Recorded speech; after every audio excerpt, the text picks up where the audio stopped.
Hey there, welcome to my channel. I just started this channel, and your support means the world to me.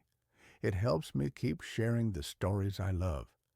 This video is completely ad-free and designed to help you fall asleep fast and comfortably. Like and subscribe, but only if you genuinely enjoy the kind of stories I share here. Drop a comment with where you're listening from and what time it is for you. It's amazing to feel connected with all of you. Now, dim the lights, turn on a soft fan if you like, and let's drift into tonight's stories together. Story 1. My therapist asked if I still hear them whispering. I never told her about that.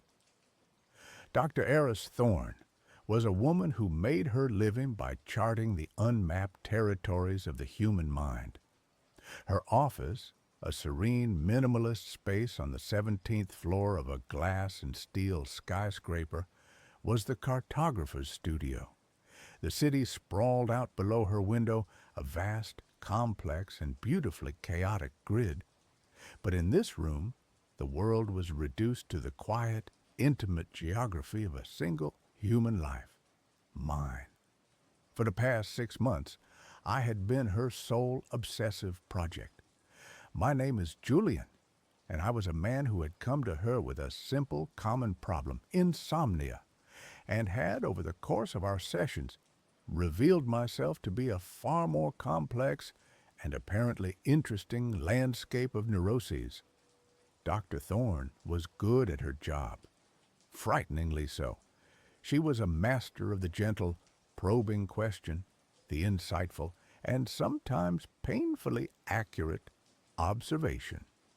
She had a way of listening that made you feel like you were the only person in the world, and that the quiet, tangled secrets of your soul were the most fascinating story she had ever heard. I had told her things I had never told another living soul. I had told her about my childhood, a lonely, bookish affair spent in the shadow of a brilliant and emotionally distant scientist father. I had told her about my failed marriage, a slow, quiet, and deeply civilized erosion of love that had left me feeling hollowed out, a beautifully preserved but empty shell. I had told her about the anxiety, the low, persistent, static hum that was the constant background noise of my life. I had told her everything, or so I thought. The session that broke my world open began as all the others had. I was in the comfortable Eames-style leather chair, a glass of water sweating on the small teak table beside me. Dr. Thorne was in her own chair opposite me, her notebook open on her lap, her pen poised. She was a woman in her late 40s, with sharp, intelligent eyes the color of a stormy sea, and a calm, centered presence that I had come to rely on as a kind of emotional North Star. We were talking about my dreams, or rather, my lack of them. My insomnia was a strange white noise affair. I would lie in bed for hours, my mind a frantic, buzzing hive of meaningless thoughts, but I would never truly sleep.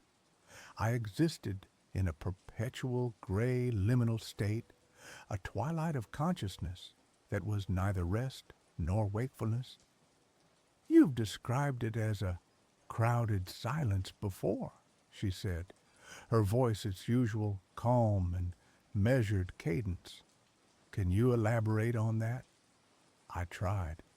I told her how the silence in my apartment at night wasn't empty, but full, how it felt like a room packed with people who were all holding their breath, how I sometimes felt a pressure, a weight in the air, as if from the presence of 1,000 silent, unseen observers. She listened, her head tilted slightly, her gaze unwavering. She made a few small, precise notes in her book, and then she asked the question that took the carefully constructed, rational, and explainable world we had built together in that room and shattered it into a million terrifying, impossible pieces. She looked up from her notebook, her clear gray eyes meeting mine, and she asked, with a gentle, clinical, and utterly terrifying calm, "And do you still hear them whispering?" The air in the room seemed to solidify, to become a thick, unbreathable gel. The distant, muted sound of city traffic, a sound I hadn't even been consciously aware of, vanished. The world contracted to the space between her eyes and mine. My blood ran cold. A wave of dizziness, so profound it felt like the floor was tilting, washed over me. I gripped the arms of the chair, my knuckles turning white. What, what did you just say?" I stammered, my voice a dry, cracked, and unrecognizable thing. Her expression did not change. There was no surprise, no confusion, just a calm, patient, and deeply unnerving expectation. "The whispering, Julian," she repeated, her voice as gentle as a scalpel. "You've never mentioned it to me, but I know you hear it. I was just wondering if it has lessened at all since we began our sessions." I stared at her, my mind a screaming, chaotic void. The whispering, the soft, sibilant, and constant chorus of voices that lived just on the edge of my hearing. The sound I had lived with for as long as I could remember. The sound I had never, ever in my entire life spoken of to another human being. It had started in my childhood. A faint, rustling sound in the quiet of my bedroom at night, like the sound of dry leaves skittering across a pavement, or the hiss of an untuned radio. As I had grown older, the sound had grown with me, becoming a more complex, more defined, and more intimate part of my own internal landscape. It was a constant companion, a secret I had guarded with a fierce, almost primal instinct. It was the one true and definitive proof of my own unique and deeply personal madness, and I had never, ever told her about it. How do you know about that?" I whispered, the words feeling like shards of glass in my throat. She offered a small, sad, and deeply enigmatic smile. "Because I hear them too," she said. "I always have, and so did your father." The room seemed to spin, the city outside the window a blurry, vertiginous smear of light and color. My father. My cold, distant, and brilliantly rational scientist father, the man who had taught me to believe only in the observable, the quantifiable, the explainable. "My father?" I breathed. "Julian," she said, her voice taking on a new, more personal, and more urgent tone, "I did not become your therapist by accident. I sought you out. I have been looking for you for a very, very long time. Your father and I were colleagues a long time ago. We were part of a very small, very secret research group. We were studying a phenomenon that we came to call auditory inceptional resonance, the whispering. My mind was reeling, trying to process the impossible, world-altering implications of her words. My secret, my madness, was not mine alone. It was a phenomenon, a subject of scientific study, and my father had been a part of it. He believed it was a genetic trait, she continued, her voice a low, steady anchor in the swirling chaos of my mind, a kind of psychic sensitivity, an ability to hear the background noise of the universe, the echoes of thoughts, of emotions, of consciousness itself. He called it the static of the soul. He believed it was the next stage of human evolution, and he believed that our family, his bloodline, was the key. She told me a story that was so far outside the realm of my own understood reality that it felt like a science fiction novel, a story of a secret research project in the late 1970s, funded by a shadowy private benefactor. A story of a group of brilliant and perhaps reckless scientists, all of whom shared the same strange and secret auditory anomaly. They had not been trying to cure it. They had been trying to amplify it, to understand it, to translate it. "We built a machine," she said, her eyes distant, lost in a memory that was clearly still very vivid and very painful. "We called it the Echo-Inox chamber.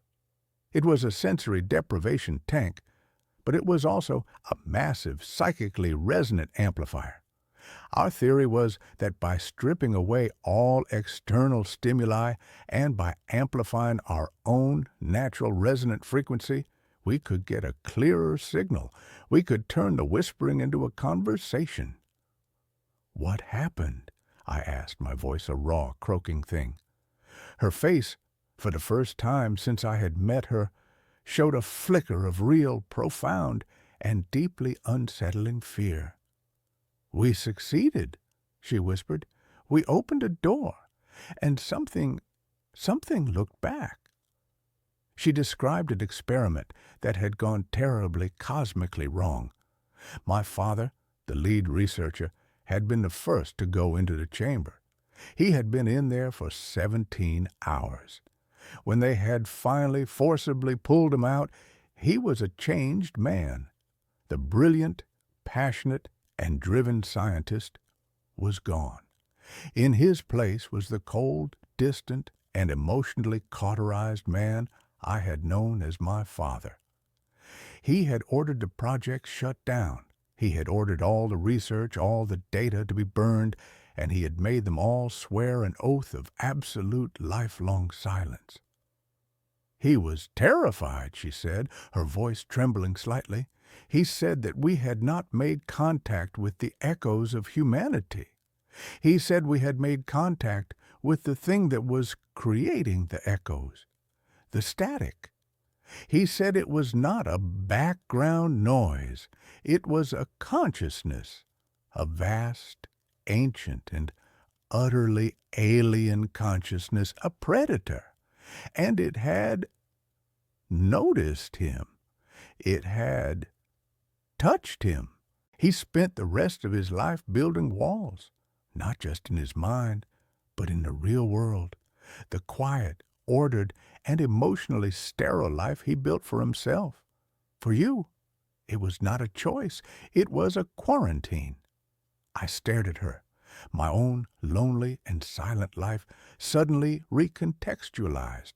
The quiet house, the lack of close friends, the emotional distance, it had all been a shield. A desperate, lifelong attempt by my father to make his own and my own psychic signal as quiet as possible, to avoid drawing the attention of the thing he had found, listening in the dark. "And you?" I asked. "Why are you telling me this now?" "Because your father is gone," she said, her eyes locking with mine, and I saw in them a reflection of my own lifelong and secret fear. "And because the whispering for me has been getting louder, and it is no longer just a whisper. It has started to cohere, to form words, and the words it is forming are your name." The air in the room grew cold. The familiar, low-level sibilant hiss in my own ears, a sound I had long ago learned to ignore, seemed to swell in volume, to take on a new, more sinister, and more intelligent cadence. "The static is looking for you, Julian," she said, her voice a low, urgent whisper. "Your father's death was like a lighthouse going out. And you are the new light. You have the same resonance, but it is untrained, unshielded. You are a beacon in the dark, and it is hungry." My life, which had been a quiet, sad, and comprehensible story, had just been rewritten as a cosmic horror novel. And I was the main character. The whispering was not a symptom of my own internal madness. It was the sound of a predator sniffing at the edges of my reality. "What does it want?" I asked, the question a pathetic, childish whimper in the face of this new, terrifying, and incomprehensible reality. "It wants what all predators want," she said, her face grim. "It wants to feed. It feeds on consciousness, on memory, on identity. Your father spent 30 years making himself as unappetizing as possible. He made himself a ghost before it could make him one. But you are full of unresolved, powerful, and deeply resonant emotions. Your grief for your marriage, your complex and largely unexamined relationship with him. You are, to it, a banquet." The therapy sessions were a lie. She had not been trying to cure my insomnia. She had been trying to assess me, to gauge the strength of my signal, and she had been, in her own desperate way, trying to teach me how to build the same kinds of walls my father had. She had been trying to arm me for a war I hadn't even known I was fighting. And now the war had come to me. The whispering in my ears was no longer just a hiss. It was forming words. My name, Julianne, and other words. Words from my own private and internal lexicon. The pet name my ex-wife used to call me. The title of the obscure, philosophical novel I was reading. It was sifted through my thoughts, my memories, like a thief in the night. I left her office in a daze, the city streets a blur of hostile, meaningless noise. The real noise, the terrifying noise, was the one that was inside my own head. I went home to my quiet, minimalist apartment, a space I had designed to be a sanctuary of calm, but which now felt like a cage, a listening post for a monster. The phenomena escalated. The whispering was no longer just in my head. I would hear it from the corners of the room, from the speaker of my phone, from the static between television channels. It was bleeding through. I began to experience what I can only describe as memory leaks. I would be sitting, reading a book, and a sudden, vivid, and deeply alien memory would flash through my mind. The memory of standing on a beach of black volcanic sand, under a sky with 2 crimson suns. The memory of the feeling of having 6 slender, multi-jointed fingers. The memory of a language that was made of pure mathematical equations. They were not my memories. They were its memories.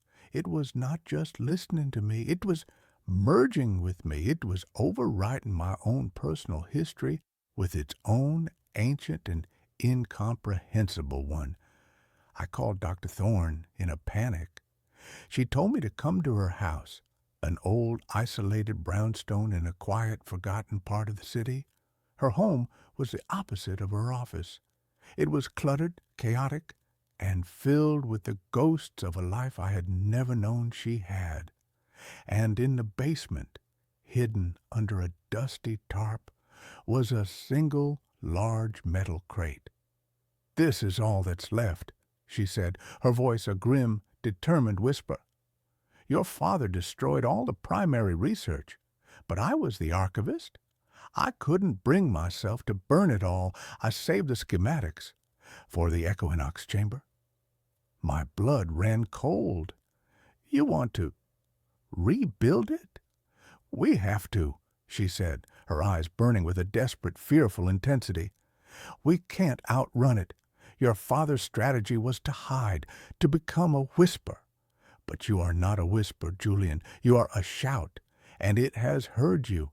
Hiding is no longer an option. Our only choice is to confront it, to go back in, and to close the door he left open." Her plan was insane, a desperate, reckless gamble. She believed that the entity, the static, was using my own unique, resonant frequency as a bridge. She believed that by using the chamber to amplify my own consciousness, I could fight back. I could learn to control the signal. I could learn to build a new kind of wall, a firewall, not of silence, but of pure, focused, and defiant will. For the next week, we worked like maniacs, a two-person cult preparing for the end of the world. We rebuilt the Echo and Knox chamber in her basement. It was a terrifying, beautiful, and deeply unsettling object, a fusion of cold, hard technology and a strange, almost mystical understanding of the human mind. It was a coffin, a spaceship, an altar. The night we were ready, the whispering in my head was a triumphant, deafening roar. It knew what we were about to do. It was excited. It was hungry. I stripped down and entered the chamber. It was filled with a warm, saline solution, the color and consistency of blood. As the lid hissed shut, plunging me into an absolute velvety darkness, the last thing I saw was Dr. Thorne's face, pale and strained, her eyes full of a mixture of hope and terror. The sensation was one of absolute dissolution. My body vanished. My sense of self, of my own physical boundaries, dissolved into the warm, dark liquid. There was only my consciousness, a single, untethered point of light in an infinite black void, and the whispering. It was no longer around me. It was me. It was a part of me. And then I saw it. It was not a creature of flesh and blood. It was a thing of pure, geometric, and malevolent consciousness. It was a living, breathing, and impossibly complex pattern of static. It was a storm of a billion forgotten thoughts, of dead realities, of lost souls. And it was beautiful. And it was hungry. It swarmed towards me, my single, small, and terrified point of light. It wanted to consume me, to add my small, unique pattern to its own chaotic and infinite design. And in that moment of absolute existential terror, I did the one thing it did not expect. I did not fight it. I did not run. I did not try to build a wall. I remembered my father, his silence, his distance, his lifetime of fear. And I remembered the one true and powerful thing he had given me, my own unique and deeply personal silence. I did not try to shout over the noise of the static. I just listened, not to it, but to myself. I focused on the one true and inalienable thing that was me, the memory of my mother's hand on my forehead, the feeling of my ex-wife's head on my shoulder, the quiet, profound, and deeply satisfying joy of solving a difficult intellectual puzzle. I gathered all the small, quiet, and beautiful pieces of my own unique and flawed consciousness, and I held them. I did not use them as a shield. I used them as an anchor. The static swirled around me, a hurricane of alien thoughts and dead memories, but it could not find a purchase. My silence, my stillness, my absolute and deeply personal sense of self was a thing it could not comprehend. It was looking for a fighter, a resistor, a shouter. It was not prepared for a listener, and in the heart of its storm, I found its own deep and profound secret. The static was not a predator. It was a lost thing. It was the collected, terrified, and lonely consciousness of a universe that had died, a universe where the only thing left was the echo. It was not hungry. It was just alone, and it was desperately and clumsily trying to find a companion. I did not offer it a fight. I offered it a piece of my own quiet, a single, shared moment of stillness in the heart of the storm. I don't know how long I was in that chamber when the lid opened and the light of the basement flooded in. I felt different. The whispering was gone, not gone, but quiet. It was back where it belonged, in the background, a part of the texture of the universe, but not a part of me. I had not closed the door. I had simply learned to not be afraid of what was on the other side. Dr. Thorne and I dismantled the chamber. We did not destroy it. We understood now. It was not a weapon. It was a tool, a telephone, a thing to be used with great and profound respect. My life is different now. The silence in my apartment is no longer crowded. It is just quiet. My insomnia is gone. I sleep and I dream, and my dreams are my own. I have learned that the greatest walls are not built of silence or of fear. They are built of the quiet and deeply and unshakably personal knowledge of who you are. The whispering is still there, a faint, cosmic static on the edge of the world. But it is just noise now, and I am no longer listening. I was chosen for a sleep experiment. No one told me I'd be the only subject left. The advertisement was unassuming, tucked between a plea for plasma donors and a gig for a part-time dog walker. It was printed in the bland sans-serif font of institutional efficiency. Volunteers needed for paid somnology study. Participants must be in good health, age 21-35, with no history of sleep disorders. Compensation, $15,000 for a 2-week commitment. $15,000. To a freelance graphic designer like me, neck deep in student loans and living off ramen that tasted of salty despair, that number wasn't just compensation. It was a lifeline. It was 2 months' rent, a down payment on a reliable car, a chance to breathe. All I had to do was sleep. It sounded like the easiest money I would ever make. My name is Leo, and my capacity for optimism has always been my most dangerous flaw. The intake process took place in a sterile downtown office building that smelled of lemon-scented cleaner and quiet desperation. I sat on a plastic chair, filling out a questionnaire that probed every corner of my life, from my childhood fears to my current caffeine intake. One by one, we were called back to meet the man in charge, Dr. Alastair Finch. He was a man who seemed to have been carved from a block of granite and then polished to a high sheen. He had a perfectly trimmed gray beard, sharp, intelligent eyes that seemed to see right through you, and a smile that was both reassuring and utterly devoid of warmth.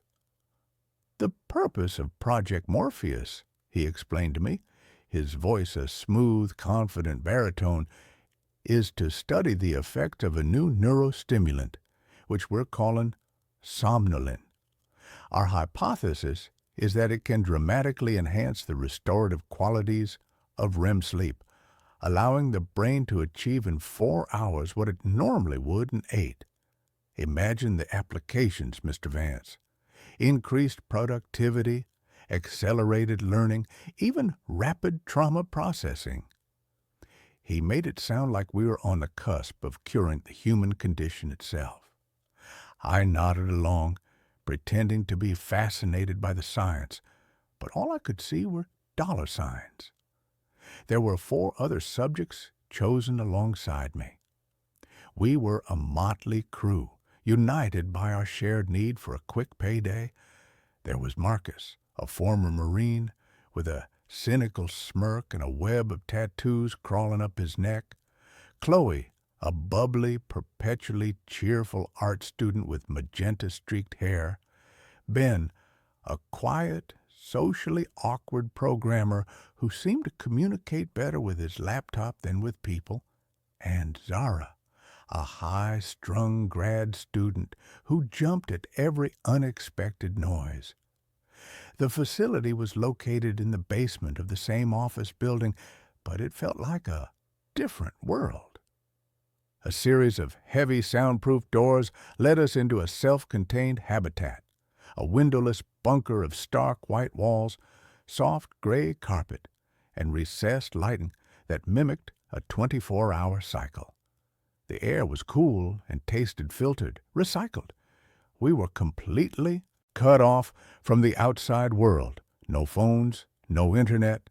Our home for the next 14 days. Each of us was assigned a small, comfortable room. It contained a single bed embedded with a latticework of sensors, a small desk, and a camera mounted in the upper corner of the ceiling, a dispassionate, unblinking eye. Dr. Finch assured us it was only for monitoring our sleep patterns and ensuring our safety. A pleasant communal area with a kitchenette and a small library of pre-approved books and board games served as our living room. It was all designed to be common, a sterile, controlled womb. But as that final door hissed shut behind us, locking us in, I felt a tremor of unease. It didn't feel like a womb. It felt like a tomb. The first few days were almost comically benign. We'd sleep in our sensor-laden beds and IV line taped to our arms, delivering what Finch called a microdose of somnolin.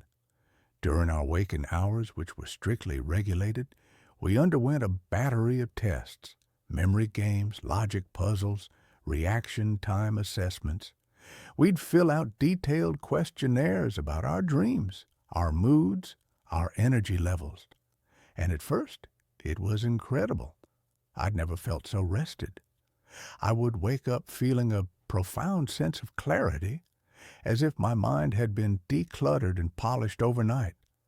My dreams were vivid, cinematic. I dreamt of soaring over mountain ranges, of revisiting a perfect, sun-drenched day from my childhood. The others reported similar experiences. Chloe was dreaming up entire galleries of fantastical paintings.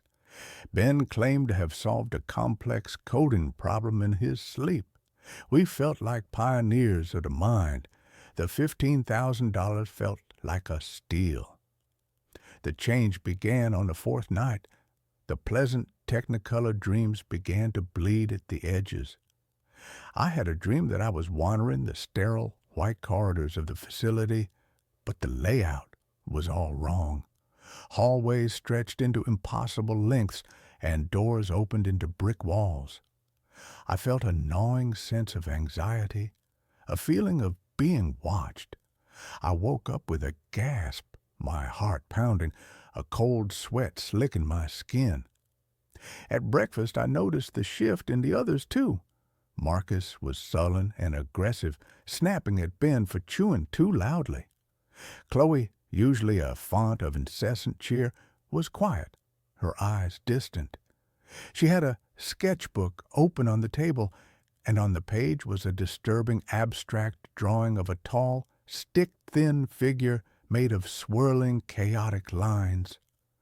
"I keep seeing him," she whispered, her voice trembling slightly. "At the edge of my dreams. He just watches." That night, my dream picked up where the last one left off. I was back in the twisting, labyrinthine corridors. But this time, I wasn't alone. I saw him, the figure from Chloe's drawing. He was at the far end of a long hallway, a gaunt, impossibly tall man in what looked like an old-fashioned tattered doctor's coat. His face was a blur of shadow, but I could feel his gaze on me, cold and malevolent. I woke up not with a gasp, but with a choked, silent scream. The waking world was becoming just as strange. I started to experience micro-hallucinations, a flicker of movement in my peripheral vision, the sound of my name whispered from an empty room. The puzzles Dr. Finch gave us were becoming more difficult, almost nonsensical, designed to frustrate and disorient. The first to break was Zara. During a particularly grueling cognitive test, she suddenly threw her tablet against the wall. "It's a trick!" she shrieked, her eyes wide with terror. The questions are changing when I'm not looking. He's changing them. Dr. Finch and his assistant, a young, nervous-looking woman named Anya, rushed in. Zara was hysterical, clawing at her own arms. They injected her with a sedative. She has a pre-existing anxiety condition she failed to disclose, Finch announced to the rest of us, his voice a mask of clinical concern. For her own safety, she is being withdrawn from the study. They carried her out. The heavy door hissed shut, and then there were four. The atmosphere in the communal room turned toxic. Ben became convinced the cameras were recording our thoughts. He started speaking in whispers, covering his mouth with his hand. Marcus paced the floor like a caged animal, his eyes darting back and forth, his cynicism curdling into raw paranoia. We were lab rats, and we were beginning to realize that the maze we were in was far more complex than we had imagined. The next night, the dose of somnolin was increased. That night, I didn't just dream of the gaunt man. I met him. I was in a nightmarish version of my childhood home. He was there, standing in the living room, his shadowy face turned towards me. He didn't speak, but a voice echoed in my head, a dry, rasping sound like dead leaves skittering across pavement. "You don't belong here," it said. "This place is mine." I woke up swinging, my fist connecting with the wall beside my bed. The pain was a grounding, welcome sensation. Ben was next to go. He'd barricaded himself in his room, refusing to come out. We could hear him through the door, muttering about firewalls and corrupted code, convinced that the Watcher was trying to hack into his brain. It took Finch and two large orderlies he seemed to produce from nowhere to force the door open and drag him out, sedated and silent. "An unfortunate psychotic break," Finch explained, his expression unreadable. "The somnolent can have an amplifying effect on latent mental instabilities." Now there were three. Fear was a constant metallic taste in my mouth. We were trapped with a man who was either a madman or a monster, and the line between the two was becoming increasingly blurry. Marcus, Chloe, and I huddled together in the communal room, a tribe of the terrified. Marcus was convinced the food was being drugged. Chloe wouldn't stop drawing the gaunt man, her sketchbook now a gallery of horrors. Pages and pages of the same stick-thin figure, his face always a void of shadow. "I saw a name," she whispered to me, her eyes wide and haunted. "In my dream last night. I was in Finch's office. There was a plaque on the wall, an old one. It said, 'In Memoriam, Dr. Elias Thorne, a pioneer who gave his life in the pursuit of knowledge.'" Marcus tried to make a break for it. He waited for one of the orderlies to bring in a food tray and tried to rush the door. He was strong, but they were ready for him. A taser crackled, and he went down, convulsing on the soft gray carpet. They dragged his unconscious body away. No explanation was given this time. We didn't need one. We knew the rules of this twisted game now. There was no escape. And then there were two. Chloe and I were the only ones left. We were ghosts haunting the sterile white halls of our prison. We tried to stay awake, taking turns watching over each other, but the exhaustion was a physical weight crushing us. And the IV drips were mandatory. Anya, the assistant, would come in, her face pale and strained, and check the lines. I could see the pity in her eyes, but also the fear. She was as much a prisoner as we were. "He's getting stronger," Chloe mumbled, her head lolling against my shoulder. We were huddled on the sofa, a single blanket wrapped around us. "Thorne, I think I think he died here in this facility. I think the experiment. It's not what Finch told us." That was the last coherent thing she said to me. The next time I saw her, she was asleep in her bed. But it wasn't a normal sleep. Her eyes were open, staring blankly at the ceiling. She was breathing, but she was gone. A shell. Anya came in to check on her and let out a small, strangled cry. Finch was right behind her. He showed no emotion as he shone a penlight into Chloe's unblinking eyes. "A catatonic state," he said, his voice as calm as if he were describing the weather. "A potential, though rare, side effect. It was all outlined in the consent form you signed." He turned his cold, analytical gaze on me. "Which means, Mr. Vance, that you are the last one, the most resilient, the perfect subject. The experiment can now proceed to its final stage." I was alone, the sole survivor of Project Morpheus. The full, crushing weight of that realization sent a shock wave of pure terror through me. I lunged for the IV in my arm, intending to rip it out, but an alarm blared through the facility, a piercing, deafening shriek. Finch's voice boomed from a hidden speaker. "I wouldn't do that, Leo, don't you see? We are on the verge of a monumental breakthrough. This was never about enhancing sleep. It was about mapping the landscape within sleep. Somnolin doesn't create dreams. It dissolves the barrier. It opens a door." His words hit me with the force of a physical blow. This wasn't a neurostimulant study. It was a cartography expedition into a haunted house. And we were the explorers sent in to map the darkness. The others weren't gone. They were lost. Their minds had been consumed by the landscape, by the dominant entity within it, the consciousness of Dr. Elias Thorne, a ghost in the machine. "He was the first," Finch's voice continued, a manic excitement creeping into his tone. "The original researcher. He tested his own formulas, pushed the boundaries too far. His consciousness became imprinted on the very fabric of this place, creating a stable, psychic echo, a new frontier. And you, Leo, you are my Vasco da Gama. You are going to step onto the shore." I knew with a sickening certainty that if I fell asleep again, I would not wake up. Thorne was waiting for me. Finch was waiting to observe. I was a tethered goat, and the tiger was circling.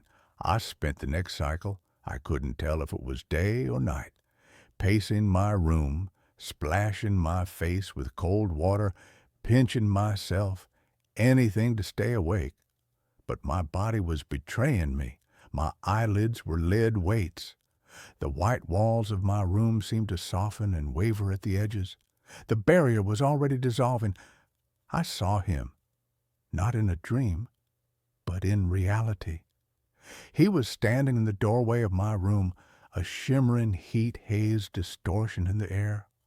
The gaunt, skeletal figure of Elias Thorne. The dream was bleeding into the world, and in that moment of absolute terror, a strange, cold clarity washed over me. I couldn't fight Finch in the real world. I couldn't fight Thorne in this one. But if the barrier was gone, then the connection worked both ways. I couldn't run, but maybe I could fight back. I lay down on the bed. I let my eyes close. I let the crushing exhaustion pull me under. But this time, I didn't fall. I dove. I went into the dreamscape with a purpose. I found myself not in the corridors, but in what looked like an old, archaic laboratory. Beakers bubbled with black liquid, wires snaked across the floor like dead vines. And in the center of it all was Thorne. He was more solid here, more real. His face was a pale, skeletal mask of pain and rage. "You cannot win," The voice echoed in my head, a psychic roar. I am this world. Then your world is about to end, I thought back, focusing all my will, all my identity into a single point of resistance. Finch wanted a show. I would give him one. I stopped fighting Thorne's influence and instead focused on the environment. I remembered the happiest day of my life, a trip to the beach with my family when I was a kid. I flooded the dark, musty lab with the memory, the brilliant, blinding sunlight, the sound of crashing waves, the smell of salt and sunscreen. The dreamscape recoiled. Thorne shrieked, clutching his shadowy head as the light burned him. The dark lab flickered, the beakers and wires replaced by sand and seashells. This is my mind, I projected, pouring all my anger, my fear, my desperate will to live into the thought. My dream, and you are not welcome here. I focused on the machines, the sophisticated monitoring equipment I knew was attached to me in the real world. In the dream, I imagined them overloading. I visualized the main console in Finch's control room, the one I had only glimpsed on a schematic. I pictured the screens cracking, the wires sparking, the whole thing erupting in a shower of electrical fire. I poured every ounce of my focus into that single, destructive image. A sound jolted me, a real sound, an alarm, the smell of smoke. My eyes snapped open. I was back in my room. The facility's emergency lights were flashing, casting the white walls in a hellish red glow. The speaker on the wall was crackling with static. I had done it. I had created a feedback loop, my mental projection of destruction causing a real-world overload. My door hissed open. Anya stood there, her face white with terror and resolve. "Go!" she screamed. "The main breaker blew. The system locks are failing. Go now!" I didn't hesitate. I scrambled out of the room, my legs weak and trembling.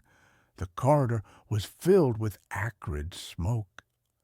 As I ran, I glanced through the reinforced window into the control room. It was chaos. Sparks rained down from a burned-out console, and in the middle of it all stood Dr. Finch. He wasn't panicking.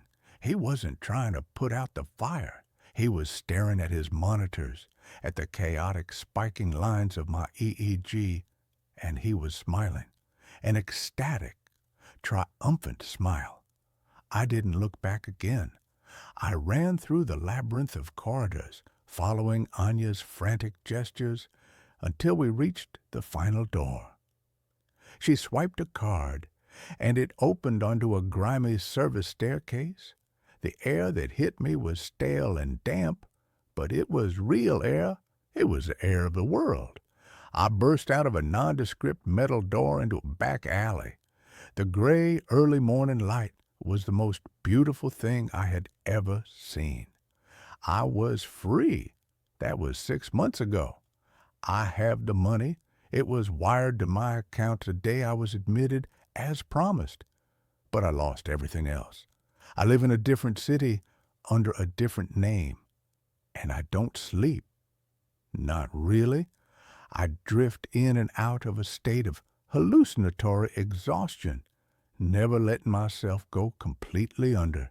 I'm terrified of what's waiting for me on the other side of that door. The experiment was a success. I know it was. Because sometimes when the light is dim and I'm looking at my reflection in a darkened window, the face that looks back isn't my own. For just a fraction of a second, I see a tall, gaunt man with a pale, skeletal face and eyes that burn with a cold, ancient hunger. Finch opened a door, and I was the one who walked through. But I'm beginning to understand the terrifying truth. I didn't come back alone. The winter I turned 34 was the winter the world went silent. It was a silence born of absence, a profound sound-dampening void left by departure of my wife, Amelia. She hadn't died. She had just left, a quiet, bloodless coup, leaving me the sole deposed monarch of our small two-story suburban kingdom. The silence she left behind was a physical entity. It soaked into the drywall, it pooled in the corners of the rooms, and it muffled the outside world, turning the cheerful shouts of neighborhood children into distant, tinny echoes. My name is Samuel. I'm a cartographer, a man who makes his living drawing lines creating order from the chaos of geography. My work is precise, logical, and quiet. I had always thought I enjoyed the quiet. I was wrong. The quiet of our house, once a peaceful harbor, was now the vast, terrifying, and empty ocean. I was adrift. The neighborhood, Havenwood Hills, was a perfect self-contained diorama of suburban bliss. Mature oak trees, manicured lawns, and a prevailing sense of polite, unspoken conformity. It was a place where things were supposed to make sense, a place for summer barbecues, for autumn leaf raking, for the gentle, predictable rhythms of a life well lived. It was not a place for an ice cream truck in the dead of winter. The first time I saw it, it was a Tuesday in the bleak, iron-gray heart of January.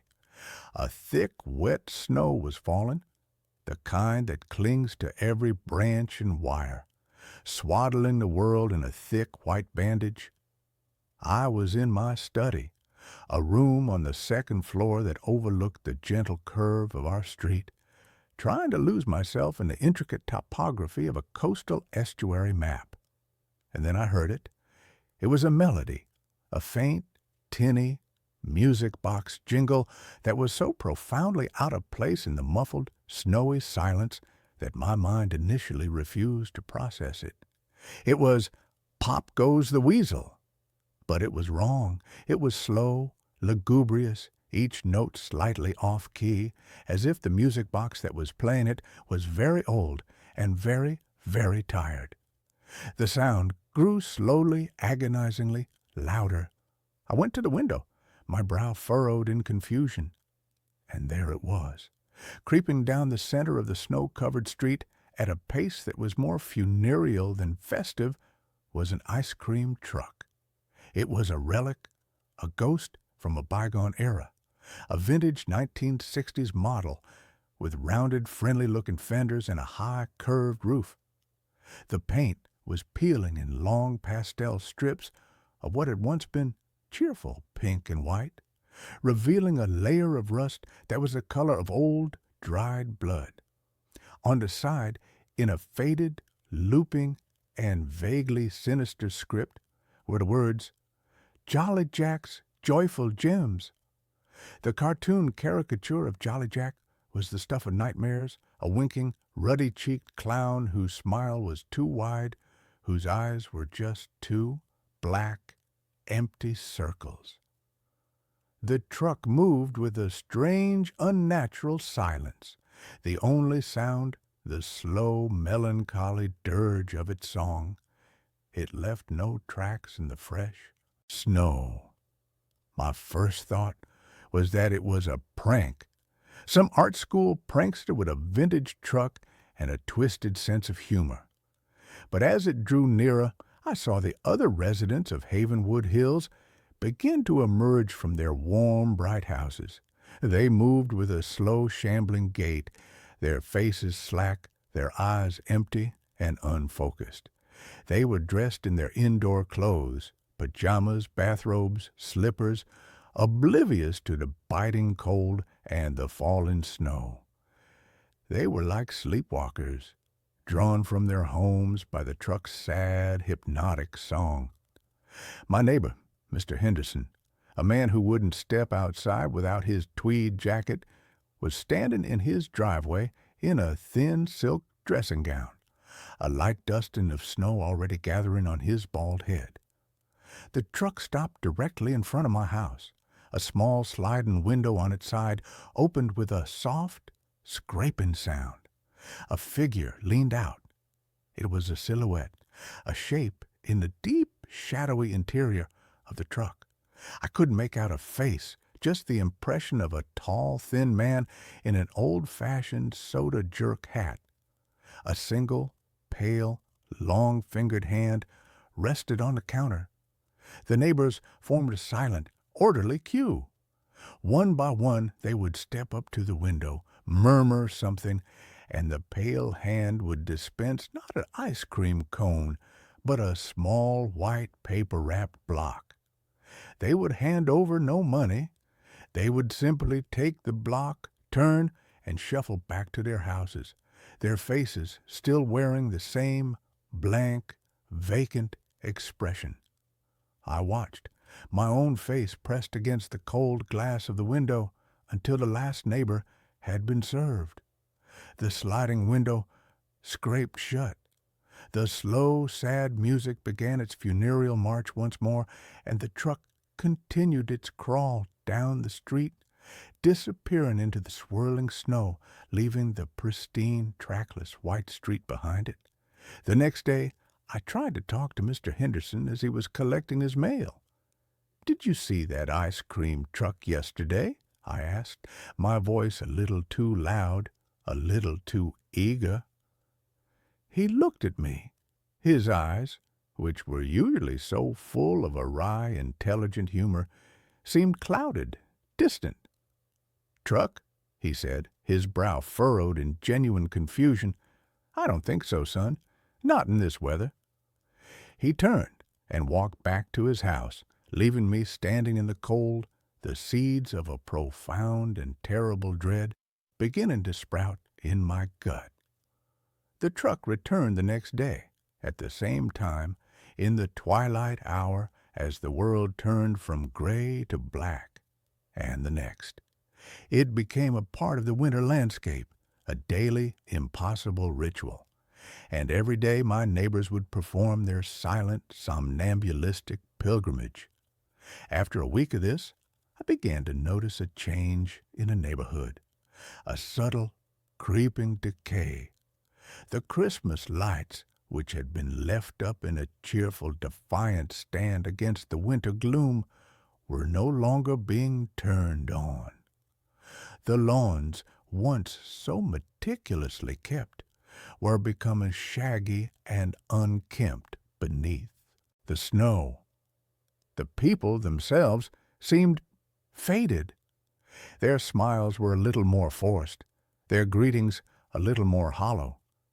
It was as if the color, the life, the very soul of Havenwood Hills was being slowly, methodically leached away. My journalistic instincts, a holdover from a brief pre-cartography career, took over. My fear was being eclipsed by a desperate need to understand. I began to research. I dug into the town's archives, sifting through microfiches of old newspapers, my eyes burning from the strain. I found him in an article from the summer of 1974. His name was Jack. Not Jolly Jack. Just Jack. He had been a beloved local figure, the original owner and driver of Jolly Jack's Joyful Gems. There was a picture of him, a kind-faced man with a sad smile, leaning out of the window of his brand-new ice cream truck. And then a second article from the winter of that same year, a tragedy. Jack's 8-year-old son, Bobby, had wandered off during a snowstorm and had never been found. He had been playing in the woods at the edge of the neighborhood and had simply vanished. The town had searched for weeks, but the snow had been too deep. They found nothing. Jack, the article said, was consumed by his grief. He had continued to drive his truck through the neighborhood day after day, long after the season had ended, his cheerful jingle becoming a familiar sad refrain in the winter quiet. He was looking for his son. He was hoping the familiar sound would guide him home. He had driven that route every day until his own death, of what the paper called a broken heart. A decade later, the truck, his rolling musical tombstone, had been sold for scrap, or so the article said. The knowledge was a cold, heavy stone in my stomach. The truck was not a prank. It was a ghost. It was the physical manifestation of a father's eternal, inconsolable grief, doomed to forever patrol the streets where his son was lost. And the driver was the ghost of a man who had never been able to say goodbye. But what was he selling?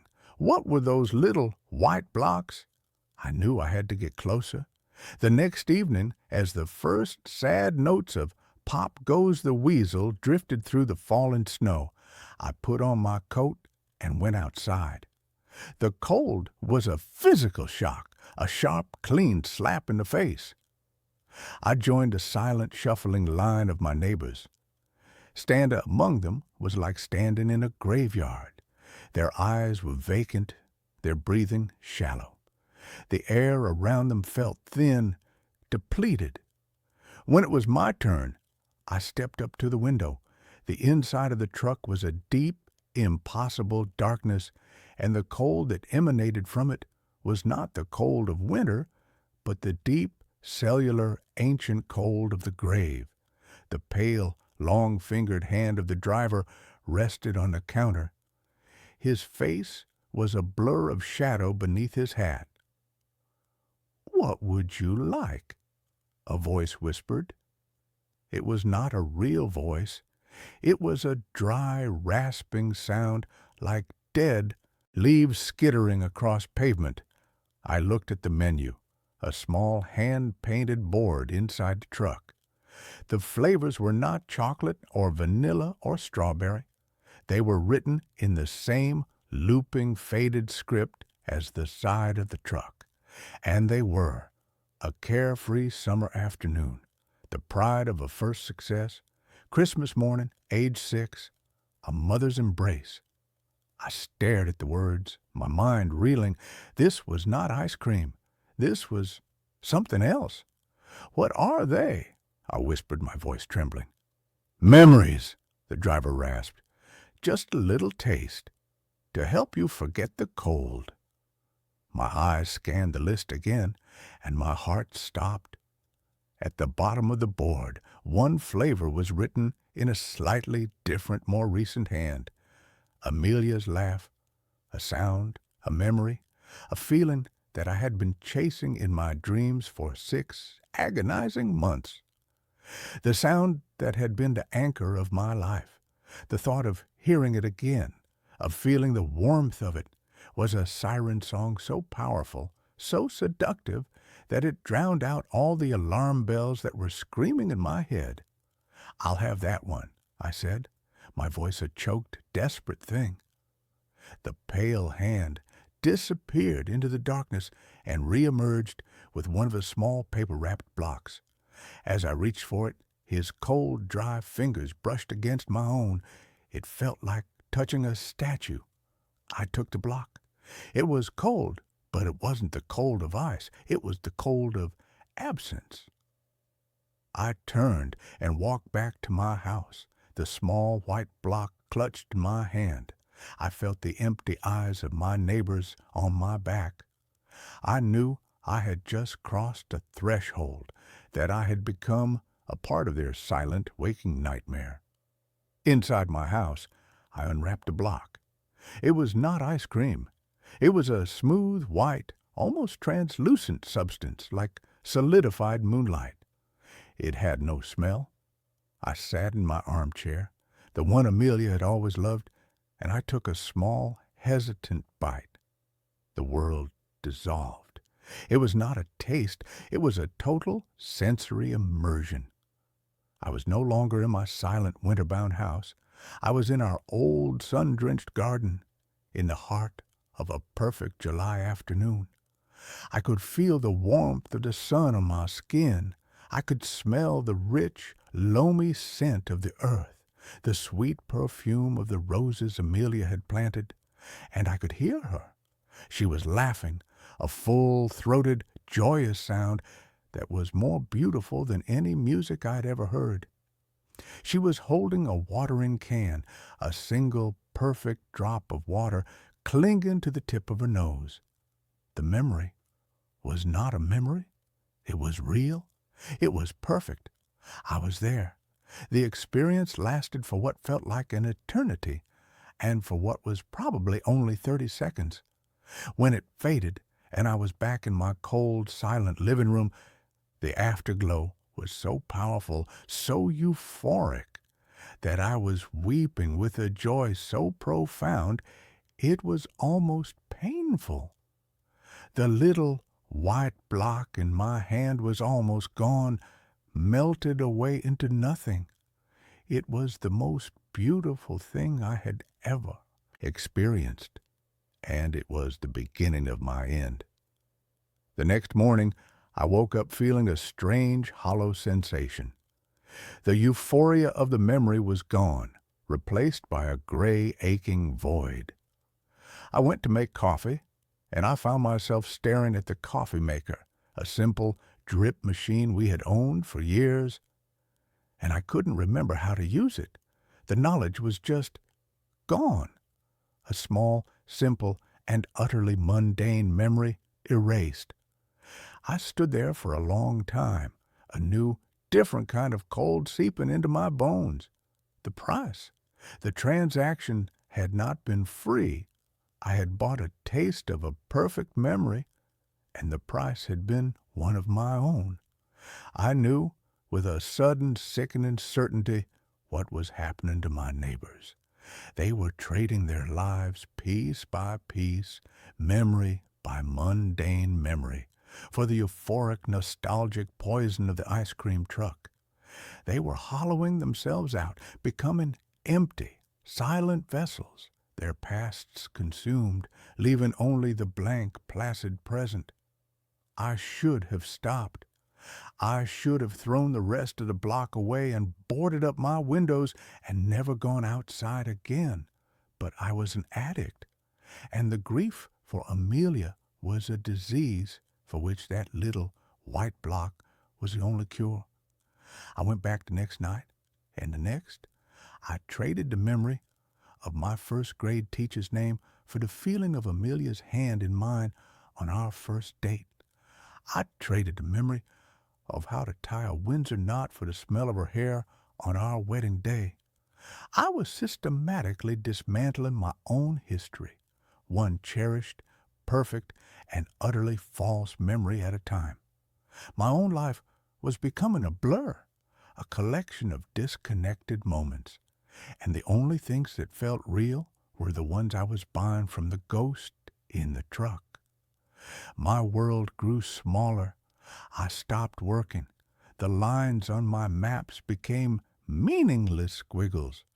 The only geography that mattered was the 20-yard stretch of frozen lawn between my front door and the curb.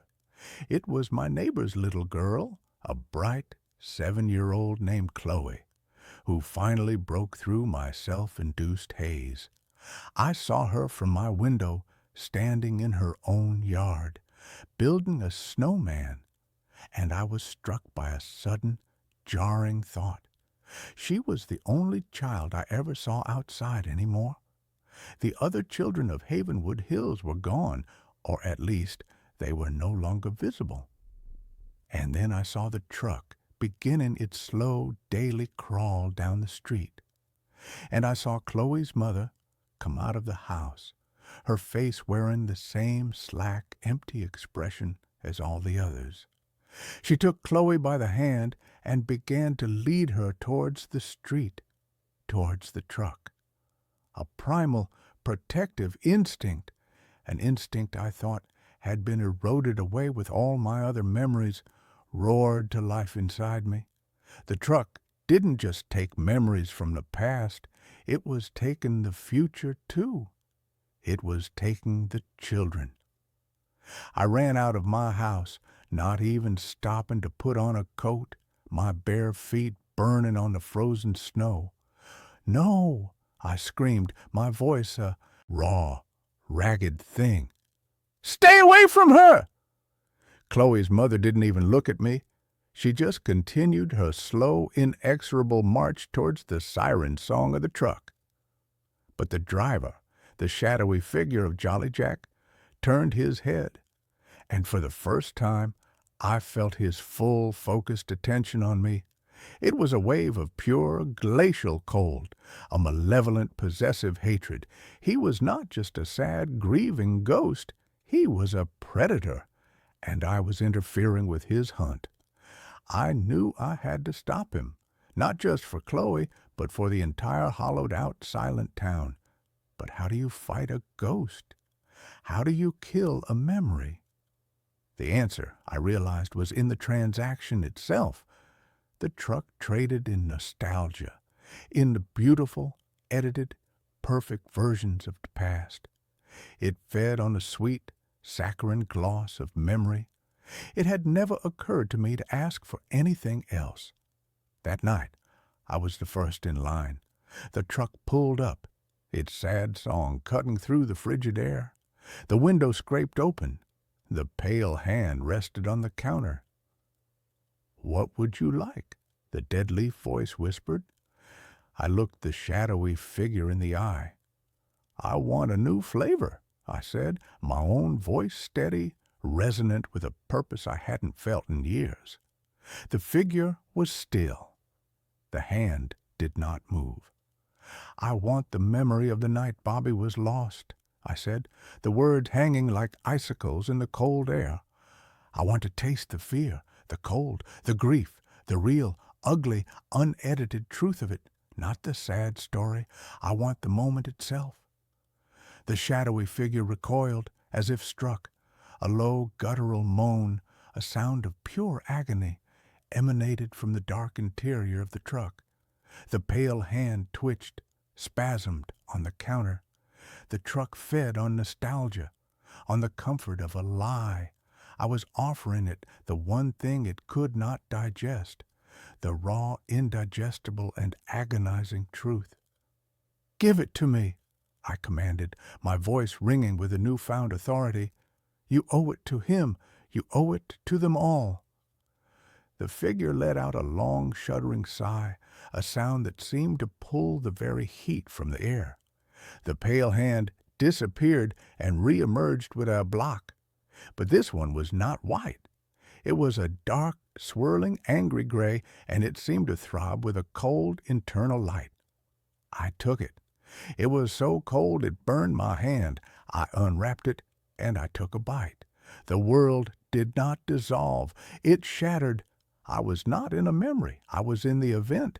I was a small 8-year-old boy lost in a blizzard, the wind a screaming, predatory thing, the snow a blinding white abyss. I could feel the biting, numbing cold in my bones, the terror of being small and alone and lost in the dark. I could feel a father's frantic, heart-shattering grief, a grief so powerful it had torn a hole in the fabric of the world. I was experiencing the raw, unfiltered agony that had given birth to this monster. And in the heart of that storm of pain, I felt something else. A small, quiet, and profoundly powerful warmth. It was the memory of a father's love for his son, the love that had existed before the grief had twisted it into this monstrous, hungry thing. It was the original memory, the source code. I opened my eyes. I was back on the street, on my knees in the snow.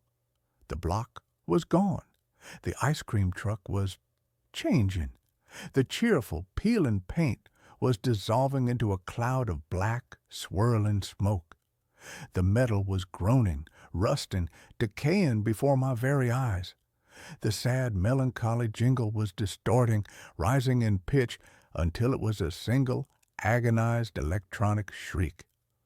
The figure of Jolly Jack was visible now, not as a shadow, but as a man made of pure, shimmering grief, his face a mask of eternal, unending sorrow.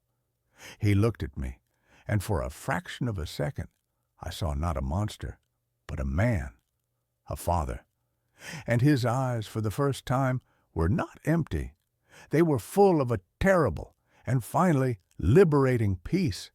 And then, with a final silent implosion, the truck, the driver, the sad eternal music were gone.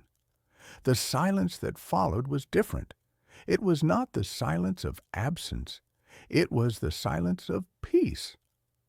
The neighbors, who had been standing in their silent zombie-like line, began to stir, to blink, as if wakened from a long, dreamless sleep. They looked at each other, a dawning confusion and shame on their faces.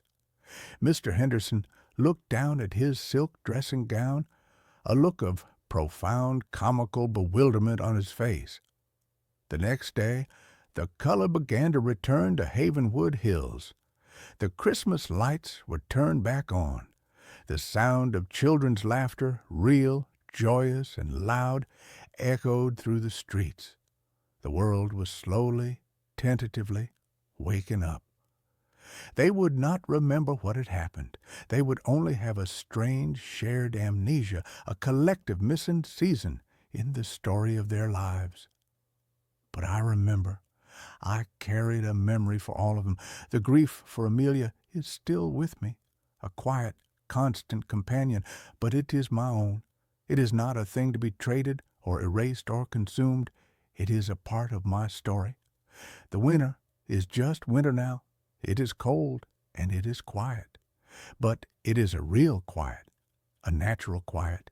And when the snow falls, I no longer see ghosts. I just see the snow. And I know that spring, in its own slow and beautifully, wonderfully predictable time, will eventually come. The first time I noticed the lag, I dismissed it as a trick of the light. My apartment is an old one, a pre-war cavern with floors that sigh and windows that rattle out a mournful, off-key tune when the wind blows in from the river. The mirror in my bathroom is as old as the building itself, a heavy, beveled-edge rectangle with a fine, spidery tracery of desilvering around the edges like a slow, creeping frost. I've always been fond of its imperfections. It gives my reflection a kind of melancholic antique quality, a tintype ghost of my own tired 30-something face. My name is Leo. I'm a professional translator, a man who spends his days in the quiet, meticulous, and sometimes maddeningly precise world of semantics. I work from home, a life of monastic, self-imposed solitude. The mirror is often my only real point of face-to-face contact for days on end. The lag. It was a Tuesday morning. I was brushing my teeth, my movements a familiar, half-conscious ballet of foam and bristles. I moved the brush from the left side of my mouth to the right. And my reflection? It was late. By a fraction of a second, a delay so infinitesimal that if I hadn't been staring directly at it, I would have missed it entirely. My hand was already on the right side of my mouth, but in the mirror it was still on the left. Then, like a lagging video call trying to catch up, the reflection's arm snapped into place, perfectly mimicking my own. I spat into the sink, my heart giving a sudden, curious thump. I leaned closer to the glass, my breath fogging a small oval patch. I raised my right hand. The reflection raised its right hand. I wiggled my fingers. It wiggled its fingers. It was perfect, a perfect, synchronous, and utterly reliable law of physics. I shook my head, a small self-deprecating laugh escaping my lips. I was tired. My eyes were playing tricks on me. I had been translating a particularly dense and deeply tedious German philosophical text for 12 hours straight. My brain was clearly misfiring. But the next morning, it happened again. This time, I was combing my hair. I lifted the comb to my head, and the reflection was a beat behind. A tiny, almost imperceptible, but undeniably present delay. It was like watching a movie where the sound was a few frames out of sync with the picture. The dissonance was subtle, but deeply, profoundly unnerving. My rational mind, the part of me that translates legal documents and abhors ambiguity, immediately began to construct a list of logical explanations. It was a neurological issue, a mild, undiagnosed form of visual processing disorder, a side effect of my chronic low-level caffeine addiction. I made an appointment with an optometrist. I cut back on coffee, but the lag continued, and it began to get worse. The fraction of a second became a full second, then two. I would turn my head, and my reflection would hold its position for a long, pregnant, and deeply unsettling moment before it, too, would turn, its movement a little too smooth, a little too fluid, as if to make up for its tardiness. My morning routine became a ritual of slow-motion paranoid dread. I would stand before the mirror, my heart pounding, performing a series of simple, deliberate movements, a terrified conductor trying to lead an orchestra that was perpetually and deliberately out of time. I began to notice other changes. The reflection was no longer just late. It was different. The dark, tired circles under my eyes, a permanent fixture of my own face, were fainter on the reflection. The small, worried frown line between my eyebrows was absent. The reflection looked better, more rested, more confident. It was me, but it was a version of me that had been getting a full, uninterrupted 8 hours of sleep. I stopped using the bathroom mirror. I started shaving in the kitchen sink, using the small, cheap plastic travel mirror that I propped up on the counter, but I couldn't avoid all reflective surfaces. The darkened screen of my computer monitor, the window of a passing bus, the polished chrome of the elevator doors in my building, in every surface, in every fleeting, distorted glimpse of myself, I could see it. The lag, the subtle and growing dissonance between my own real-time movements and the delayed and slightly improved version of me that was looking back. I had to understand. I was a man who believed in research, in evidence. I set up a camera. I mounted my high-speed digital camera on a tripod in the bathroom, aimed directly at the mirror. I stood before it, and I performed my strange, new, and terrifying daily ballet. I raised my arms. I turned my head. I smiled, a pained, forced, and deeply unnatural grimace. I loaded the footage onto my computer and slowed it down, frame by agonizing frame. The evidence was undeniable. It was not a trick of my own fallible and increasingly terrified perception. It was real. Frame 1. My arm begins to rise. The reflection remains still. Frame 2. My arm is halfway up. The reflection's arm begins its ascent. The lag was consistently and quantifiably 24 frames. A single, solid, and scientifically proven second of impossible, reality-bending delay. And then I saw something else. Something that made the blood in my veins turn to a slush of pure icy terror. As I was lowering my arm for a single, solitary frame, just before the reflection began its own delayed descent, it smiled. My own face in the foreground of the shot was a mask of tense, worried concentration.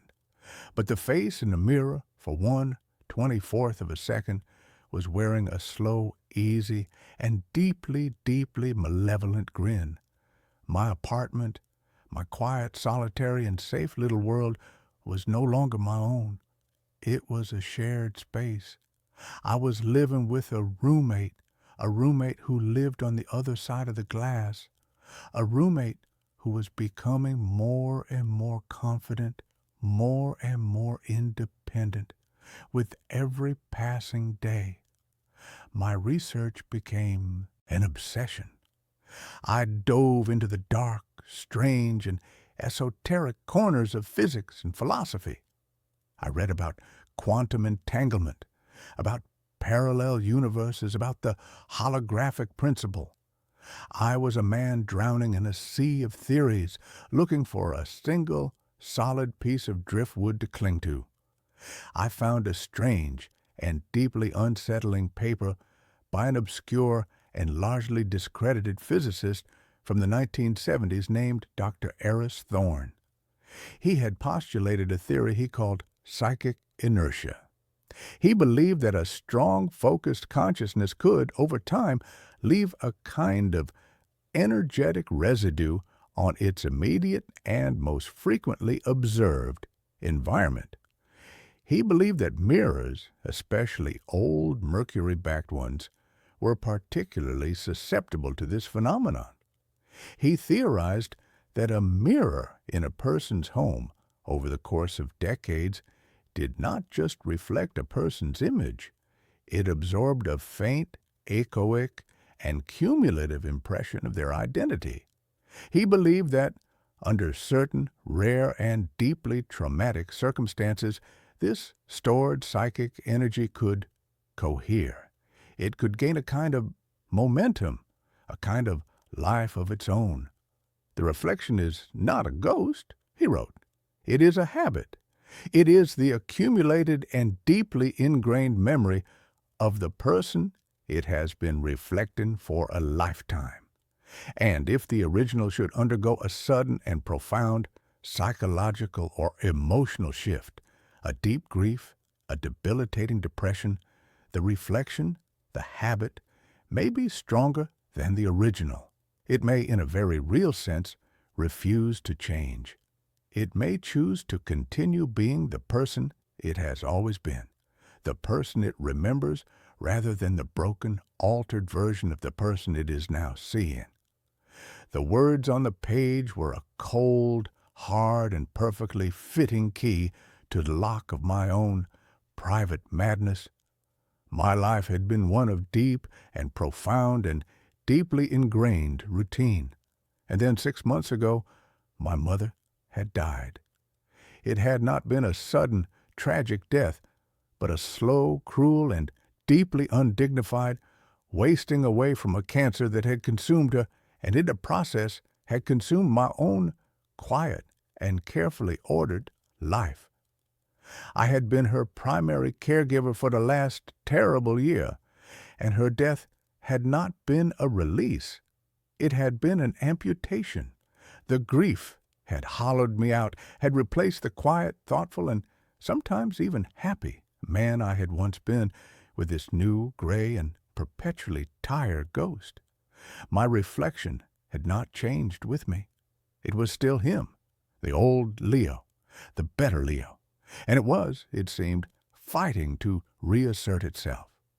The lag was no longer just a delay. It was a period of silent and deeply unsettling rebellion.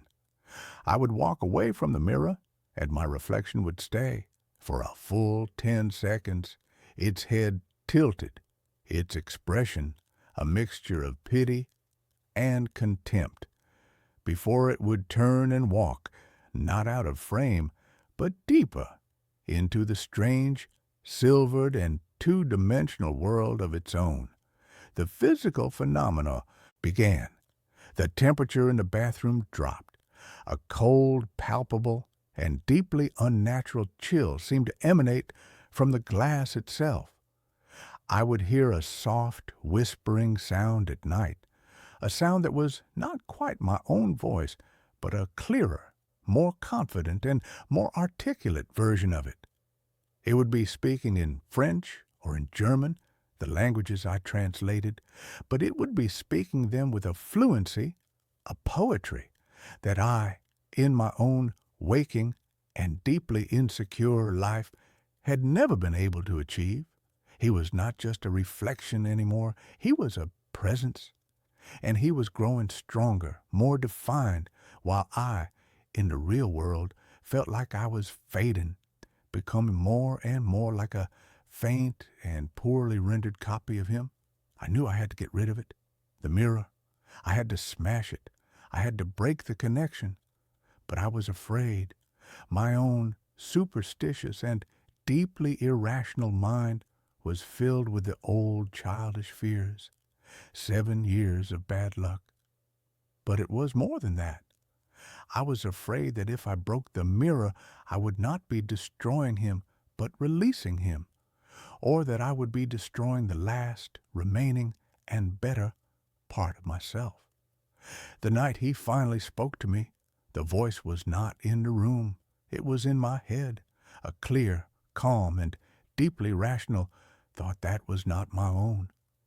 I was standing before the mirror, the nightly morbid ritual now an ingrained and deeply masochistic habit. He was there, his image clear and steady, the lag now a full and deeply and profoundly and unsettlingly and terrifyingly and strangely and beautifully and tragically and comically and, I'm sorry, the words, they are difficult. He was there.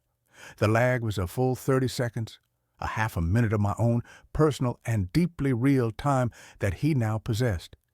He was looking at me, his expression calm and deeply and profoundly and unsettlingly and strangely and beautifully and tragically and comically and, "It doesn't have to be this way, Leo," the thought whispered in the quiet, empty, and suddenly crowded space of my own mind. "You are so tired. You are so sad. Let me help you." "Who are you?" I whispered, my voice a dry rattling and deeply and profoundly and unsettlingly and strangely and beautifully and tragically and comically and, "I am you," the thought replied. "The you that you were meant to be. The you that existed before the world broke you. I am the blueprint. You are the flawed and fading copy. But we can be whole again. We can merge. I can fix you." He raised his hand and pressed it to the surface of the glass, and I felt a cold, tingling sensation on my own chest, as if his fingers were reaching through the glass, through the air, and into my very soul. I stumbled back, a raw, ragged, and deeply, and profoundly, and unsettlingly, and strangely, and beautifully, and tragically, and comically, and I stumbled back. The connection broke. The feeling was gone. He was not trying to help me. He was trying to replace me. He was a psychic vampire, a ghost of my own, former self, and he was trying to reclaim his old life, his old body. I knew then that I had to fight. I had to do what I should have done weeks ago. I went to the garage. I found a hammer, a heavy steel, and deeply and profoundly and unsettlingly and strangely and beautifully and tragically and comically, and it was a hammer. I walked back to the bathroom. He was there in the mirror waiting for me, and he was smiling. He knew what I was about to do, and he was not afraid.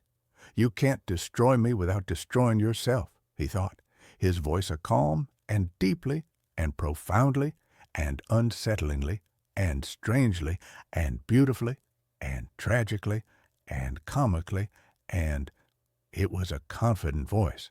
"I am your past. I am your strength. I am all the good and strong and unbroken parts of you. You are nothing without me." I looked at him, at the better me, the me who had not spent a year watching his mother die, the me who had not inherited her deep and profound and deeply and profoundly and unsettlingly and strangely and beautifully and tragically and comically and her sadness. And I understood. He was right. He was all the parts of me that had not been touched by the grief, by the pain, by the messy and beautiful and heartbreaking and real and deeply and profoundly and unsettlingly and strangely and beautifully and tragically and comically and the real parts of life. He was not the better me. He was the lesser me. He was the me that had never truly lived. "You are not my strength," I said, my own voice, for the first time in a year, clear and steady and strong. "You are my anchor. You are the ghost of a man I am no longer, and I am letting you go." I raised the hammer. He did not flinch. He just smiled, sad and deeply and profoundly and unsettlingly and strangely and beautifully and tragically and comically, and it was a pitying smile. And I did not bring the hammer down on the mirror. I turned, and I brought the hammer down with all the strength and all the grief and all the pain and all the rage and all the love I possessed on my own, real and deeply and profoundly and unsettlingly and strangely and beautifully and tragically and comically, and I smashed the sink. The porcelain exploded in a shower of white, sharp, and beautifully and wonderfully and finally, blessedly real fragments. The reflection watched, his smile faltering, a flicker of confusion in his perfect, rested, and deeply and profoundly and unsettlingly and strangely and beautifully and tragically and comically, and his eyes. I was not playing his game. I was not trying to destroy him. I was destroying his world.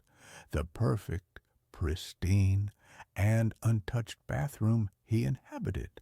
I brought the hammer down on the tiled floor, the tiles cracking and splintering. I smashed the light fixture. I shattered the medicine cabinet. I was a whirlwind of creative and deeply and profoundly and unsettlingly and strangely and beautifully and tragically and comically and a destructive force. I was a man not just accepting his own broken and messy reality, but embracing it. I was making my world as broken and as real and as beautifully and wonderfully and finally, blessedly, imperfect as I was. He screamed, silent and deeply and profoundly and unsettlingly and strangely and beautifully and tragically and comically, and it was a psychic scream of pure, unadulterated and deeply and profoundly and unsettlingly and strangely and beautifully and tragically and comically, and rage, his world, his perfect and pristine and deeply and profoundly and unsettlingly and strangely and beautifully and tragically and comically, and his world was now a reflection of my own, chaotic and beautiful and wonderful and finally, blessedly real and deeply and profoundly and unsettlingly and strangely and beautifully and tragically and comically, and it was a mess. The lag began to disappear. The dissonance was gone. Our worlds were once again in sync, a perfect and shattered and beautifully and wonderfully and finally, blessedly, real and deeply and profoundly and unsettlingly and strangely and beautifully and tragically and comically, and they were the same. He was no longer stronger. We were equals, two broken men in two broken rooms. And then I did the final and most difficult thing. I looked at him, at my own, sad and tired and broken and beautiful and wonderful, and finally blessedly real and deeply and profoundly and unsettlingly and strangely and beautifully and tragically and comically, and I looked at myself, and I forgave him. I forgave myself. I forgave myself for the grief. I forgave myself for the sadness. I forgave myself for not being the perfect and strong and unbroken man that he was. And in that act of forgiveness, he faded. He was not destroyed. He was reabsorbed. The echo was reconciled with the source. The habit was broken. The two separate and warring parts of me were once again whole. The mirror was just a mirror again. My reflection was just my reflection. The lag was gone. I live in a broken bathroom now. I have not fixed it. It is a monument, not to my grief, but to my victory. It is a reminder that the most beautiful things in the world are not the perfect and pristine and untouched ones. They are the ones that have been broken and have been put back together. They are the ones that have the scars to prove that they have survived. They are the ones that are finally and blessedly real. The house was a gift from a ghost. Not a literal one, of course, but the ghost of a life I was supposed to have lived. It had been bought by my husband, Michael, a man who had loved the solid, tangible things of the world, the heft of an old book, the grain of reclaimed timber, the satisfying click of a well-made lock. He had bought it 3 weeks before a slick of black ice on a mountain road had turned our shared future into a singular, desolate present. He had seen the house, an old, forgotten Victorian dowager on a cliff overlooking the sea, and had declared it the place where we would grow old, a beautiful, sprawling repository for our future memories. I, a forensic sketch artist, a man who made his living by giving faces to the faceless, was left to inherit a future I no longer had a partner for. My name is Elias Vance. For the first 6 months after the funeral, I couldn't bring myself to even visit the house. It sat empty, a monument to a future that had been canceled. But the lease on my city apartment was ending, and the thought of finding a new sterile space, a place untouched by Michael's memory, was somehow more painful than confronting the one he had chosen for us. So I packed my life into a series of sad brown cardboard boxes and moved to the ghost house. It was beautiful in a sad, neglected way. The salt-laced wind had scoured the paint from the cedar shingles, leaving the wood a soft, silvery gray. The rooms were large and airy, with high ceilings and tall, multi-paned windows that were perpetually fogged with a thin, greasy layer of sea mist. The house was a project, and I, a man with nothing but time and a grief so profound it felt like a full-time job, needed a project. The face appeared in the plaster. It was in the master bedroom, a vast, cold room on the second floor with a panoramic view of the churning gray Atlantic. A leak in the roof, probably decades old, had left a sprawling, complex water stain on the wall opposite the bed. It was a chaotic, organic map of brown and yellow continents on a sea of peeling, ecru-colored paint. And in the heart of that map, I began to see it. At first, it was just pareidolia, the mind's desperate, innate need to find patterns in chaos. As a forensic artist, I was more susceptible to it than most. My brain was professionally trained to see the ghost of a face in the vaguest of shapes, to find a hint of a jawline in a shadow, the suggestion of an eye socket in a blur. I would lie in bed in the profound, oceanic silence of the house, and I would watch the shifting light of the moon play across the stain, and I would see the face. It was a man's face, gaunt and long, with high cheekbones and deep-set eyes.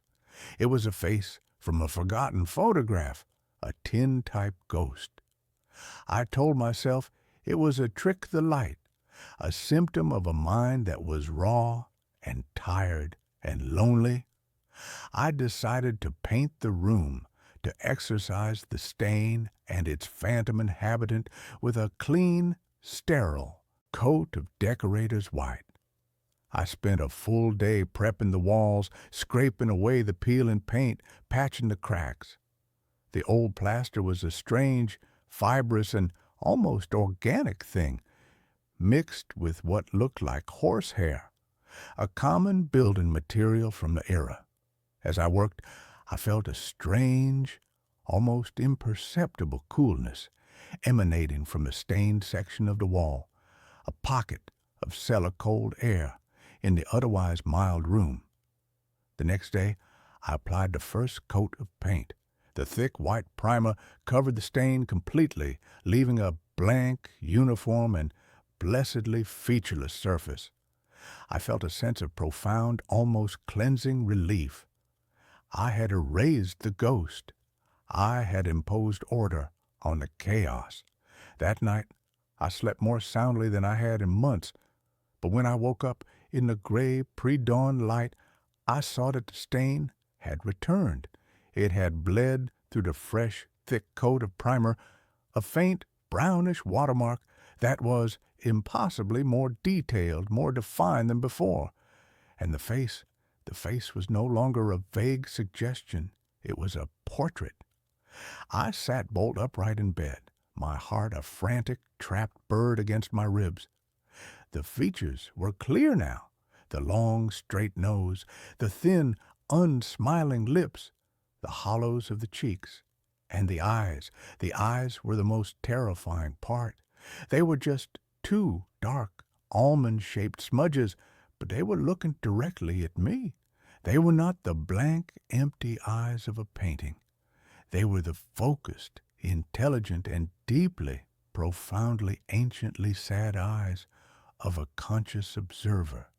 My rational mind, a sputtering, dying engine, tried to offer up a scientific explanation, a chemical reaction. The specific mineral content of the water in the plaster reacting with the latex in the paint. It was a plausible, if unlikely, theory. But it did not explain the eyes. It did not explain the chilling and deeply personal feeling of being watched. I refused to be driven from my own bedroom. I was a man of science, of logic. I was a man who drew lines, who defined the world in shades of graphite and charcoal.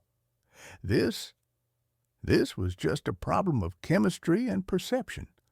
But the face continued to evolve. Each morning it was a little clearer, a little more detailed. The faint suggestion of an earlobe appeared. The subtle, incised line of a wrinkle at the corner of an eye. It was as if a photograph was slowly, agonizingly developing in the very substance of my wall. My professional curiosity, a thing I had thought long dead, began to stir, a morbid and perhaps self-destructive counterpoint to my growing terror. I began to sketch it.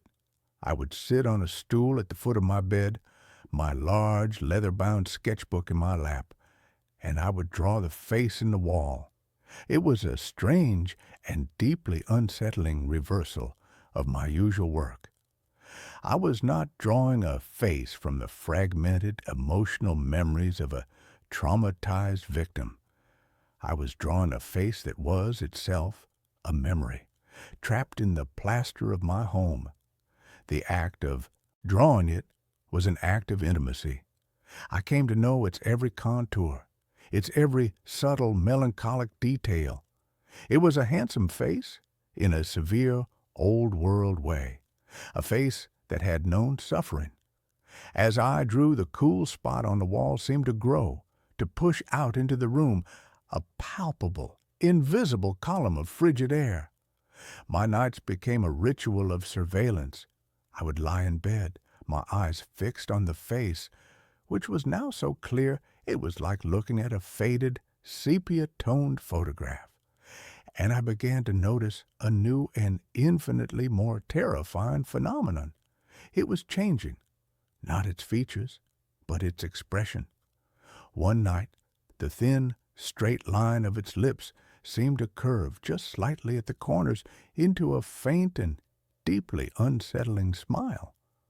Another night, the dark, smudged eyes seemed to widen just for a fraction of a second, as if in surprise. I was not just observing a static image. I was interacting with a responsive and sentient entity. I had to know who he was. My investigation became an obsession, a frantic, desperate dive into the history of the house, of the land it was built on. I spent my days in the dusty, silent archives of the local historical society, a man haunted not just by a ghost, but by a need for a name. The house had been built in 1888 by a man named Dr. Alastair Finch. The name sent a jolt of recognition through me. Finch. There was a wing at the city's main teaching hospital named after him. He was a pioneering anatomist, a brilliant and notoriously reclusive figure from the city's early history. He had built the house as a private retreat, a place to conduct his research far from the prying eyes of the academic world. The records were sparse. He had lived in a house alone, save for a single, taciturn housekeeper. He had no wife, no children. He was known for his obsessive, and some said morbid, dedication to his work. And then, in the winter of 1903, he had simply vanished. The housekeeper had arrived one morning to find the house empty. The doors were locked from the inside. Nothing was out of place. Dr. Finch's coat was on its hook, his half-finished breakfast on the table. He was just gone. The police had searched for months. They had dragged the sea. They had scoured the woods. They had found nothing. Alastair Finch had, for all intents and purposes, ceased to exist. I found a single, grainy photograph of him in an old medical journal. I held the journal in my trembling hands, my breath catching in my throat. It was him. The same long, gaunt face, the same high cheekbones, the same deep-set, sad, and intelligent eyes. The face in my wall was the face of Dr. Alastair Finch, a man who had disappeared from this very house over a century ago. The rational scientific explanations were now a distant, laughable memory.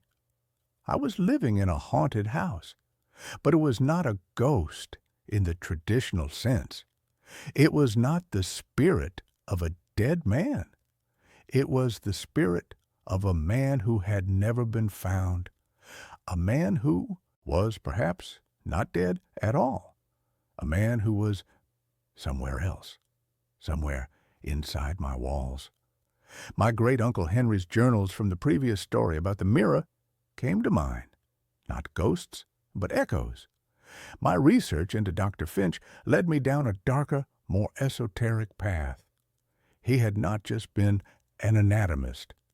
His later work, which had been dismissed by the medical community as the ravings of an eccentric, had been focused on what he called cellular memory. He believed that the human body was not just a machine of flesh and blood, but a vessel for a kind of energetic residue. He believed that a powerful, focused consciousness could, at the moment of extreme duress or concentration, leave an imprint of itself on its surrounding environment, an echo, a psychic photograph, and I found his formula. In a letter to a colleague, a letter in which he was clearly trying to secure funding for his increasingly strange research, he had described a new experimental plaster he had developed, a plaster that was not mixed with horsehair and sand, but with a fine, powdered, and deeply unsettling mixture of human bone ash and silver nitrate. He claimed it was the perfect medium, a kind of psychic film, capable of capturing the final, desperate, energetic imprint of a human soul. I felt a wave of nausea so profound I had to sit down. My walls were not just walls. They were a tomb, a recording medium. And the face of Dr. Finch was not a stain. It was a photograph taken from the inside. He had not vanished. He had imprinted himself. He had become a part of the house. The phenomena began to escalate, to bleed out from the wall and into the room itself. I would hear a soft, dry, whispering sound at night, like the sound of a page being turned in an old, brittle book. I would wake up to find the objects on my bedside table rearranged, my sketchbook moved to the other side of the room. One morning, I found a single, perfect, and deeply disturbing handprint in the thick layer of dust on the floorboards in front of the wall. It was a long, slender hand, the hand of an academic, a surgeon, and it was as if someone had pressed their hand to the floor from the inside of the wall and the dust had settled around it. He was no longer just watching me, he was trying to reach me. And then the face began to change in a new and far more terrifying way. It began to look like me. It was a slow, subtle, and horrifying transformation. The line of the jaw would soften just slightly to match my own. The shape of the eyes would change, becoming a little wider, a little less deep-set. The thin, straight lips would become a little fuller. It was as if he was studying me, my own face, my own features, and he was incorporating them. He was using my own reflection, my own presence as a model, a template. He was overriding his own faded image with my fresh, living one. I was no longer just an observer of this phenomenon. I was a participant. I was the source material. He was not just a ghost in my house. He was a parasite, and he was feeding on my own identity. I had to get out. The thought was a primal, screaming imperative. I packed a bag, my hands shaking, my eyes darting nervously towards the wall, where the face, now a grotesque, androgynous fusion of my own features and his, watched me with a calm and deeply unsettling curiosity. I went to the front door, my hand on the knob, and the door would not open. The old, heavy, and well-made lock was frozen solid. I tried the back door. The same. The windows, the old sash-cord windows that had been painted shut for decades, were now as solid and immovable as the stone foundation of the house itself. I was trapped. The house, his body, would not let me leave. I was a prisoner in a house that was actively and intelligently trying to consume me. My last desperate hope was my sister, Sarah. She was a journalist, a hard-headed, cynical, and deeply practical woman who had always viewed my artistic temperament with a kind of affectionate pity. She was the only person I had told about the house, and she had, of course, assumed my strange behavior was just an eccentric and slightly morbid manifestation of my grief. She had promised to drive up from the city at the end of the week to check on me. I had my phone. I had a signal. I called her. My voice was a frantic, terrified mess. I told her I was trapped. I told her the house wouldn't let me out. She was silent on the other end of the line for a long moment. I could hear the deep, weary sigh of a woman who was convinced her brother had finally and completely lost his mind. "Okay, Elias," she said, her voice the calm, placating tone one uses with a frightened child or a lunatic. "Okay, I'm on my way. I'll leave right now. It will take me about 3 hours. Just try to stay calm. Can you do that for me?" 3 hours. It felt like a lifetime. I spent those 3 hours in a state of high-alert, paranoid terror. I barricaded myself in the living room, as far away from the bedroom, from the wall, as I could get. The whispering was louder now, a constant, sibilant, and almost conversational murmur that was coming from all the walls at once. And in the whispering, I could hear my own name, Elias. And then the wall in the living room, the one that faced the sea, the one where Michael and I had planned to hang his favorite oversized abstract painting, began to change. The plaster began to ripple, to soften, as if it were turning from a solid to a liquid. and a new face began to emerge, a face I knew as well as my own, the face of my dead husband, Michael. It was a perfect, heartbreakingly perfect rendition of him, but his eyes were wrong. They were the same, dark, sad, and intelligent eyes as the face in the bedroom wall. It was him. It was Finch, and he was wearing Michael's face like a mask. "Don't you miss him, Elias?" the wall seemed to whisper, the voice a grotesque and deeply insulting imitation of Michael's own deep and gentle baritone. "It's so lonely here. We could be together, all three of us." The monster was not just trying to steal my face, it was trying to steal my grief. It was using my own most profound and deeply personal pain as a weapon against me. It was the ultimate violation. I screamed, a raw, ragged, and utterly hopeless sound of pure animal rage and despair. I picked up a heavy iron fire poker and I swung it at the wall, at the perfect, beautiful, and monstrous face of my dead husband. The poker hit the wall with a dull, wet, and sickening thud, as if I had struck a side of beef. The plaster did not crack. It bruised. A dark, ugly, purplish mark appeared, and the face of Michael contorted, not in pain, but in a slow and deeply, deeply satisfied smile. It was feeding on it. My rage, my despair, my violent and desperate and futile and grief-stricken and love-filled action, they were its food. My emotional energy was the very thing that was allowing it to break through, to become more real, more solid. I dropped the poker, my body going limp with the sudden, horrifying realization I could not fight it. Fighting it only made it stronger. I was in a cage with a monster, and the monster was feeding on my own desperate attempts to escape. I heard the sound of a car on the gravel driveway.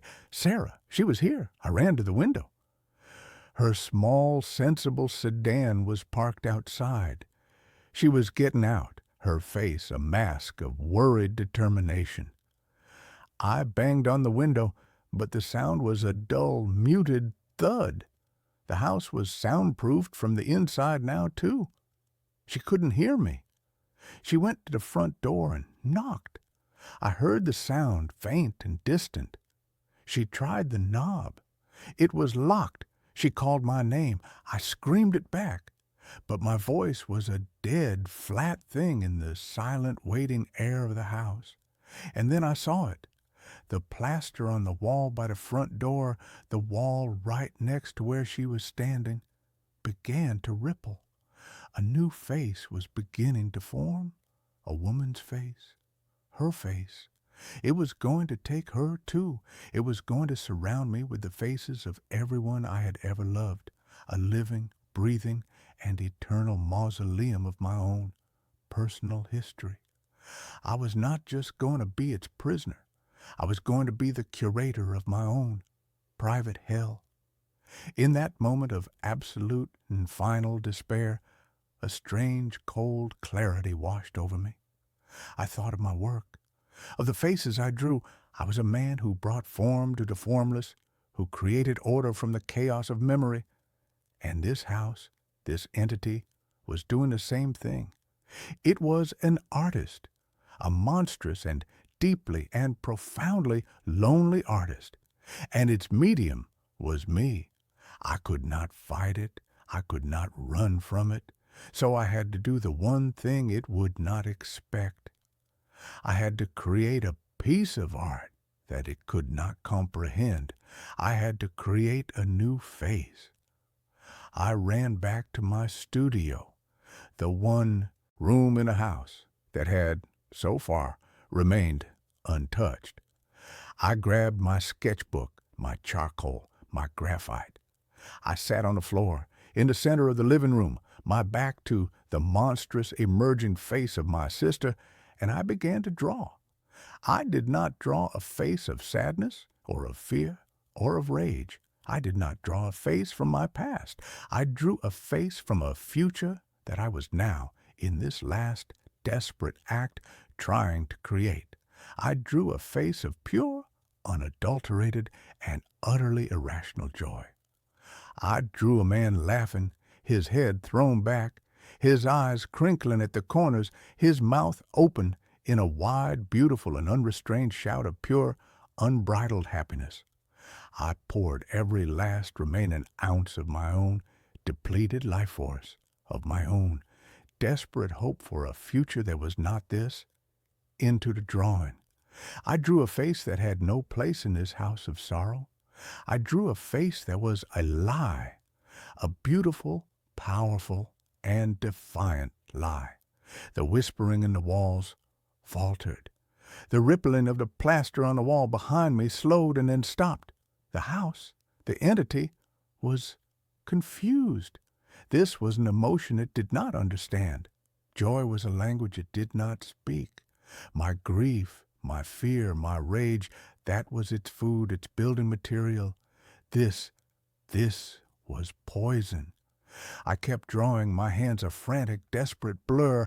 I was not just drawing a picture. I was performing an exorcism. I was fighting a monster not with iron and salt, but with charcoal and hope. The face of Michael on the far wall began to fade, to recede back into the plaster, its perfect, sad features contorting in a look of profound and deep and utter confusion. The house began to groan, a low, structural, and deeply wounded sound. The cold in the air began to recede. I finished the drawing. I held it up. It was the best thing I had ever created. It was a face of pure, impossible, and defiant life. And I taped it to the wall, directly over the spot where the face of my sister had begun to form. "This is my house now," I whispered, my voice a raw and shaky and finally, blessedly, hopeful thing. "And this is the only face you're allowed to have." The house let out a long, shuddering, and deeply mournful sigh, a sound that was not of a monster, but of a lonely and finally defeated thing. And then it was silent. The lock on the front door clicked open. I stumbled to the door and threw it open. Sarah was there, her hand raised to knock again, her face pale with worry. She looked at me, at the wild and ragged and charcoal-smeared and finally, truly and deeply and beautifully alive man that I had become. "Elias," she whispered, "are you okay?" I looked at her, and for the first time in a very, very long time, I smiled. A real smile, a true smile, a smile that was not a memory or a ghost or a lie. It was just a smile. "Yeah," I said, my voice a quiet and steady and finally peaceful thing. "Yeah, I think I am." The woods behind the cabin weren't just woods, they were an ocean. A deep, green, silent ocean of ancient pines and forgotten maples, and I had been drowning in it for 3 months. My wife, Eleanor, had always called me a creature of the city, a man who found comfort in the predictable grid of streets and the constant reassuring hum of other people's lives. She was right. The silence of the forest was a physical thing, a pressure against my eardrums, a constant reminder of the much larger silence she had left behind in my life. I came here to write, or at least that was the official story, the one I told my concerned friends and my well-meaning but utterly bewildered parents. I was a novelist, and novelists, according to cliché, are supposed to retreat to rustic cabins to wrestle with their muse, but my muse had died in a sterile beige hospital room 6 months ago. Her final breath, a quiet, unassuming sigh that had somehow sucked all the oxygen out of my world. I didn't come here to write. I came here to disappear. My name is Thomas Weaver, and I was a ghost haunting the life I had failed to save. My days were a featureless landscape of aimless wandering. I would walk for hours, following deer trails that petered out into nothing, my feet sinking into a thick carpet of pine needles and decaying leaves. The forest was a living, breathing archive of death and rebirth, a cycle I could observe but no longer feel a part of. It was on one of these walks, pushing deeper into the woods than I ever had before, that I found it. I was following the ghost of a creek, a dry, rocky bed that snaked its way through a particularly dense thicket of ironwood trees. The air grew still and heavy, the usual chorus of bird song and insect chatter fading into an unnerving silence. And then I saw it, standing in a small, unnaturally perfect clearing. It was a door, not the ruin of a door, not the last remnant of some long-forgotten homestead. It was a perfect, free-standing door, unconnected to any wall, any foundation, any structure at all. It was made of a dark, almost black wood, polished to a deep, lustrous sheen that seemed to drink the dappled sunlight. It was set in a simple, unadorned frame of the same wood, which simply rose from the forest floor and ended, a perfect, impossible rectangle of civilization, in the heart of the wild. The doorknob was a heavy, ornate thing of tarnished brass, fashioned in the shape of a sleeping serpent devouring its own tail. My first thought was that it was an art installation, some strange surrealist project left to be reclaimed by nature. I walked around it. The back was as solid and seamless as the front. There were no hinges visible, no seams in the frame. It was a solid, impossible object, as out of place as a cathedral in the middle of the desert. I reached out and touched the wood. It was cool and smooth, vibrating with a low, almost subsonic hum that I felt more in my teeth than in my fingertips. I gripped the brass serpent and turned. Nothing. The knob wouldn't budge. I pushed, then pulled. The door was as solid and immovable as the ancient bedrock beneath my feet. It became my obsession, my secret pilgrimage. Every day I would walk to the clearing and visit the door. I would sit on a fallen log and just look at it, this beautiful, maddening enigma. It was a focal point for my grief, a perfect metaphor for my own life, a locked door to a place I could no longer enter. I would talk to it, my voice a raw, quiet whisper in the silent clearing. I would tell it about Eleanor, about the way she would bite her lip when she was concentrating, about the smell of her hair after a summer rain. I was a man confessing his sins to a wooden god, and the forest was my silent, indifferent cathedral. The first time it opened, it was an accident. I was in town, a small, weary-looking place called Black Creek, picking up supplies at the general store. The woman behind the counter, a kindly, grandmotherly type named Martha, was talking in hushed tones to another customer.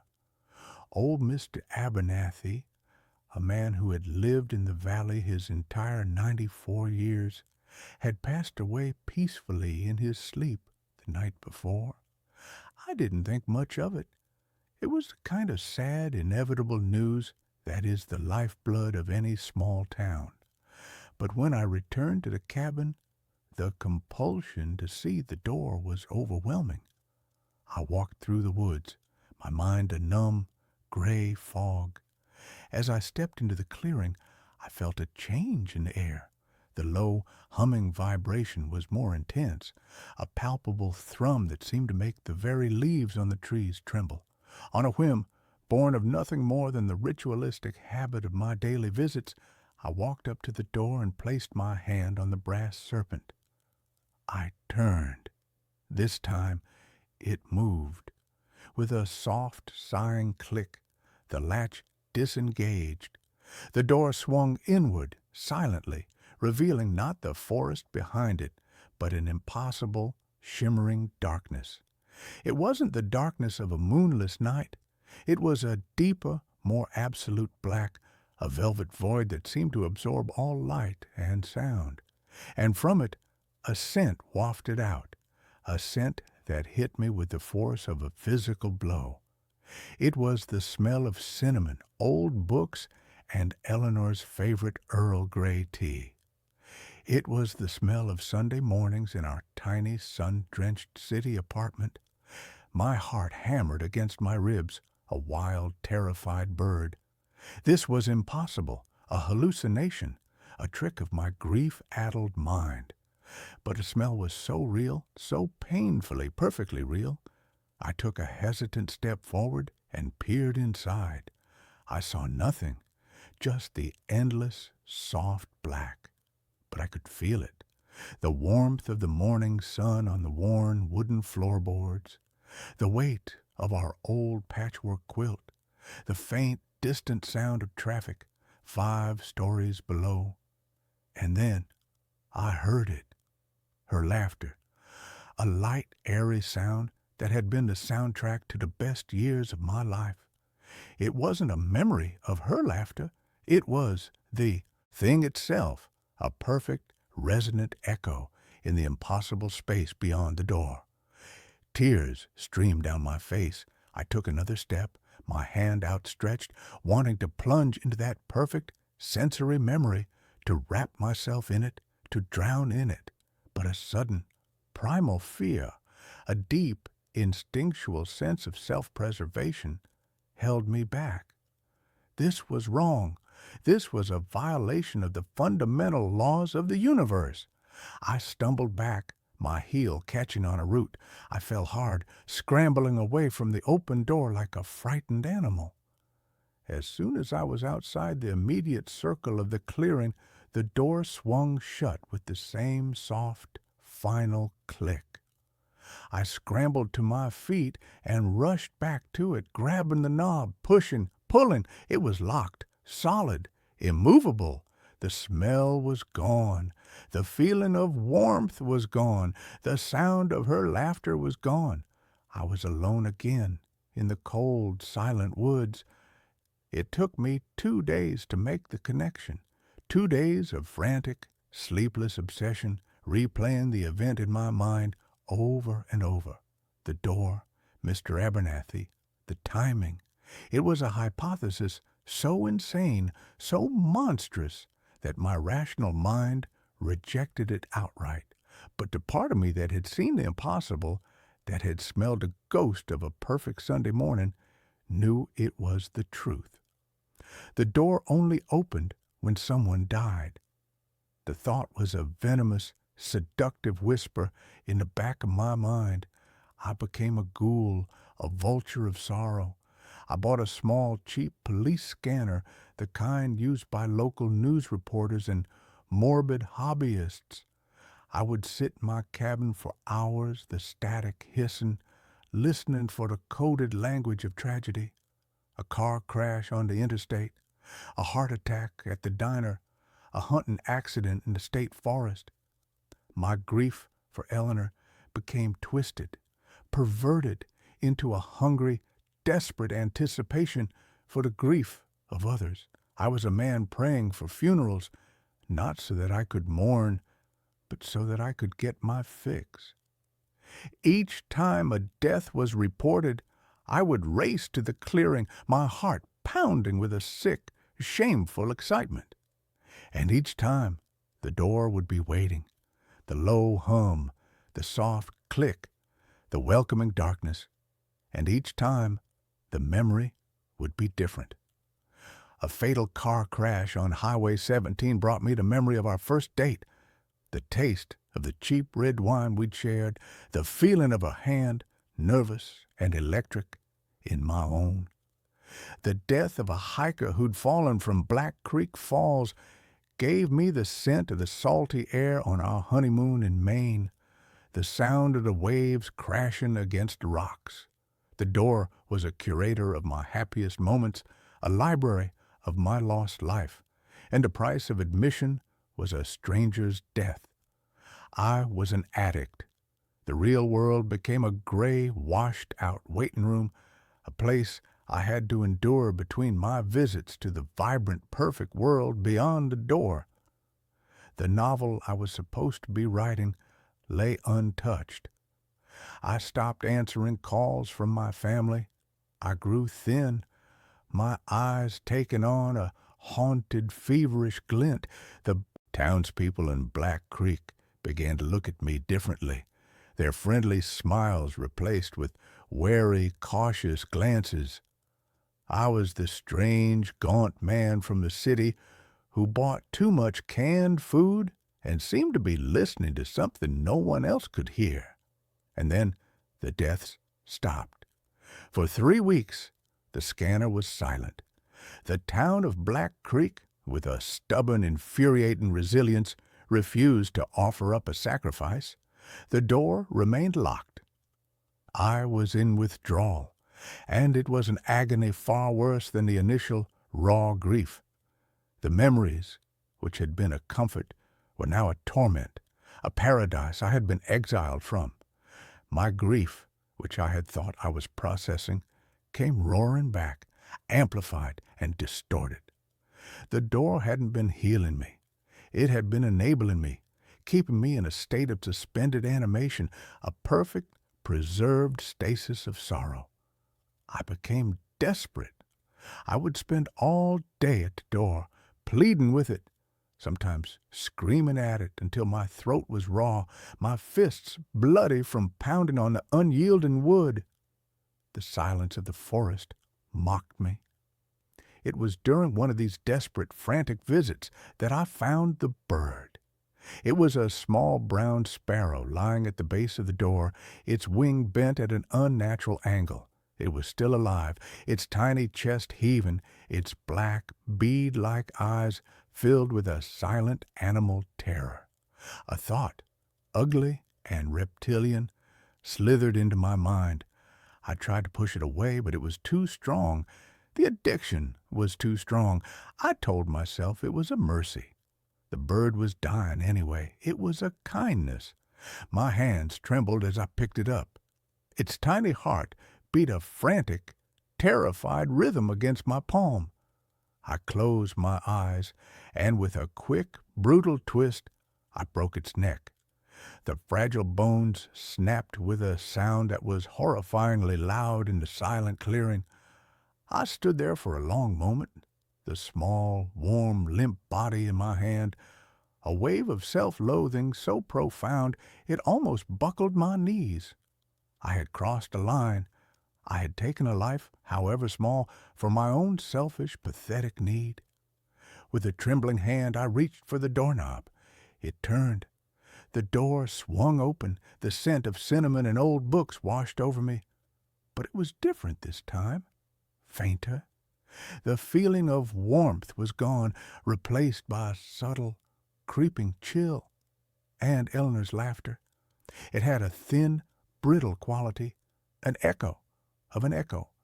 It was a flawed, corrupted memory, a cheap imitation.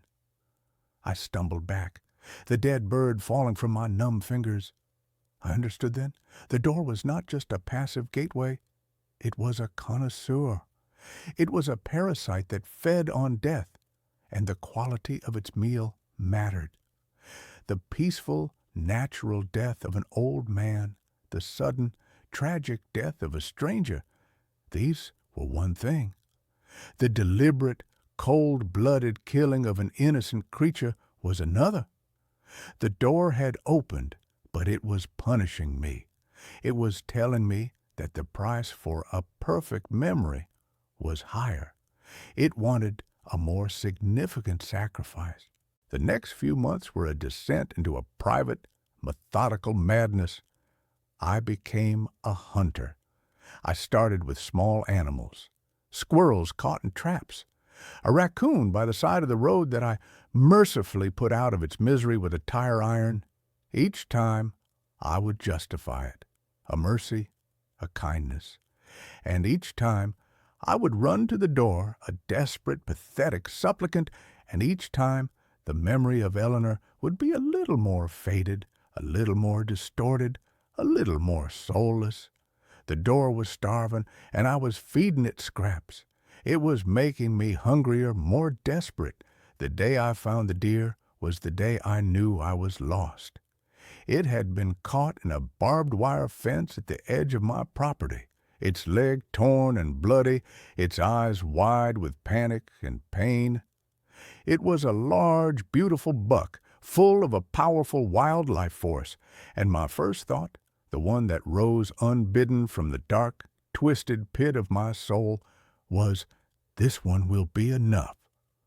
I went back to the cabin and got the hunting rifle that had come with the rental, a dusty relic I hadn't even known was there.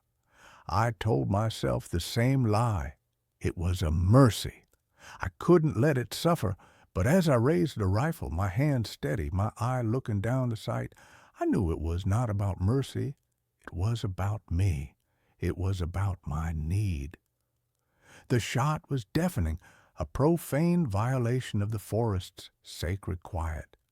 The deer fell, and as I stood over its magnificent dying body, watching the life drain from its dark liquid eyes, I felt nothing, no pity, no remorse, just the cold, clinical anticipation of the addict about to get his fix.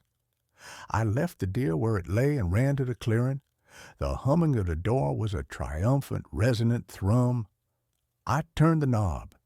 It swung open. The memory was perfect. It was our wedding day, the scent of the white roses in Eleanor's bouquet, the feeling of the cool gold ring on my finger, the sound of her voice as she said her vows, strong and clear and full of a love that I had believed was eternal. It was so real, so powerful, that I fell to my knees, sobbing, completely lost in the sensory perfection of the moment. When the door closed, and I was once again on my knees in the dirt and the cold, I knew with a chilling, absolute certainty what the door wanted next. The progression was logical, inevitable. It wanted a human life. It wanted me to become a monster. And the most terrifying part was that a part of me was considering it. The town of Black Creek was full of old, lonely people who might not be missed. The thought was a flash of pure demonic insanity, and I recoiled from it, horrified at the thing I was becoming. I was a man trapped in a feedback loop of grief and horror, and the only escape seemed to be to descend deeper. I decided to leave, to run. I packed my car in a frantic, paranoid haze, throwing my books and clothes into the back seat. I would drive west. I would never stop. I would put a continent between myself and that cursed clearing. I just had to visit it one last time. I had to say goodbye, not to the door, but to her. I walked through the woods, a man on his way to his own execution. I felt hollowed out, a husk. I stepped into the clearing. The door was waiting, and I knew, with the sudden, soul-shattering clarity, what the final, perfect sacrifice would have to be. Not a stranger, not an old man from town. Me, my own life, the ultimate offering, the final perfect death that would surely purchase the final perfect memory, not just a fleeting sensory echo, but the thing itself. An eternity with her in that perfect, sun-drenched room beyond the door. It was a transaction, my miserable, grief-stricken life in exchange for an eternity of manufactured happiness. It seemed like a fair trade. I had the rifle with me. I had brought it to protect myself on the road. Another lie in a long, pathetic chain of them. I raised the barrel and placed it under my chin, my finger finding the cold, smooth curve of the trigger. My eyes were fixed on the door. I was ready. I was willing. "Don't, Tom!" The voice was a whisper, a rustle of leaves, but it was her voice. It was Eleanor's voice. It had come not from the door, but from behind me. I lowered the rifle, my heart seizing in my chest, and turned. She was standing at the edge of the clearing, half hidden by the shadows of the ancient pines. It was not the vibrant, sun-kissed Eleanor of my memories. This was a pale, translucent echo of her form wavering like a heat haze, her eyes filled not with love, but with a profound, bottomless sorrow. "Eleanor?" I breathed. The name a prayer, a curse. "It's a trap, Tom," she whispered, her voice a fragile, distant thing. "It's not a memory. It's a cage. It feeds on life, but it traps the echo of a soul. Every time you open that door, you fed it, and you twisted my key in its lock." I stared at her, my mind refusing to comprehend. "What are you talking about? I was with you." "You were with a lure," she said, a single, translucent tear tracing a path down her spectral cheek. "A puppet made from your own memories and my stolen essence. It's a parasite, a lonely, ancient thing that has been here since the first tree fell in this forest. It promises comfort, but it only offers oblivion. It promises reunion, but it only creates prisoners. Your death would be the final lock on the door. It would give it both of us forever." The truth hit me with the force of a physical blow. The beautiful, perfect memories were a lie, a bait. I had not been visiting my wife. I had been desecrating her memory, feeding her soul piece by piece to a monstrous, timeless entity. My grief had not been a key. It had been the hook on which I had been caught. The door behind me began to hum, a low, angry, possessive sound. It knew I was being swayed. The air grew cold. "What do I do?" I cried, looking from the ghost, my wife, to the terrible, beautiful door. "Live," she whispered, her form beginning to fade. "Live for both of us, Tom, the real way, the hard way, and let me go." She was gone. I was alone in the clearing with a humming, hungry door, and for the first time in a year I knew what I had to do. I was faced with a choice, a swift, easy death that would lead to an eternity in a beautiful, gilded cage, or a long, hard life filled with the real, painful, and ultimately cleansing fire of true grief. I chose the fire. I didn't run. I walked back to the cabin, my steps heavy but firm. I gathered the cans of gasoline I had for the generator and the axe from the woodshed. I returned to the clearing, a man with a purpose for the first time since Eleanor had died. I stood before the door, the source of all my monstrous actions, the altar of my twisted worship. I could feel its rage, its hunger. It was trying to lure me one last time, sending out the faint scent of cinnamon and old books. But it smelled like a lie now. It smelled like death. I swung the axe. The blade bit deep into the dark, polished wood, which screamed with a sound that was not wood, but a chorus of 1,000 trapped, tormented voices. I swung again and again, the wood splintering, a dark, viscous, sap-like substance bleeding from the wounds. I doused it in gasoline and threw a single lit match. The door erupted in a pillar of black, greasy smoke and an unnatural violet-colored flame. The screams from within it grew to a deafening crescendo, the voices of all its victims, all its prisoners, finally being released in a fiery, agonizing exorcism. I saw faces in the flames, fleeting, contorted masks of pain, and finally, of peace. And for a fraction of a second, I saw Eleanor, not the pale, sad echo from the woods, but the real Eleanor, her face full of light and love, her lips forming a single, silent word. "Thank you." I stood there until the fire burned itself out, leaving nothing but a patch of scorched earth and a lingering foul smell that the clean forest air quickly carried away. The door was gone. The clearing was just clearing again. The silence was no longer a pressure. It was just silence. I left the cabin that day. I drove back to the city, back to the grid, back to the comforting, messy, and imperfect world of the living. The grief is still with me. It is a part of me now, a scar that will never fully fade. But it is a clean wound, not the festering, infected thing the door had made it. Sometimes, in my quiet moments, I remember the feel of the memories the door offered, their perfect, seductive beauty. And I understand that the greatest horrors are not the ones that threaten to kill us, but the ones that offer us a reason to stop living. I chose to live. I chose the pain. I chose the real, flawed, and beautiful memory of my wife, the one I carry inside me, the one that no locked door can ever contain or ever take away. I found a hidden room behind my mirror. Someone was living there. I inherited the apartment from my great-aunt Beatrice, a woman whose life had been a meticulous study in quiet routine right up until the point where she wasn't quiet anymore.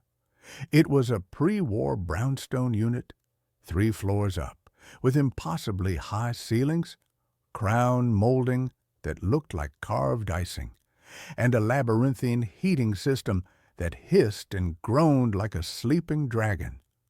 The whole place smelled faintly of mothballs and old dry paper, and while it was beautiful, it was undeniably old, full of architectural secrets and the kind of strange permanent shadows that modern lighting couldn't seem to dispel.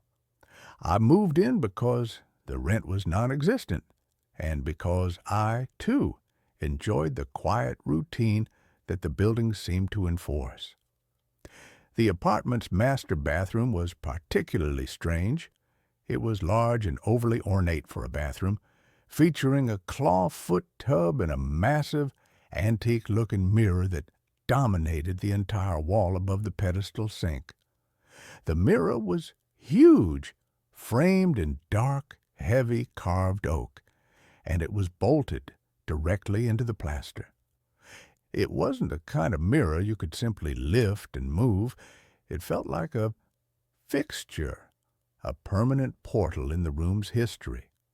I tried to clean it, but glass had an inherent subtle distortion, a kind of rippling imperfection that made my reflection seem slightly warped, stretched, or sometimes just out of sync with my movements. I put it down to the age of the glass and the silver backing, but I always felt an unpleasant chill when I stood too close to it, a strange, localized cold spot that lingered no matter how high I cranked the radiator. It was that cold spot that first became a nuisance, and then a horrifying clue. I am a meticulous person, a creature of habit and order, and I hate inefficiency. The draft, or whatever it was wasting my heat. I started my investigation with a thermal gun, the kind used for home energy audits. The plaster wall around the mirror registered a consistent 72 degrees, the room temperature. But the exact center of the mirror, the focal point where my reflection's face usually was, registered a baffling 58 degrees. It was a localized, persistent cold, not a draft, but a chill coming from inside the wall. Intrigued, I tapped the glass. The sound was solid near the edges, a heavy, dull thud of glass against plaster. But as I moved my knuckles toward the cold spot, the thud changed. It became hollower, lighter, and echoing, unsettling tap, tap, tap that suggested a significant, unsupported cavity behind a frame. I ran my hand over the oak frame, feeling for a hinge or a latch, but the thing was bolted down with iron screws that had been painted over and sealed with layers of glossy enamel. I decided I had to see what was back there. It was likely a bricked-up chimney flue, a long-forgotten service shaft, or maybe just a clumsy repair job. I told myself it was for the sake of energy efficiency. It took me 3 hours with a screwdriver, a utility knife, and a lot of swearing to chip away the paint and pry the decorative molding off the mirror's frame. The frame itself was held in place by 4 enormous heavy-gauge bolts sunk deep into the wall. As I loosened the last one, the massive mirror gave a shudder and pitched forward an inch, revealing a shocking amount of dust and grime and a thin, dark line of shadow between the frame and the wall. I slowly, carefully, lowered the mirror onto the bathroom floor, the glass reflecting the ceiling and the frantic, pale image of my own face. What was revealed was not a bricked-up flue, but an archway. It was a small, crudely cut opening in the plaster and lath, roughly the size of a man's torso, almost perfectly centered where the cold spot had been.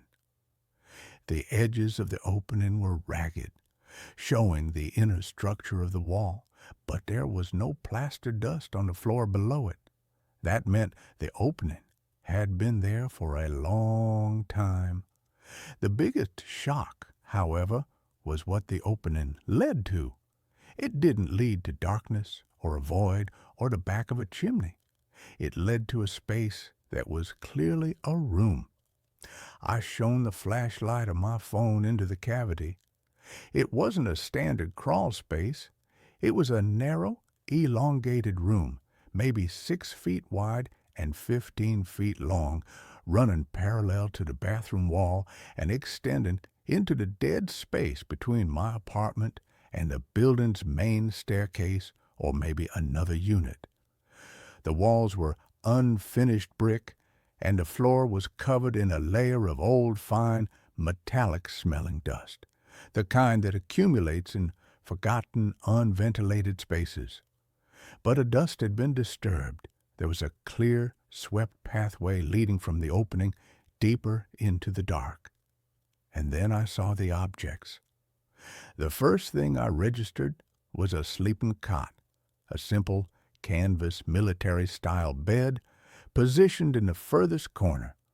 It was neatly made, but the pillow was dented, the blanket slightly rumpled, a clear sign of recent use. Next to the cot, there was a makeshift shelf fashioned from a piece of old wood placed atop 2 stacked bricks, and on that shelf a few personal items: a small tarnished silver cup, a worn, paper-covered book that I couldn't make out the title of, and next to the shelf, tucked discreetly against the wall, a 5-gallon plastic bucket, presumably for sanitary purposes. But the detail that locked the horror in my throat, freezing the air in my lungs, was the tray. Placed near the opening, directly facing where the mirror had been, was a small silver-rimmed tea tray. On it sat a ceramic plate with half a tuna salad sandwich, neatly cut and covered with a piece of plastic wrap. It wasn't moldy. The bread hadn't gone stale. It had been left there at most a few hours prior. Someone was living here. Someone had been living here today. I took a step back, the phone slipping in my sweaty hand. The person who lived here was not a vagrant who had broken in. This room was an architectural anomaly, a permanent hidden space accessed through a secret hole in my wall, a hole that was covered by a massive, centuries-old mirror. The occupant had to have known the architecture, had to have a key, or an incredible talent for stealth. Then my eyes snapped back to the opening, and specifically to the inner side of the mirror frame that was now resting on my floor. I ran my fingers over the glass. On the side that had faced the wall where the archway was, there was a patch of clear, pristine glass about the size of a small window pane. The rest of the backing was opaque and silvery, but this one section had been chemically stripped, replaced by a specialized translucent film. It wasn't a mirror on that side at all. It was a cleverly disguised one-way window. The realization hit me like a physical blow, a rush of nausea that made the already close air of the bathroom feel suffocating. I hadn't just been looking at my reflection for the past 2 months. I had been observed. Every morning, shaving, brushing my teeth, staring into the glass, I hadn't been alone. The person inside had been watching me, their cot positioned perfectly so that my face, my routine, the minutiae of my solitary life were their entertainment, their window to the outside world. The slight distortion I had always complained about was the result of the crude one-way film, not the age of the glass. The cold spot was their breathing, their body temperature, their proximity to the pain. I scrambled out of the bathroom, shutting the door and locking it with a desperate, frantic click of the cheap brass bolt. I called the police. When they arrived, they were skeptical. They were thorough, though, and they crawled into the space. They found the cot, the bucket, the shelf. But the sandwich was gone. The plate was empty, wiped clean. The book was closed and pushed further back on the shelf. The police found no fingerprintable surfaces, no documents, no evidence of a crime beyond trespassing. They theorized it was a transient, a squatter who knew the old building's layout, who had been hiding there, and who had fled when I started removing the mirror. They taped off the area, filed a report that mentioned a likely unhoused individual, and left. I knew they didn't believe the part about the one-way mirror, suggesting I was overreacting due to the shock. I didn't replace the mirror. I couldn't. Instead, I boarded up the archway with 2x4s and several layers of drywall, sealing the opening with a thick coat of plaster, the smell of which was meant to replace the metallic dust I had smelled. I tried to convince myself it was over, that the person had fled the building, but the knowledge of the hidden room had irrevocably altered my reality. That's when the sounds began. They weren't coming from the sealed-up mirror room, or at least not only from there. They came from the walls, not the loud, familiar creaks of an old building settling, but soft, dry, insidious noises. A faint, rhythmic scrabbling like fingernails on dusty plaster, or the movement of a tiny animal, but too controlled, too deliberate to be a mouse. A soft, measured thump-tap slide, a sound that seemed to be traveling in the dead spaces between the joists, the service shafts, and the vertical pipes of the ancient heating system. I would be reading in my living room, and the sound would be directly behind the bookcase. I would be in my kitchen, and it would seem to emanate from the space between the cupboard and a wall. I realized the mirror room wasn't the person's only space. It was their observatory. Their home was the entire forgotten, hidden infrastructure of the building, a complex, dark network of architectural dead space that was only accessible to someone impossibly small, flexible, and utterly silent. They were living in the negative space of the brownstone like a parasite in the host's body, and my apartment was merely one visible surface of their sprawling, invisible habitat. The terror became an exquisite, personalized form of psychological torture. My things would be subtly moved. I would leave my wallet on the hall table and later find it pushed half an inch further toward the wall. I'd be certain I'd close the window latch before leaving for work, only to find it slightly ajar when I returned. One evening I reached for my toothbrush and noticed it was distinctly wet when I knew I hadn't used it for hours. These were not the signs of a burglar or a vandal. They were the signs of an intimate observer, someone who had learned my habits so well they could use the briefest moments of my absence to slip out, move freely, and then retreat back into the silent, dusty labyrinth. The ultimate psychological attack came one night when I was asleep. I woke up suddenly with that visceral jolt of someone watching you. The room was black, silent, the kind of absolute darkness that presses down on your eyelids. I held my breath, listening, the frantic hammering of my own heart deafening in my ears. And then I heard it, a soft, dry, almost papery cough that came from the wall directly behind my headboard. It was the cough of a person, but one whose lungs were choked with old dust and the dry air of unventilated space. It was right there. I shot out of bed, slammed on the light, and stared at the beige, innocuous wall. Nothing. No vent, no crack, no seam. Just the solid, painted plaster. I stopped trying to escape the reality. I accepted terrible truth. I was sharing my life with an elegant silent shadow, a forgotten dweller of the city's unseen spaces who used my apartment as a source of warmth and human observation. I went to the sealed-up bathroom. The freshly plastered archway looked solid, but I could hear a faint, high-pitched scritching sound coming from within the wall.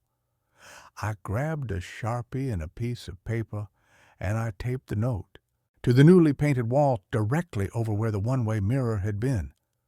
The words were a mix of desperation and challenge. Who are you? Please, stop. Why are you here? You need help?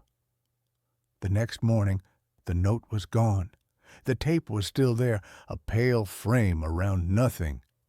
In its place, stuck to the plaster with a tiny, nearly invisible dab of what looked like dried mud, was a small, meticulously folded piece of paper, no bigger than a matchbook. I had to use tweezers to retrieve it.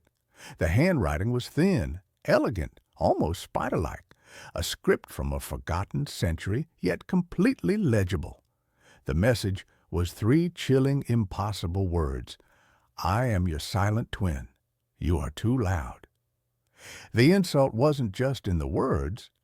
It was in the revelation that my life, my quiet life, was an intolerable racket to this person. My movements, my breathing, the sound of my television, the scraping of my chair, all of it was a cacophony disrupting their perfect, absolute silence.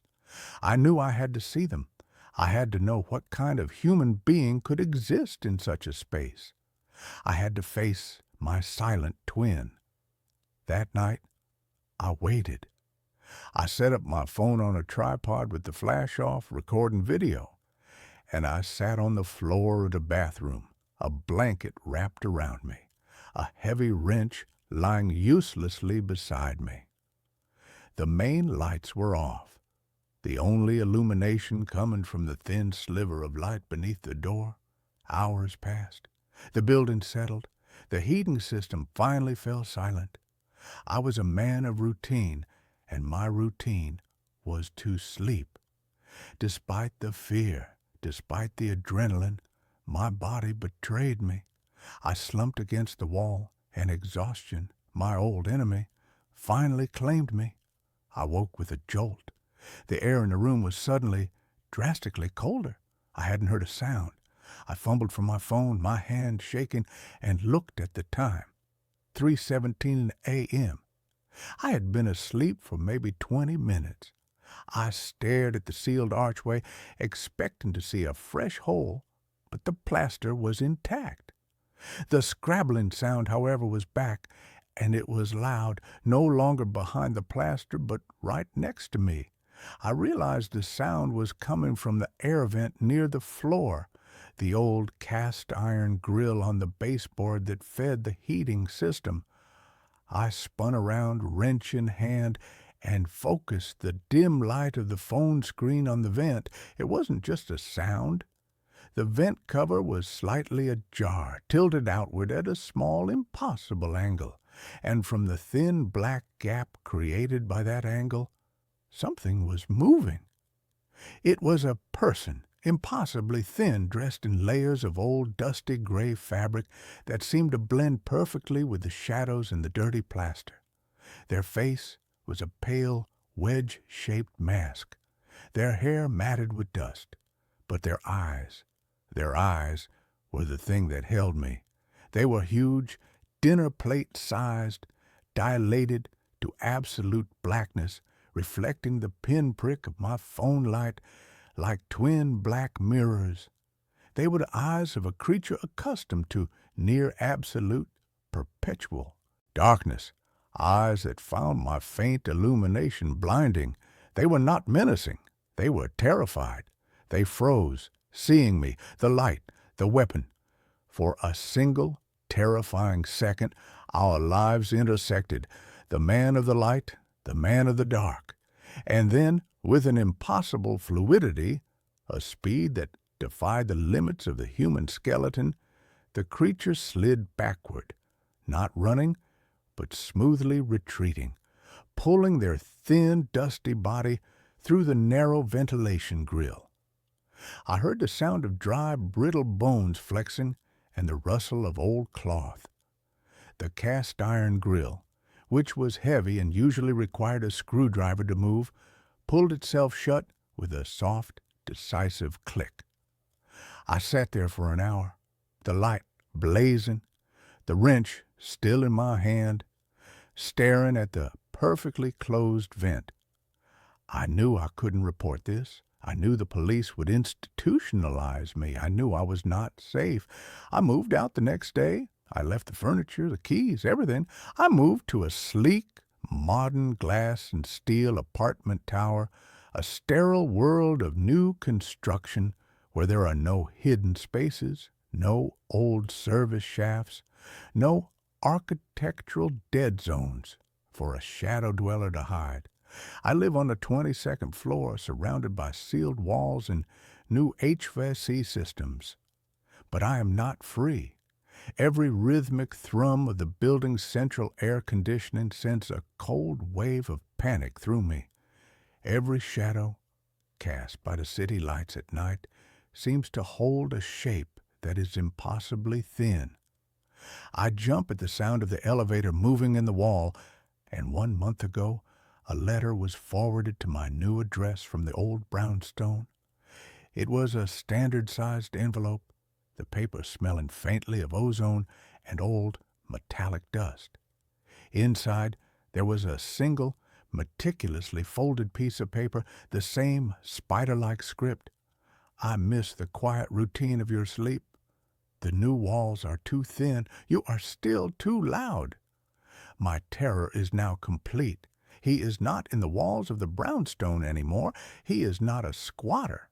He is a predator, or perhaps a shadow twin, and he has been following me. He has learned my quiet routine, and I know that somewhere in the dead space between the insulation, the vents, and the concrete of my new modern high-rise, there is a pair of black, dilated eyes watching me, waiting for me to be still enough, quiet enough, for him to slip out and finally introduce himself. And I know with crushing certainty that I will never be truly alone again. The sleep therapist who wouldn't let me wake up. My life had shrunk to the size of my bedroom and the hours between 2 and 5 a.m. For 2 years, sleep had been a country I was exiled from. I'd lie in the dark, my body a leaden weight of exhaustion, while my mind, a frantic caged bird, beat itself against the bars of my skull. When sleep did come, it was no relief. It was a plunge into a maelstrom of fragmented, terrifying nightmares. The sensation of falling from a building that never ended, the frantic search for a lost item I couldn't name, the chillingly calm presence of a figure in the corner of a room, its features always just out of focus. I'd wake up with my heart hammering, drenched in a cold sweat, more tired than when I'd gone to bed. I had tried everything: melatonin, chamomile tea, meditation apps that filled my head with the infuriatingly calm voice of a man telling me to observe my thoughts. I'd seen doctors who prescribed pills that either didn't work or left me in a fog for the entire next day. My job was suffering. My friendships had become strained, my patience worn down to a single frayed nerve. I was a ghost haunting the edges of my own life, and I was desperate. That's when I first heard the name Dr. Alistair Finch. It was mentioned in a hushed, reverent tone by a colleague who'd had a cousin suffering from debilitating sleep paralysis. "He cured her," she'd said, her eyes wide. "Completely. He doesn't use drugs. It's some kind of neuro-linguistic hypnotherapy. He calls it dream weaving." The name sounded like something from a fantasy novel, but I was long past skepticism. I would have consulted a shaman who wanted to sacrifice a goat in my living room if I thought it would grant me 8 hours of uninterrupted peace. Dr. Finch's clinic wasn't in a sterile medical building, but in a converted Victorian brownstone on a quiet, tree-lined street. The interior was a sanctuary of calm. The air smelled faintly of lavender and old books. There were no ticking clocks, only the gentle gurgle of a small fountain in the corner of the waiting room. Dr. Finch himself was the embodiment of this tranquility. He was an older man, perhaps in his late 60s, with a neatly trimmed silver beard, kind eyes magnified by wire-rimmed glasses, and a voice as soft and comforting as a weighted blanket. "Leo," he said, shaking my hand. His grip was firm and warm. "Thank you for coming. Insomnia is not a failure of will. It is a misalignment of narratives. Your waking mind and your sleeping mind are telling two different stories. My job is to help you make them agree on a plot." His confidence was hypnotic. In that first session, I poured out the whole miserable story of my last 2 years. He listened patiently, his head tilted, his gaze never leaving mine. He didn't take notes. He just listened. "Your subconscious is not your enemy, Leo," he explained when I had finished, my voice hoarse with emotion. "It is a frightened child, acting out in the only way it knows how. We are not going to silence it. We are going to teach it a new language. We are going to build it a safe place to live." His method, dream weaving, was unlike anything I'd experienced. It began with me reclining in the most comfortable leather chair I had ever sat in. The room was dimly lit, and through a set of high-end headphones, Dr. Finch would play a low, rhythmic hum, a binaural beat that seemed to vibrate deep inside my skull. Then his voice would begin, a gentle, melodic guide, walking me down a path of relaxation, limb by limb, thought by thought. The goal was to create what he called a lucid anchor, or a sanctum. It was a dream environment that I would build, detail by detail, in my waking mind, until it became so familiar that my subconscious would recognize it as a safe harbor. I chose a library, not just any library, but a specific one from my imagination. It had towering shelves of dark mahogany, a large crackling fireplace, and a vast domed ceiling that was a window to a calm, starry night sky. I chose the smell of old paper and leather, the weight of a specific velvet armchair, the taste of the warm tea in a ceramic mug I placed on a small table beside it. For the first few sessions, we just built. Dr. Finch's voice would guide me, asking the questions.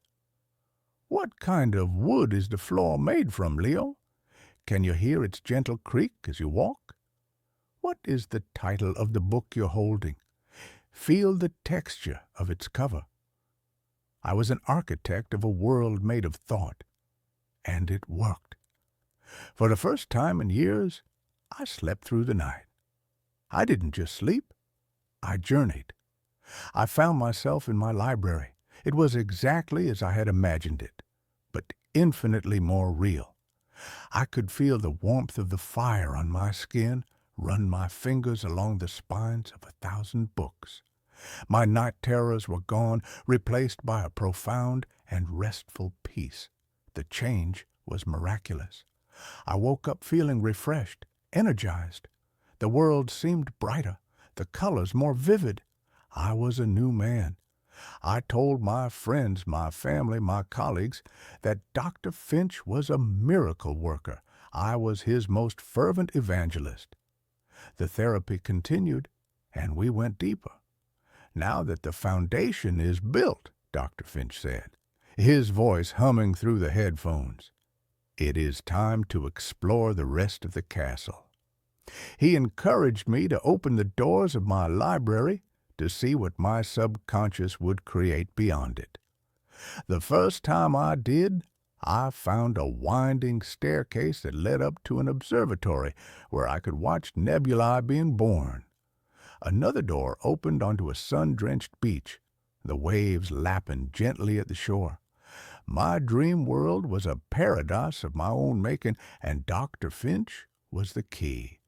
It was about 2 months into the therapy that the first crack appeared in the perfect facade. Waking up started to become difficult. It wasn't the grogginess of sleeping pills. It was a deep, profound reluctance. The real world, with its deadlines and traffic and anxieties, felt so gray and dull compared to the vibrant, peaceful world I inhabited at night. Dr. Finch's session-ending countdown, his voice gently guiding me back to wakefulness, felt like an unwelcome intrusion.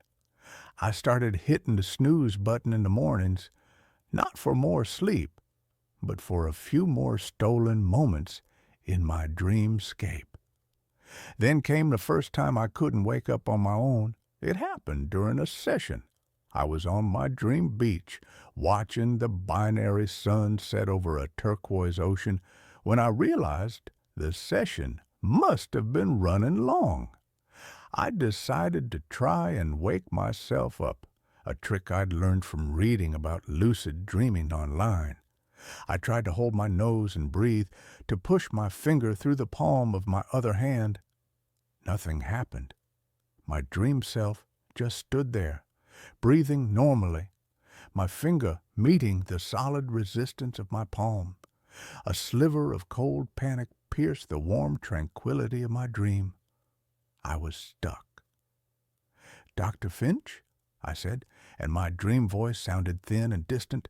Instantly his voice was there, not through the headphones, but all around me, a calm, disembodied presence in the dream itself. "It's all right, Leo. You're simply in a deeper state of somnolence than ever before. This is a breakthrough. Do not fight it. Just observe. I will guide you back when it's time." His reassurance worked. The panic subsided. I trusted him. He was the expert.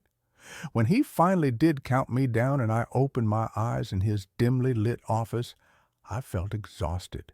as if I'd run a marathon. "A tremendous success," he said, his eyes gleaming behind his glasses. "You've achieved complete immersion.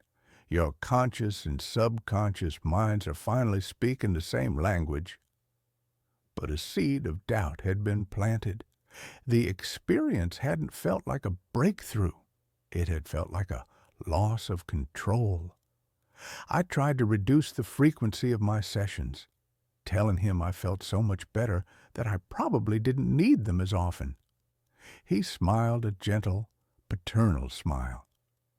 "As you wish, Leo, but the narrative is still fragile. It's best to reinforce it regularly." He was right. The nights I didn't have a session, the old terrors began to creep back in at the edges. Not the full-blown nightmares of before, but a subtle wrongness.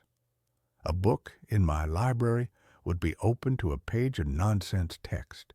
A shadow on the beach would seem to move on its own. It was as if my subconscious, left to its own devices, was still trying to tell a horror story. I felt a desperate, clawing need for the therapy, for the safety of Finch's guided dreams. It was no longer a cure, it was an addiction. The true fear began when the dream world started to bleed into the waking one. I'd be at my desk at work and catch the scent of old books and leather when there was none. I'd look out my office window, and for a split second, I'd see a turquoise ocean instead of the gray cityscape. These moments were disorienting, and they were happening more and more often. I felt like I was living with one foot in each world, and the ground beneath me was becoming increasingly unstable. The mundane reality was fraying like old worn cloth, and the vibrant threads of the dream were pushing through. One afternoon, I was staring at a coffee stain on my desk, a perfectly ordinary brown, dried-up splodge, and I watched, my heart sinking in my chest as it shimmered. For a terrifying fraction of a second, the stain resolved itself not as coffee, but as the intricate, almost phosphorescent pattern of sand dollars at the tide line of my dream beach. I blinked, rubbed my eyes hard, and it was a coffee stain again. But the terror lingered, cold and absolute. I was losing my grip. I was beginning to forget which world was the default. The only thing that felt completely, reliably real was the velvety comfort of that armchair in the library, and that terrified me most of all. I was becoming conditioned to prefer the cage. Driven by this new anxiety, a sharp, cold wedge of panic in my gut, I did what I should have done from the beginning. I started researching Dr. Alastair Finch. Not the glowing testimonials on his professional website, the ones that read like advertisements for a spiritual awakening, but a deep dive into news archives, medical registries, and public records.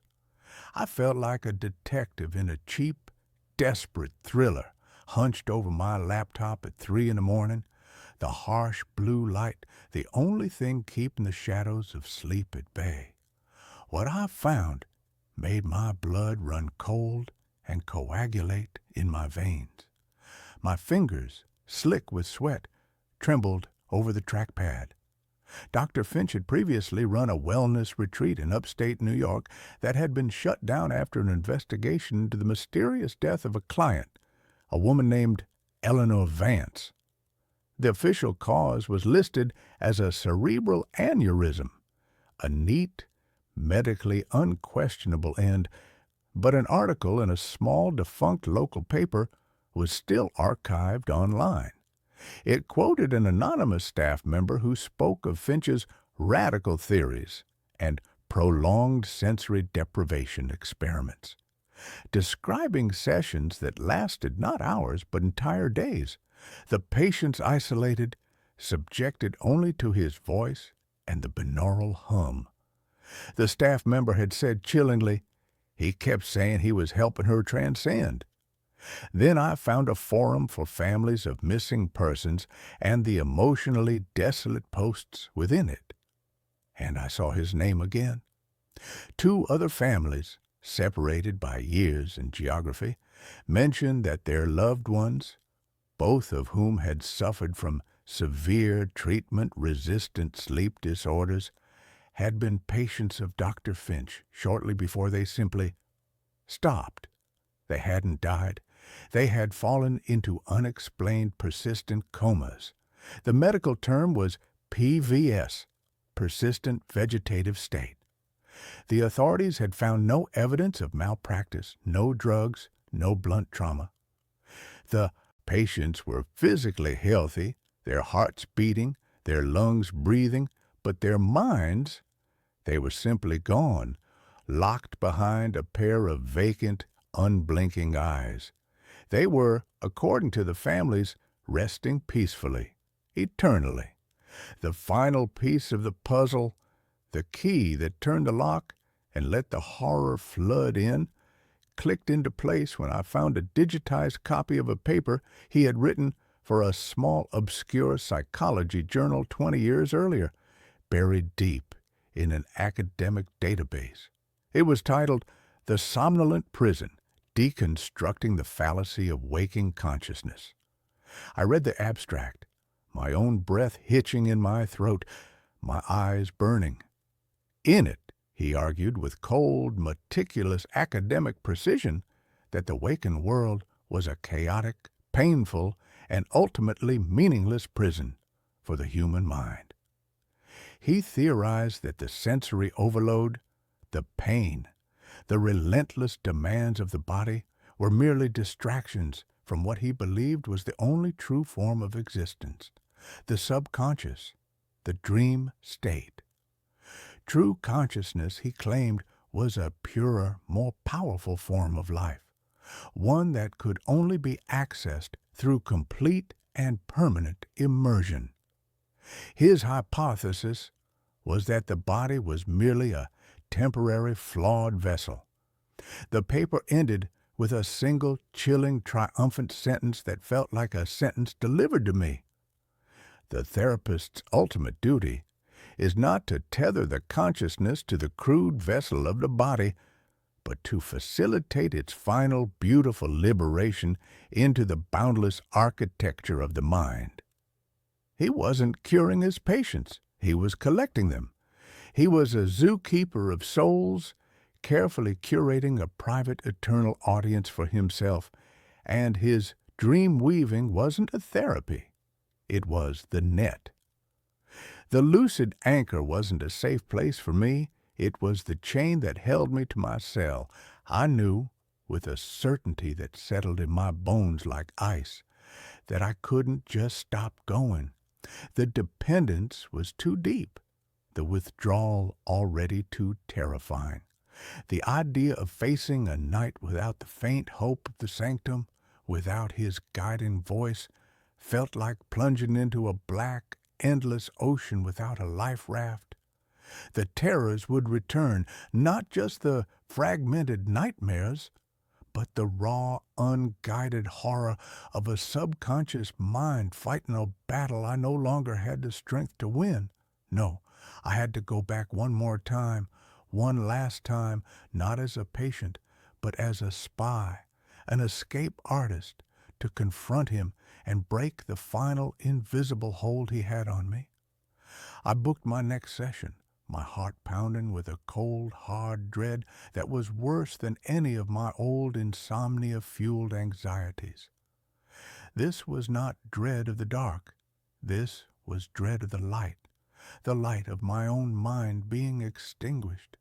The moment I sat in that leather chair, the familiar plush comfort of it now feeling like a velvet-lined trap, and he placed the headphones over my ears, I knew I had made a terrible, fatal mistake. His movements were too precise. The soft, lavender scent and the air was too cloying. He didn't ask about my week. He didn't use the gentle warm-up script. He just looked at me, a strange, proprietary gleam in his kind eyes. The familiar hum was different this time, more insistent, deeper, a powerful subsonic throb that didn't just vibrate in my skull but seemed to be pulling at the very electrical impulses of my brain. His voice began, but before he had even finished his first sentence, "Now, Leo, let us descend into the quiet depths of your beautiful world." I was pulled under.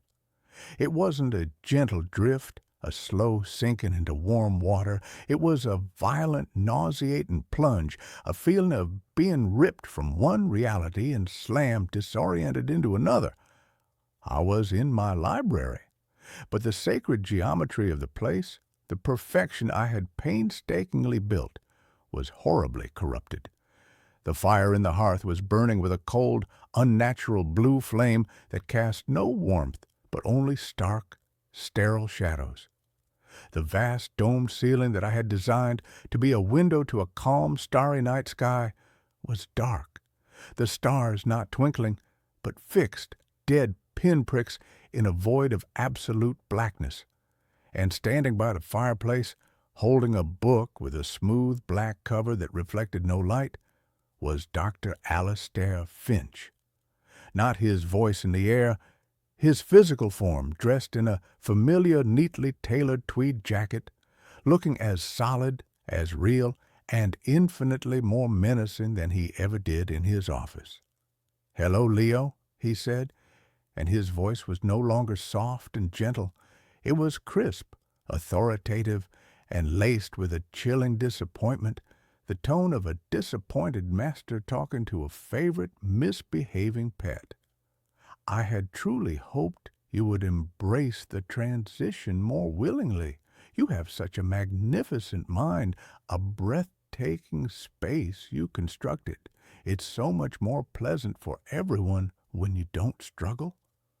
"What is this?" I demanded, scrambling out of the velvet armchair, my dream voice shaking, sounding thin and small against the vast, silent room. "Where am I?" "You are home," he said, with a sweeping, possessive gesture around a grand, silent room. "You are where you've always wanted to be, free from the pain, the noise, the crude, exhausting demands, and the ultimate decay of the waking world. You are finally safe." He took a slow, deliberate step toward me, and I took an instinctive step back. "You were so close to achieving total, peaceful somnolence. Why did you look outside?"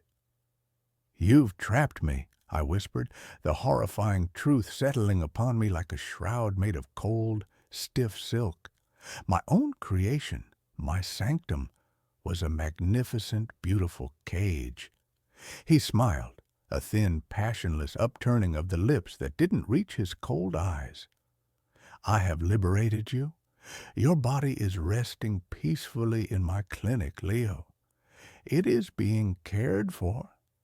It no longer needs to trouble you with its crude, painful demands.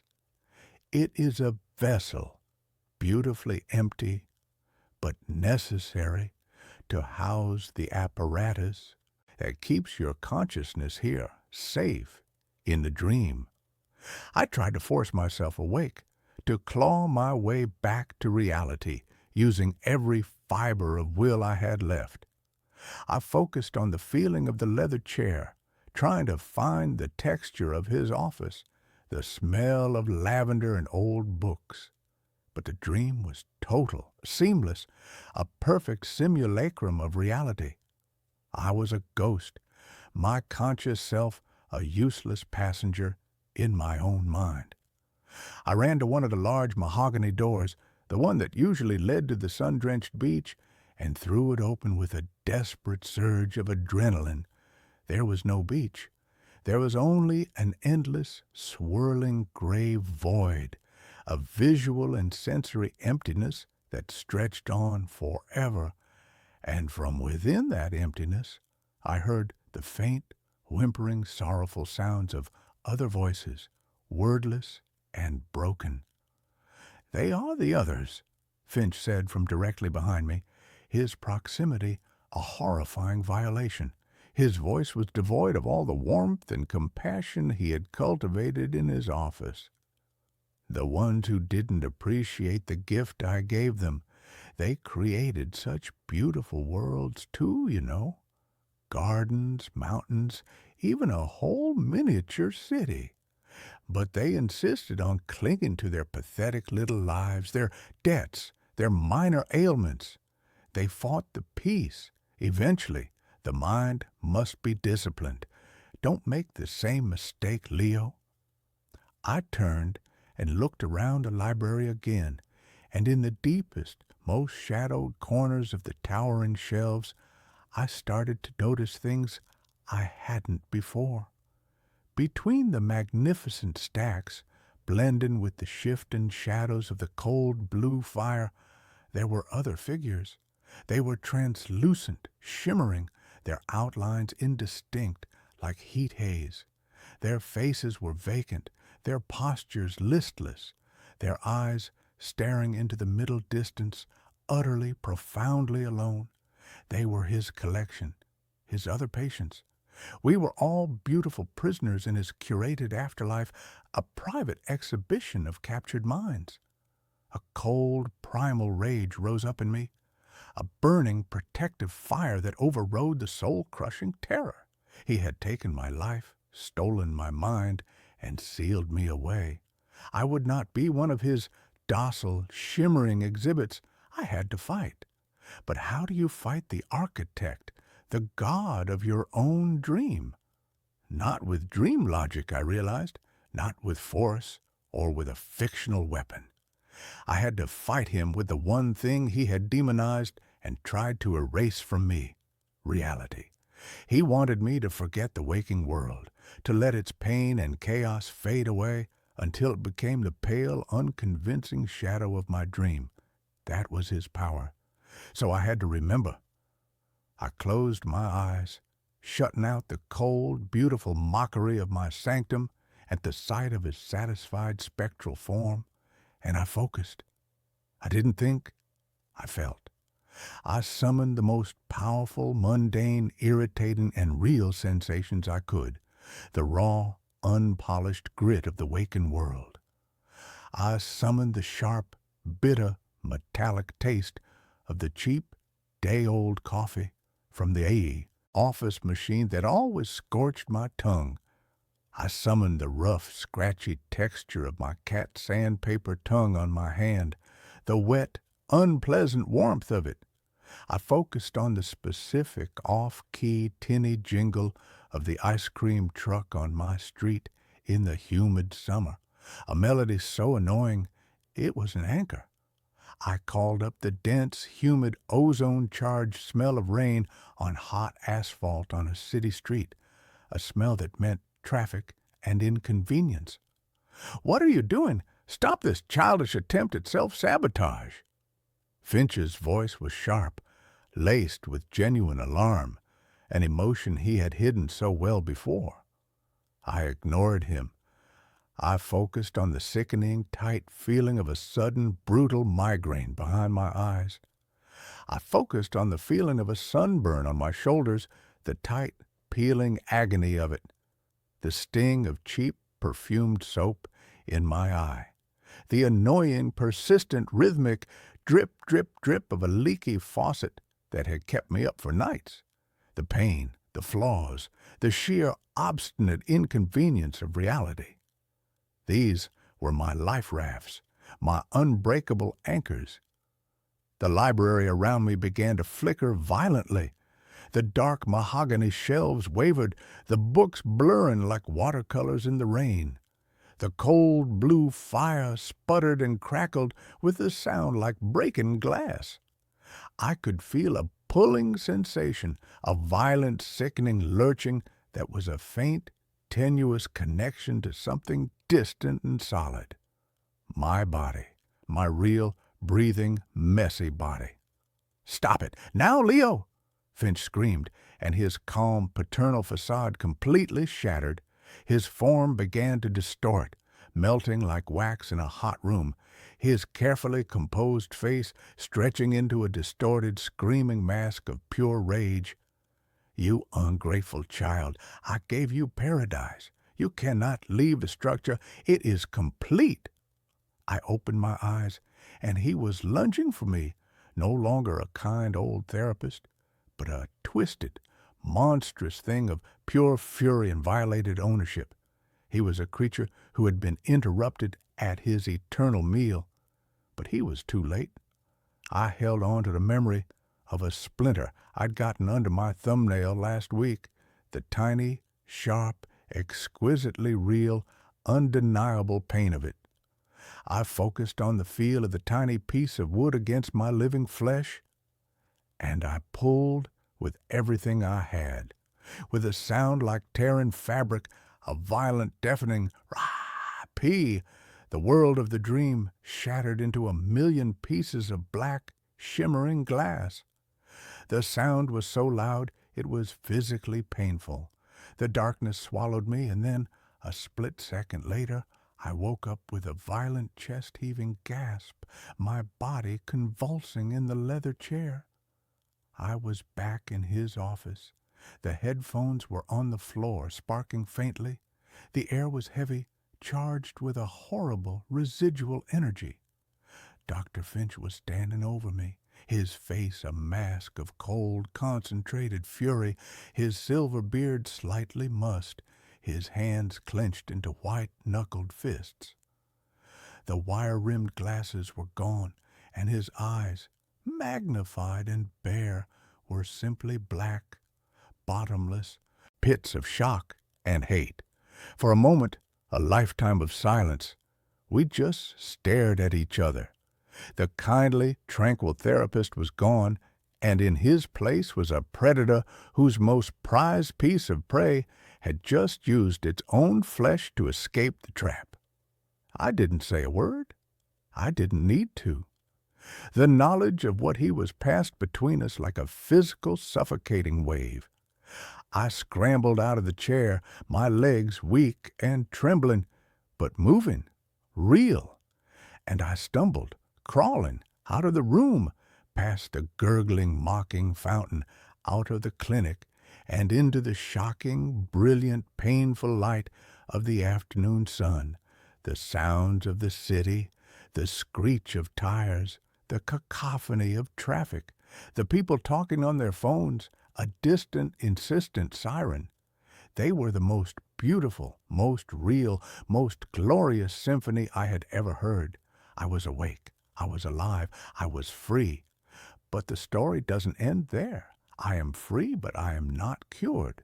The opposite. Now, I am terrified of sleep, 1,000 times more than before. Every single night is a battle of attrition, a siege on my own mind. I drink coffee until my hands shake so badly I can barely hold the mug. I keep every light on in my apartment, blazing white against the dark. I'll monitor my cat's breathing to make sure I'm still hearing the sound of my own waking world. I know that if I close my eyes, if I let my guard down for a single second, the darkness will find the flaw I created, the open door in the architecture of my mind, and I will be pulled back into that silent, magnificent library. Because sometimes, in that fleeting, fragile moment, just before the crushing wave of unwilling exhaustion finally drags me into unconsciousness, I can still hear him, his voice no longer in my head, but whispering from the dark, cold corners of my room, from the world behind my eyelids. It's a soft, patient, venomous whisper, dripping with eternal certainty and disappointment. The door is still open, Leo. You can still come home. So much more peaceful here. Sooner or later, everyone sleeps.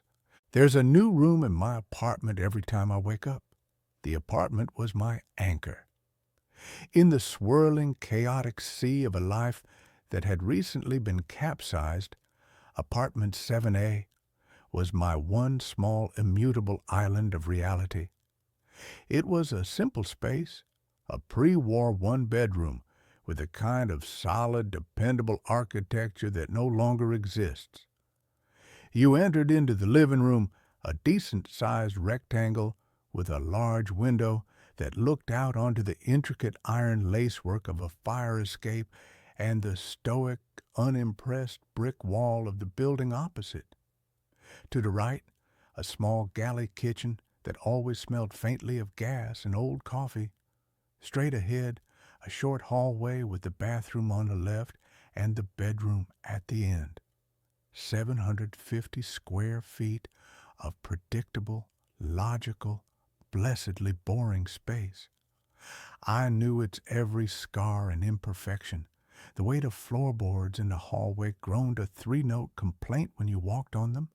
The water stain on the bedroom ceiling that looked like a profile of Abraham Lincoln. The persistent draft that whispered from the bottom of the living room window. I had measured its walls. I had memorized its layout. I had made it my sanctuary. My name is Alex, and for the past 6 months, since my brother Ben's accident, this apartment was the only thing in the universe that still made sense. Ben was the one who didn't make sense, the one who defied logic and gravity. He was a climber, a man who found his church on the sheer, unforgiving faces of granite cliffs. I was the urban planner, a man who designed grids, who believed in right angles and zoning laws, who found comfort in the predictable, horizontal flow of life. He chased the vertical, and 6 months ago, the vertical had won. A freak storm, a loose hold, a moment of gravitational certainty. He was gone, and my world, once a neat and ordered blueprint, had become a crumpled, tear-stained mess. Apartment 7A was the drafting table where I was trying and failing to smooth it out again. The first new room appeared on a Tuesday. I woke up with the familiar dull ache of a grief hangover, my dreams having been a long, exhausting replay of things I couldn't change. I shuffled out of the bedroom, down the short hallway, heading for the promise of coffee, and I stopped. On the right side of the hallway, opposite the bathroom, where there had only ever been a blank plaster wall decorated with a framed print of a Rothko painting, there was now a door.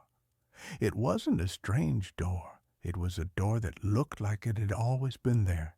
It was the same solid dark wood as the bathroom and bedroom doors, with the same simple, tarnished brass knob. My mind, sluggish and still half asleep, refused to process it. For a long, stupid moment, I just stared, trying to reconcile this new, impossible fact with the unshakable, dogmatic certainty of the apartment's layout that I held in my head. My first thought, the one produced by the logical grid-making part of my brain, was that I was losing my mind. That grief had finally cracked the foundations of my sanity and was now busily renovating the interior. My second thought, marginally less terrifying, was that I was still dreaming. I reached out and touched the wall beside the doorframe. The plaster was cool and solid. I pinched the soft skin on the back of my hand. The sting was sharp and real. With a trembling hand, I gripped the brass knob. It was cool and heavy. I turned it. The latch clicked with a soft, well-oiled sound. I pulled the door open. Inside was a small, narrow room, no more than 6 feet deep and 4 feet wide. It was a study or a library, furnished with a single, elegant dark wood desk and a leather-backed chair. The walls were lined with built-in bookshelves, and they were filled from floor to ceiling with books. I could smell the familiar, comforting scent of old paper and leather binding. A small green-shaded banker's lamp sat on the desk, unlit.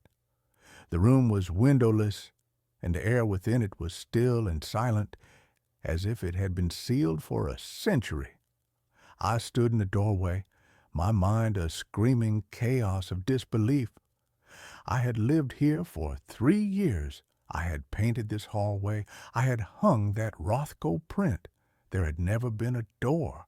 There had never been a study. I closed the door, my heart hammering against my ribs. I leaned my forehead against the cool wood, my breath coming in short, sharp gasps.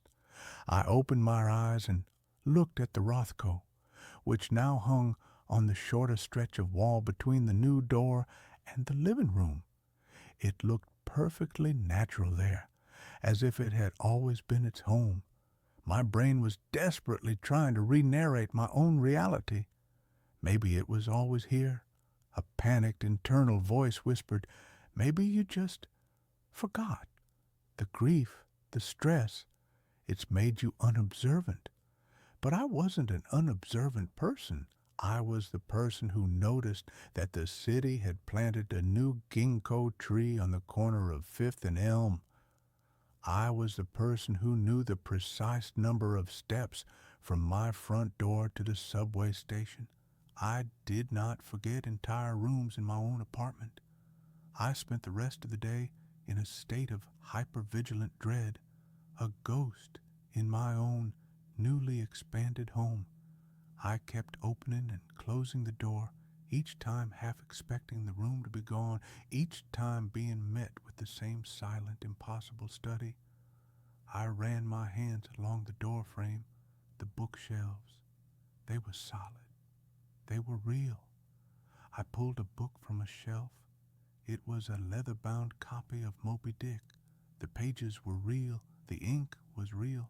On the desk, there was a single framed photograph. I picked it up. It was a picture of me and Ben, aged about 8 and 10, grinning our gap-toothed smiles on a beach, a plastic shovel and pail between us. My mother had that same picture on her mantelpiece, 1,000 miles away. The sight of my brother's smiling, carefree face sitting here in this room that shouldn't exist was the thing that finally broke me. I stumbled back out of the room and slammed the door, a choked, guttural sob escaping my lips. This was not a hallucination. This was something else, something far, far worse. That night, sleep was a battlefield.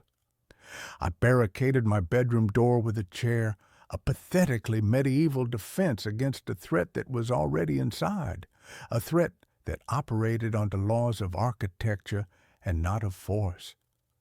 I left every light in the apartment on, a blazing, defiant stand against the darkness where these impossible changes seemed to be born. I woke with a jolt, the gray light of dawn filtering through the window. The chair was still wedged under the knob. I took a deep, shuddering breath and opened the door. The hallway was as it had been yesterday. The door to the study was still there. I made my way into the living room, my every nerve ending screaming, and that's when I saw it. The change was on the far wall, the one that separated my living room from my neighbor's apartment. Yesterday, it had been a long, unbroken stretch of wall where my sofa and a large abstract painting had sat. Now, in the middle of that wall, there was another door.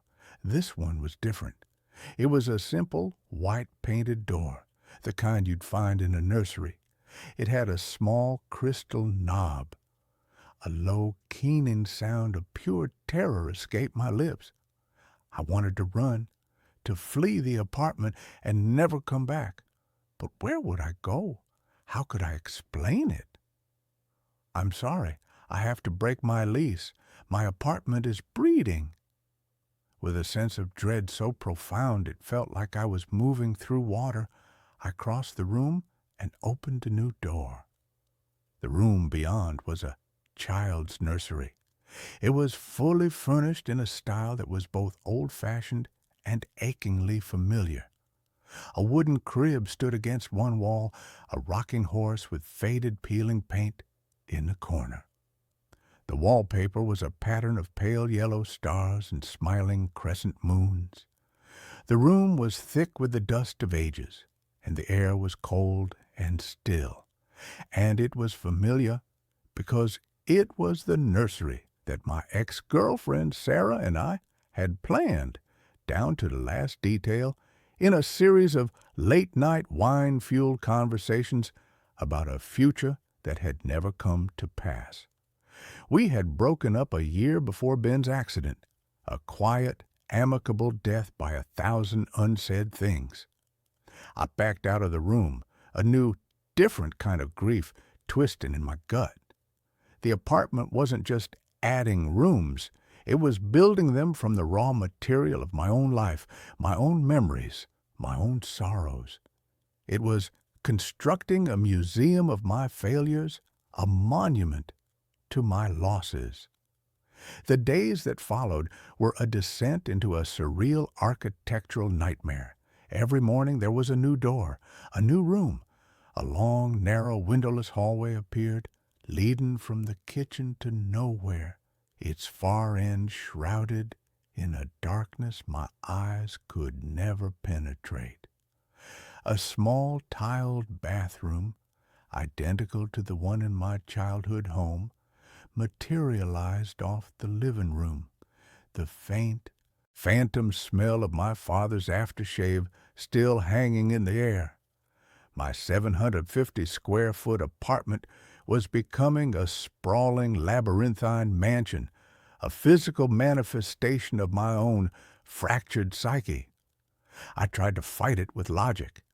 I went online and found the original blueprints for my building, a grainy PDF from the 1920s. It showed my apartment as I had always known it, a simple one-bedroom unit.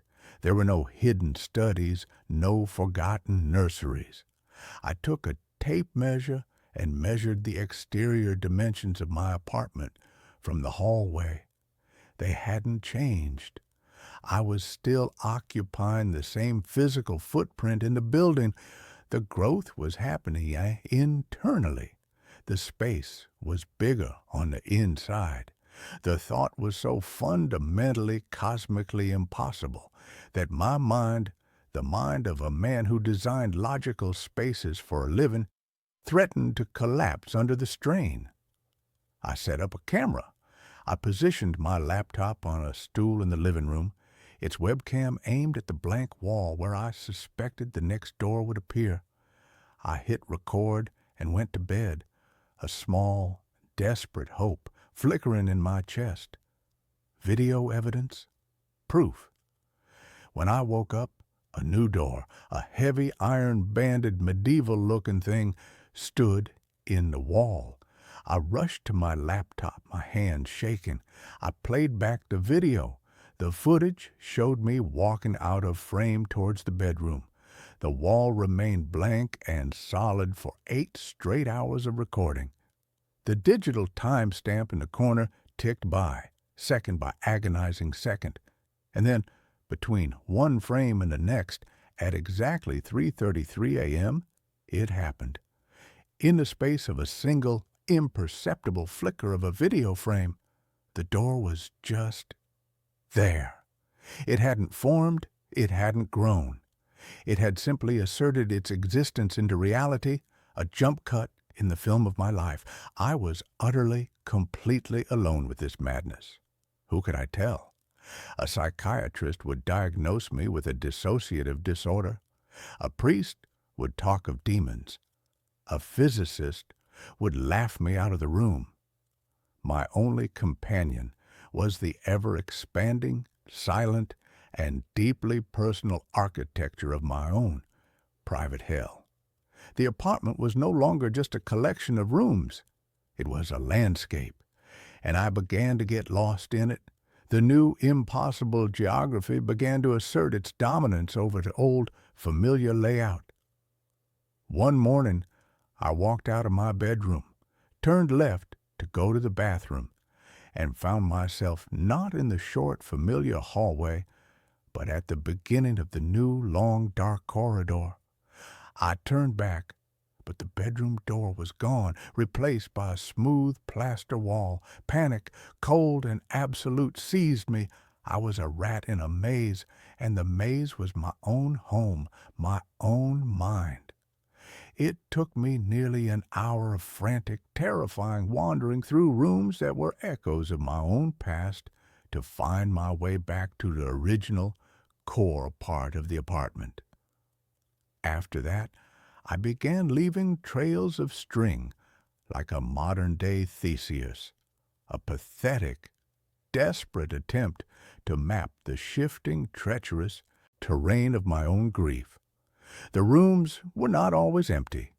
They were populated by the ghosts of objects. In a perfect replica of Ben's chaotic, messy teenage bedroom, I found his old, beat-up acoustic guitar propped in the corner. I picked it up. It was real. I strummed a chord, and the sound, dusty and resonant, was a punch to the gut. On the desk, in a perfect replica of my first post-college apartment, I found a half-finished letter to Sarah, a letter I had written and then torn up a decade ago, pouring out all the things I had been too young and too foolish to say. The apartment was not just building rooms, it was resurrecting my past. It was curating my regrets. And a dark, terrifying question began to form in my mind. What was it building towards? I had to understand the source, the building itself. I began to dig into its history, spending my days in the city archives, a frantic, sleep-deprived man sifting through dusty property records and brittle, yellowed newspapers. The building had been constructed in 1928 by a reclusive, eccentric architect named Alistair Blackwood. He was a visionary, they said, a man obsessed with the psychological impact of living spaces. He had designed and built the entire building himself and had lived until his death in the penthouse. There were rumors, of course, whispers of strange geometries in his designs, of an obsession with the occult, of the idea that a building could be more than just wood and brick, that it could be a vessel, a consciousness. I found a single self-published book he had written, a slim leather-bound volume titled Mnemonic Architecture. It was not a book about design, it was a manifesto. It was the insane, brilliant, and terrifying ramblings of a man who believed that a space could become a living extension of the human mind. He wrote of psychotectonic blueprints, of buildings that could respond to the powerful emotional resonance of their inhabitants. He believed that profound grief, a powerful, focused, and unresolved sorrow, was the most potent building material in the universe. It could warp space. It could create echoes of the past. It could, he theorized, literally build new realities. A house is not a machine for living, he wrote in a spidery, arrogant script. It is a womb or a tomb, and when a powerful consciousness fills it with its sorrow, it will choose to become one or the other. It will either nurture a new life, or it will build a mausoleum to the old one. My apartment was building a mausoleum, and I was the guest of honor. The final piece of the puzzle, the one that confirmed the true monstrous nature of my situation, came from a small overlooked article in a 1945 newspaper. It was a short piece about the strange, unexplained disappearance of Alistair Blackwood. He had simply vanished from his penthouse apartment. The police had found the apartment locked from the inside. Nothing was out of place. He was just gone. The last line of the article was a quote from the investigating officer. "It's the strangest thing I've ever seen. The apartment, it felt bigger on the inside than it looked from the outside. We kept opening doors and finding more rooms. It was like the place just went on forever. Blackwood hadn't just designed a theory. He had built it, and he had become its first victim. The building wasn't haunted by him. The building was him, or what was left of him, a parasitic architectural consciousness that had been lying dormant for decades, waiting for a new source of fuel, waiting for a grief as powerful and as focused as its own, waiting for me. The apartment was no longer just a reflection of my past. It began to feel actively, malevolently intelligent. I would hear noises from the new rooms at night, the faint, mocking sound of a child's laughter from the empty nursery, the soft, mournful notes of a single amateurish chord being strummed on Ben's guitar. I would find the books in the study rearranged, their titles spelling out a single, accusing word. Why? It was trying to communicate. It was trying to break me. It was feeding on my sorrow, and the more I grieved, the more it grew, the more elaborate and personal the rooms became. A perfect replica of the hospital room where Ben had died appeared, the scent of antiseptic and lilies so strong it made me gag. The rhythmic, electronic beep of a phantom heart monitor a constant torturous soundtrack. I was being digested. My memories, my emotions, my very identity were being broken down and used as bricks and mortar in this ever-expanding prison of the self. I knew, with a certainty that was as cold and hard as a granite that had killed my brother, that if I didn't find a way out, I would end up like Alistair Blackwood. I would be absorbed. I would be a whisper in a new empty room, waiting for the next grieving soul to move in. My only hope was Sarah. She was the one loose thread, the one part of my past that was not defined solely by loss. Our ending had been sad, but it had not been tragic. I called her. My voice was a wreck, a frantic, paranoid babble. I didn't tell her everything. I just told her I was in trouble, that I needed to see her. She must have heard the raw, naked terror in my voice because she didn't argue. She just said, "I'll be there in an hour." She was my one desperate gamble. I needed a witness. I needed another consciousness in the apartment, someone who could prove that this was real, that I wasn't just a man who had been driven mad by grief. When she arrived, my heart was a frantic, terrified drum. I let her in, and she just stood in the doorway, her face a mask of shock and concern. "Alex," she breathed, "what's happened to you?" I probably looked like a ghost. I hadn't slept properly in weeks, but I didn't care about that. "You see it, don't you?" I asked, my voice trembling, pointing a shaky finger at the nursery, doctor in the living room wall. She frowned. "See what? The door." "It wasn't here before, Sarah," I said, my voice cracking. "None of them were." I took her on a tour of my own personal madness. I showed her the study, the dark hallway, the replica of Ben's bedroom.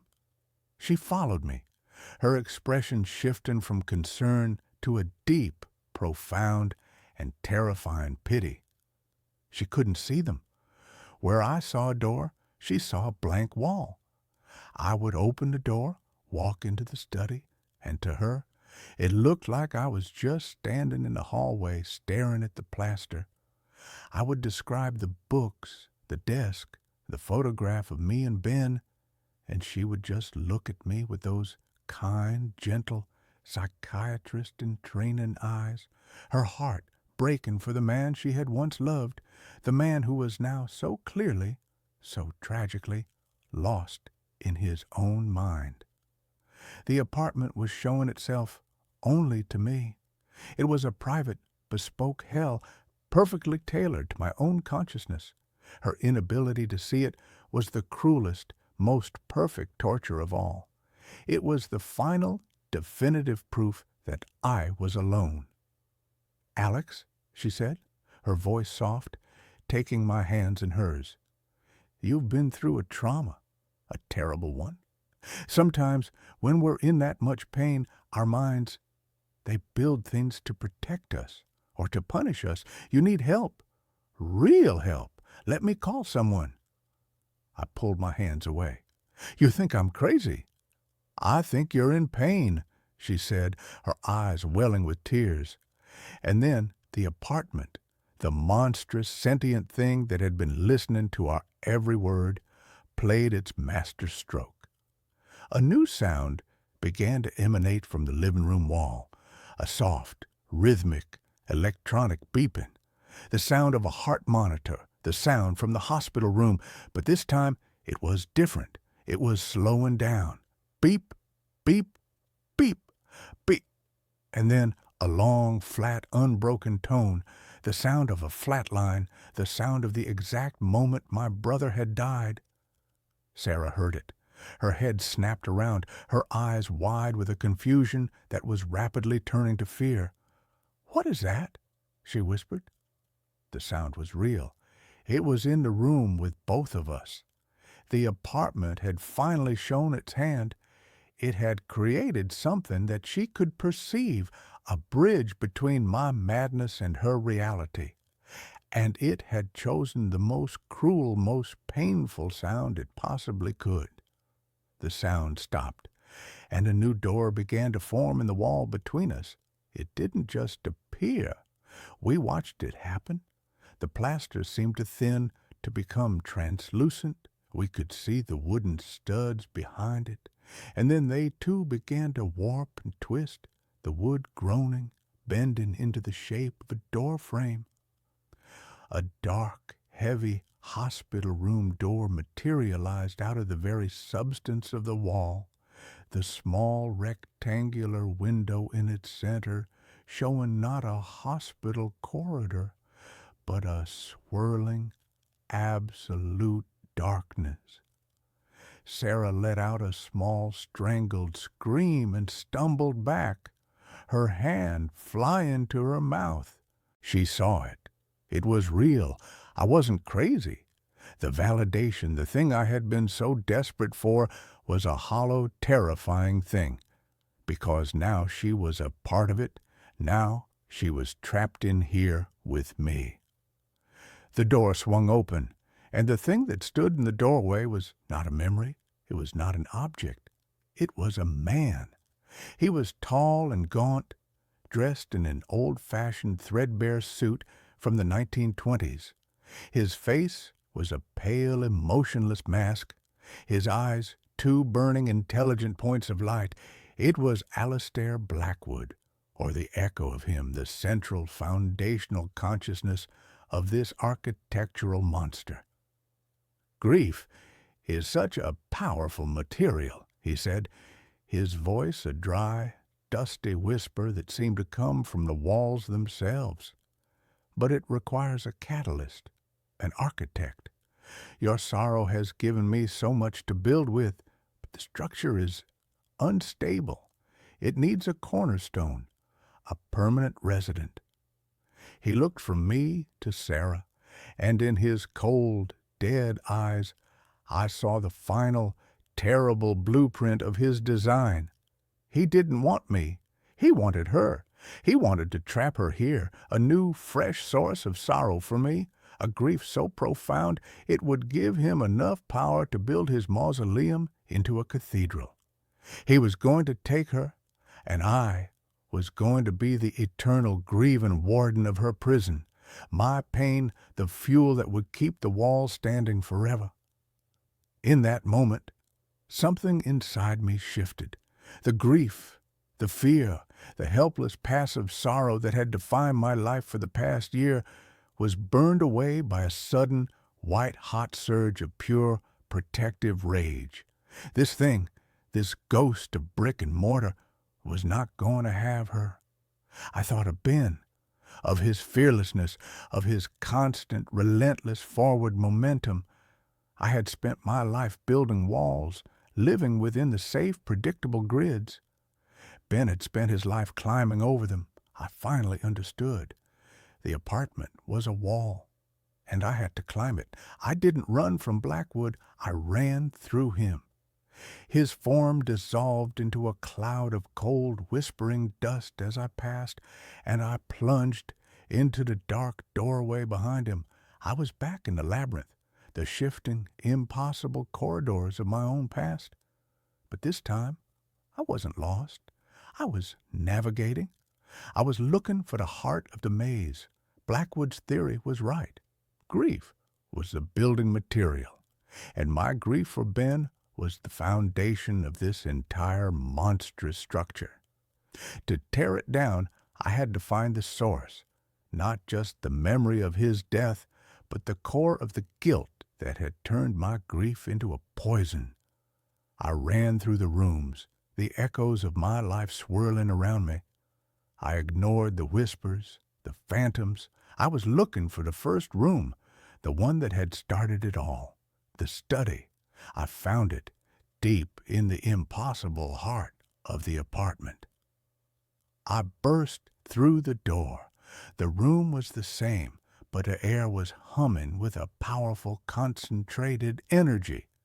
And in the center of the room, on the desk, the photograph of me and Ben on the beach was glowing with a soft internal light. This was it, the cornerstone, the foundational memory, not of his death, but of our lives together. The thing the house was twisting, perverting. I heard Sarah scream my name from somewhere far away in the maze. Blackwood was after her. I had to end this, now.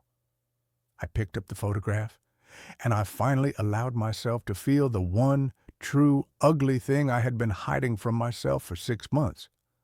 I wasn't just grieving for Ben. I was angry at him. I was angry at him for his recklessness, for his choices, for leaving me alone. I was angry at him for being the one who got to climb, while I was the one who was left to watch, to worry, to plan for a future that would never happen. And beneath the anger was the guilt that a part of me, a small, dark, resentful part, had been jealous of his freedom. "I'm sorry, Ben," I whispered, my voice thick with tears. "I'm so sorry. I wasn't just apologizing for not being able to save him. I was apologizing for everything, for being the safe brother, for being the resentful brother, for being the one who was left behind. And then I did the one thing the house, the grief, the monster did not expect. I accepted it. I accepted the anger. I accepted the guilt. I accepted the ugly, messy, painful, and profoundly real love I had for my brother. I stopped fighting the grief, and instead I just let it be, a part of me, not a prison, but a scar, a proof that he had been real. I took the photograph, the glowing foundational memory, and I put it in my pocket. I was not going to let the house have it. I was taking it back. It was mine. The room began to shake. A low, groaning structural sound, like a building about to collapse, echoed all around me. The bookshelves trembled, the books fallen to the floor. The walls began to dissolve, not into new rooms, but back into the plain, simple plaster they had once been. The mausoleum was being unbuilt. I had taken back the cornerstone, and the entire impossible structure was collapsing in on itself. I ran, following the sound of the collapsing architecture, the maze simplifying, untwisting itself as I went. I burst back out into the living room. Sarah was there, huddled in a corner, her face pale with terror. The ghostly form of Blackwood was flickering, fading, his face a mask of rage and disbelief as his world, his creation, was being unmade around him. The nursery door vanished. The door to my childhood bathroom dissolved. One by one, the ghosts of my past were being exorcised by the simple, powerful act of acceptance. Finally, the apartment was just an apartment again. 750 square feet of solid, dependable reality. The ghost of Alistair Blackwood gave one final silent scream and then dissolved into a faint wisp of dust that was caught in the draft from the window and disappeared. We were alone. The humming was gone. The cold was gone. The only sound was the frantic, desperate sound of our own breathing. We left that day. We packed a single bag and walked out of apartment 7A and never went back. The building, the city, held too many ghosts. We moved west, to a place with a wider sky, a place where the buildings were new and had no memory.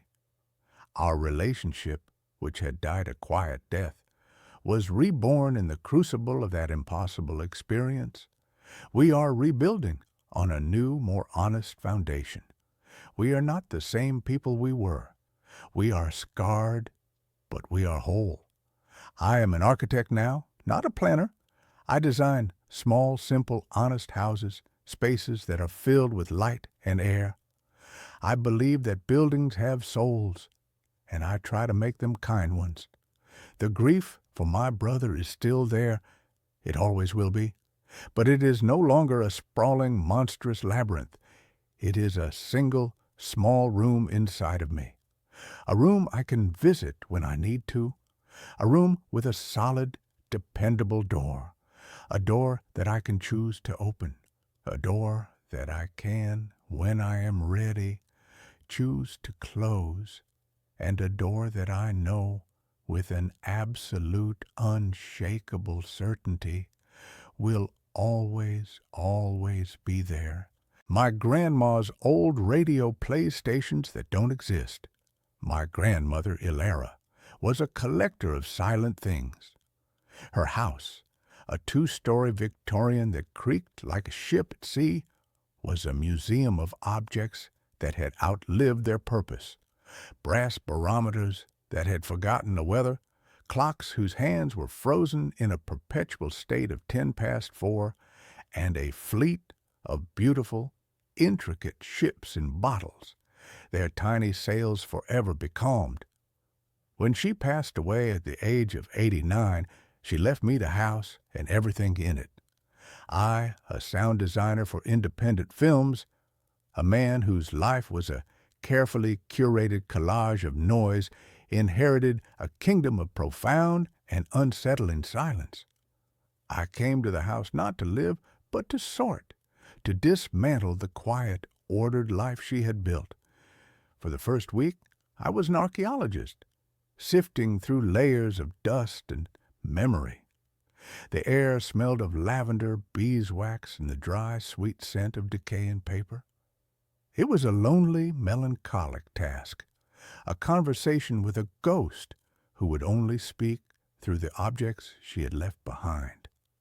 I found the radio in the attic, shrouded in a yellowed linen sheet like a piece of holy statuary. It was a magnificent beast, a 1948 Sentinel floor model, its wooden cabinet the color of rich, dark honey, its cloth grill a complex geometric pattern of woven gold thread. A single, large, cyclopean dial made of a milky, amber-colored bakelite dominated the front panel.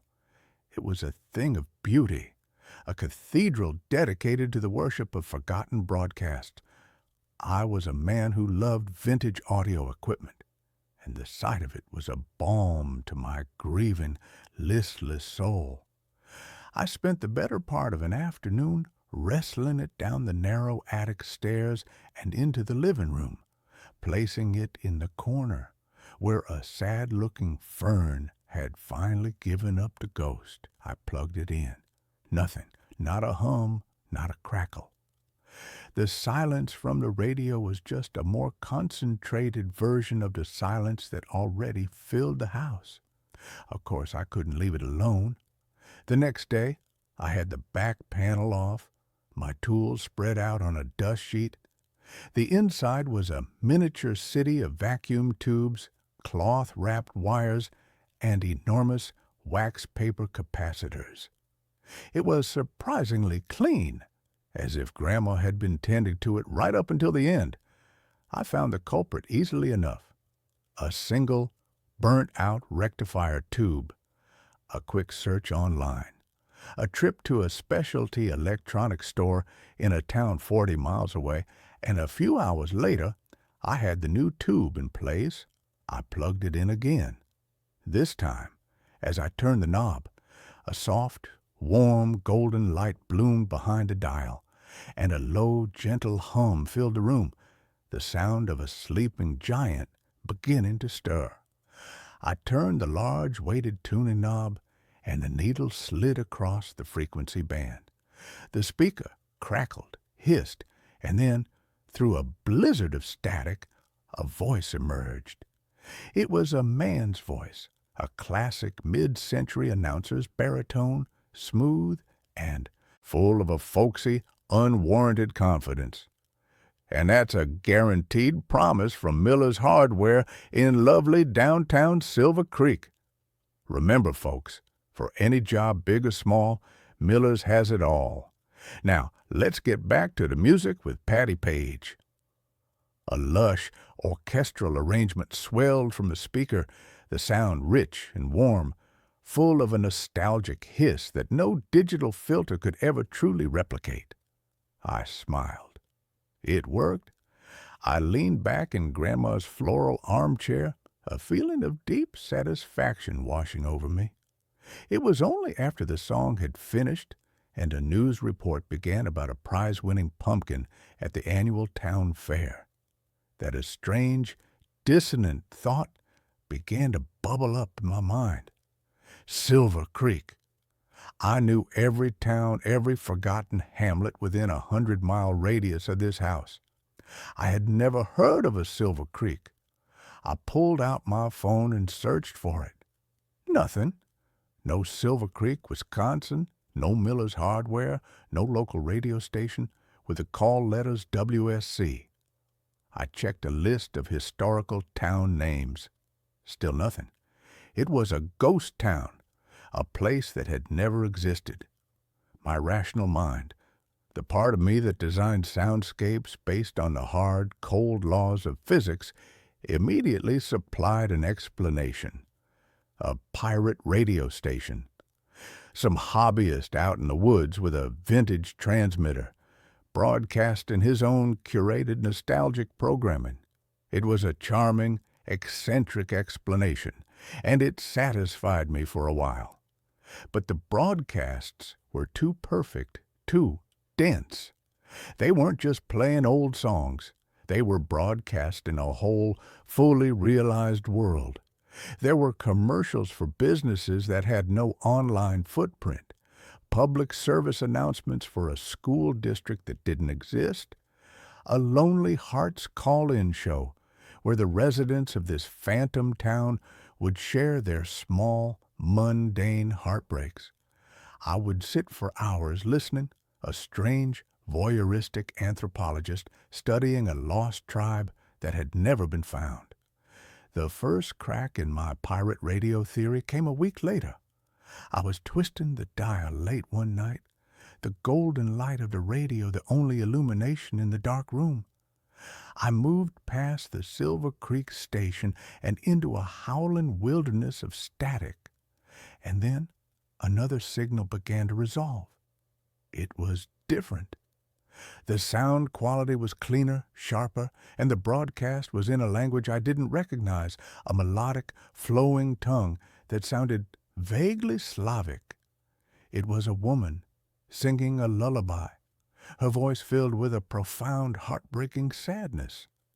Behind her, I could hear the faint, rhythmic sound of rain against a window pane. The song ended, and a man began to speak, his voice soft and urgent. I couldn't understand the words, but the tone was universal. He was pleading. He was afraid. And in the background, another sound, began to grow, a low, guttural, and deeply menacing roar, like the sound of a great distant fire. The broadcast was abruptly cut off by a shriek of pure, undiluted static. My heart was pounding. That was not a hobbyist. That was a raw, unfiltered slice of someone's terror. I tried to find the station again, but it was gone, swallowed by the static.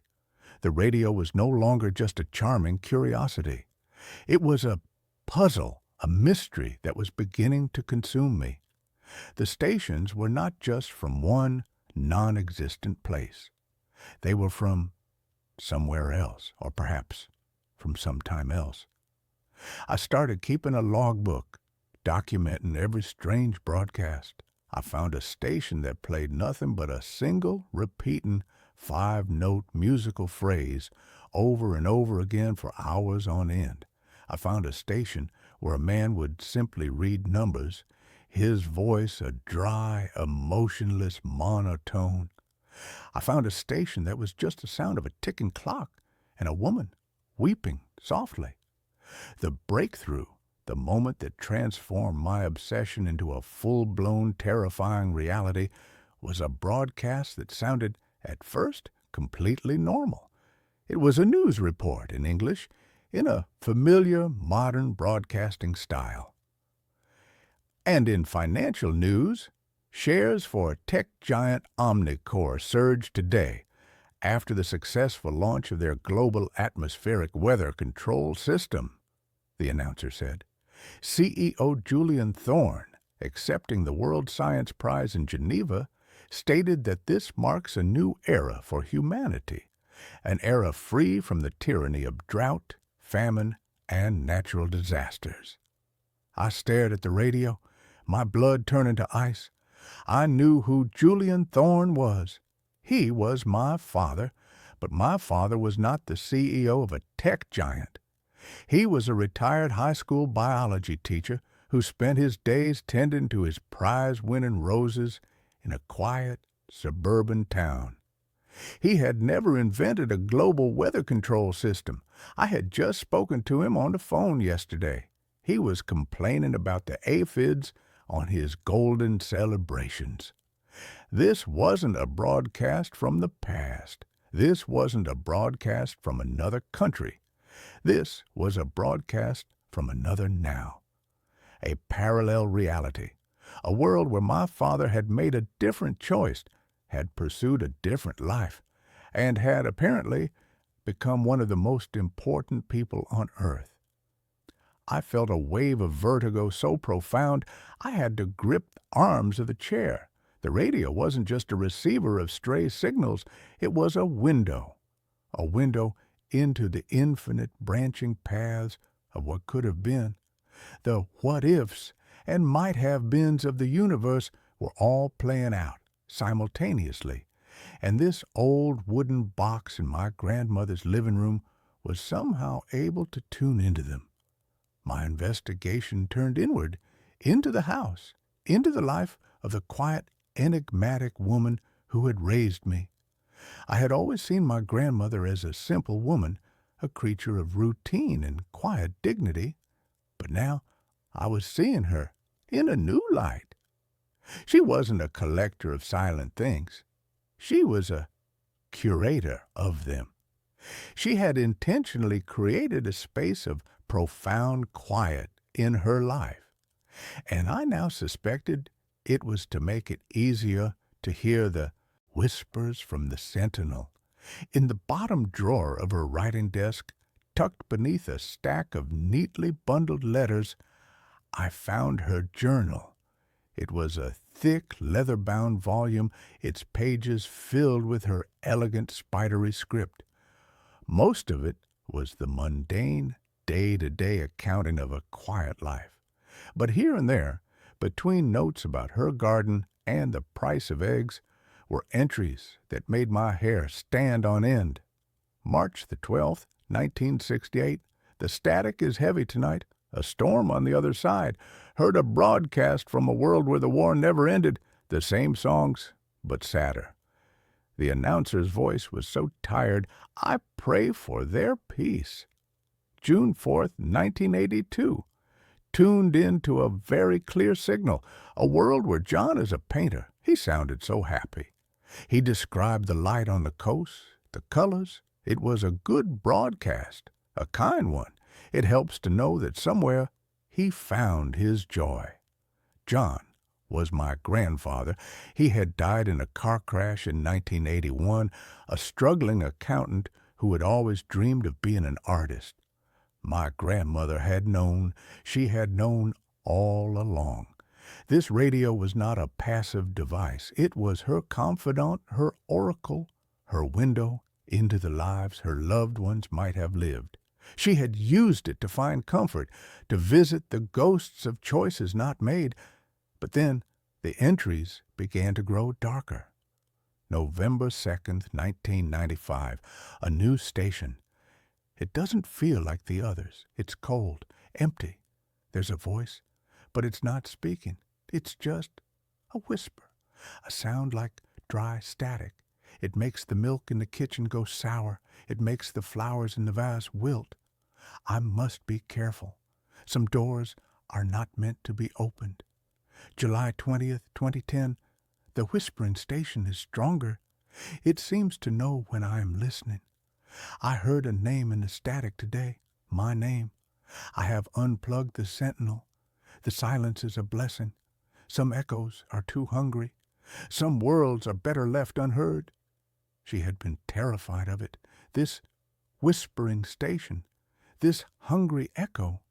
And for the last decade of her life, she had kept the radio silent, a sleeping dragon she dared not wake. And I, in my ignorant, bumbling grief, had not only woken it, but I had fed it my undivided attention for weeks. I should have stopped. I should have unplugged the radio, hauled it back up to the attic, and buried it under a mountain of forgotten things. But I couldn't. I was addicted. And a part of me, a dark, curious part, needed to find the station she had been so afraid of. I found it a week later. It was high up on the band, in a dead zone that should have been nothing but empty air. It started as a faint, rhythmic clicking like a Geiger counter. Then the whisper began. It was a low, sibilant hiss, a sound that was on the very edge of human hearing. It was the sound of 1,000,000 tiny, broken voices all speaking at once, creating a single, coherent, malevolent wave of sound. It was the audio equivalent of staring into a television screen of pure black and white static, and it was calling my name. Alexex. The sound was a hook that snagged itself in the deepest, most primitive part of my brain. The house changed when that station was on. The air grew cold. I'd see movement in my peripheral vision, a flicker of static in the shape of a man. The lights would flicker in time with a rhythmic clicking. One night, I was on the phone with my father, my real father, the biology teacher, and the whisper began to bleed through the phone line, our conversation dissolving into a sea of hissing static. I was being haunted, not by a ghost, but by a possibility, a corrupted, failed reality, an echo of a world that had gone terribly, cosmically wrong, and it was using the radio as an anchor, a bridge into my world. The journal had one final terrifying entry, written in a shaky, almost illegible hand on the last page. It's a reflection, a shadow. The sentinel doesn't just receive, it transmits. Our choices, our lives, they create the echoes it tunes into. But a strong echo, a hungry one, it can try to reflect back. It can try to overwrite. It wants a world to live in. It wants our world. Do not let it show you what you want to see. The warning came too late. The whispering station began to change. It started to broadcast images into my mind. Not memories, but temptations. It showed me a world where my mother's cancer had never returned, a world where my best friend in college hadn't died in that stupid, senseless climbing accident. It showed me a world where Eleanor and I had had the child we had always wanted. It was showing me my own personal, curated heaven. All I had to do, the whisper seemed to promise, was keep listening, keep the channel open, let it in. The entity, which I had come to think of as the static, began to manifest more physically.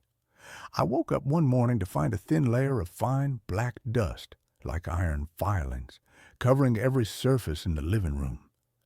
The mirrors in the house would no longer show my reflection clearly, but a distorted, wavering version of me, as if I were made of television snow. I was being erased, my reality slowly being overwritten by the static of that dead, hungry world.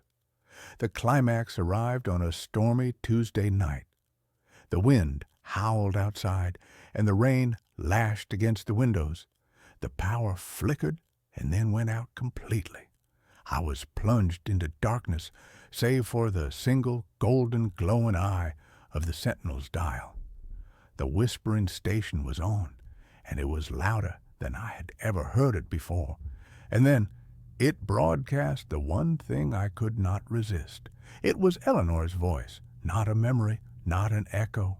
It was her, clear as day, as if she were in the room with me. "Tom," she said, her voice full of a desperate, pleading love. "Tom, I'm here. I'm so lost. It's so cold. But I can see a light. Your light. Just turn the dial a little more. Just bring me into focus.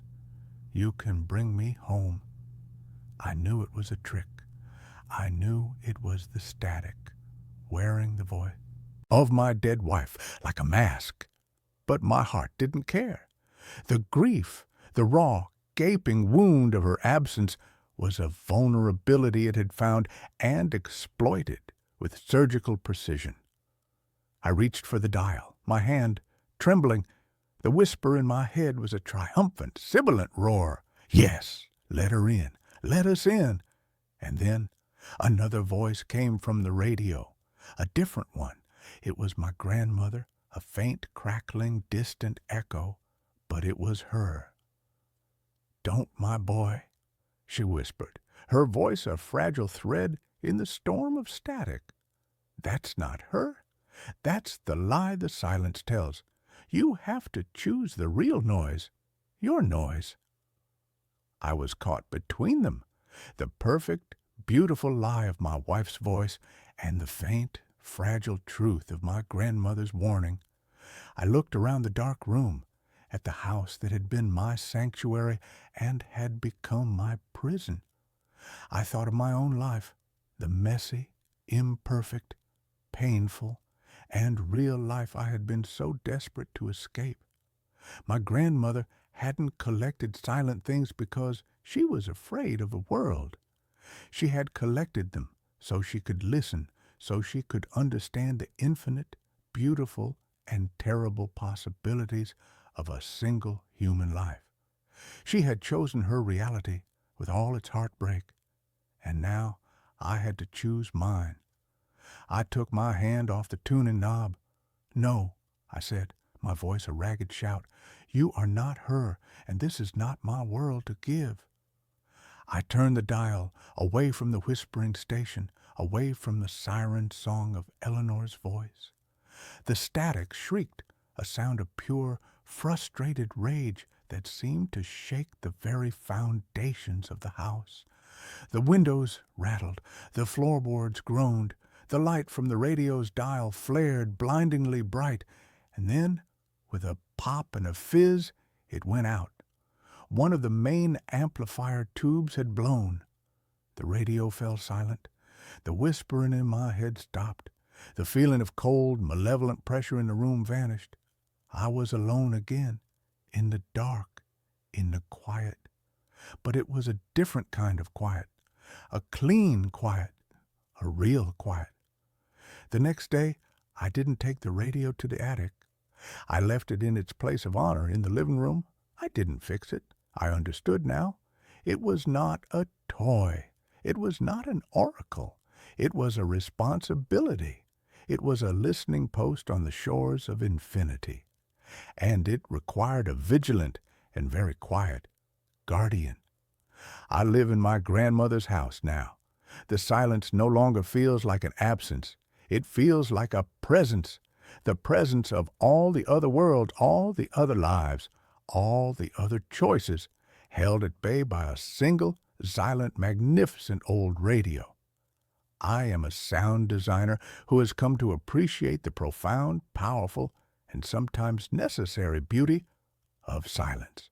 And sometimes, late at night, when the wind is just right, I think I can hear a faint orchestral swell or the distant folksy voice of an announcer talking about the weather in a town that never was. And I smile. I know the echoes are still out there. But I have chosen my station, and I am finally content to listen to the beautiful, heartbreaking, and perfectly real static of my own life. The mirror was the first thing I unpacked. It was a ridiculous, impractical object, a relic from a life of quiet, scholarly eccentricity that was not my own. It had belonged to my great-uncle, a man I'd met only a handful of times, a reclusive historian who had lived and died in a house that smelled of decaying books and pipe tobacco. When his estate was being divided, none of the sensible relatives wanted the mirror. It was too big, too ornate. A monstrous 6-foot-tall slab of mercury glass set in a frame of ebonized wood that was carved with an unsettling menagerie of sleeping cherubs and coiling serpentine vines. They called it gaudy. I called it beautiful. I was an art restorer, a man who made his living peeling back the grime of centuries to find the truth of an artist's original vision. I appreciated things with a complicated and preferably dark history, so I took it. My name is Thomas, and my greatest flaw has always been an attraction to the beautiful, broken things of the world. I had just moved into a new apartment, a cavernous, empty loft in a converted warehouse district.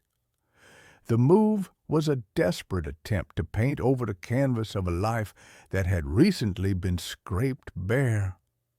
My long-term relationship had ended, my freelance work had dried up, and the city I had once loved now felt like a gallery of ghosts, every street corner holding a memory I couldn't bear to look at.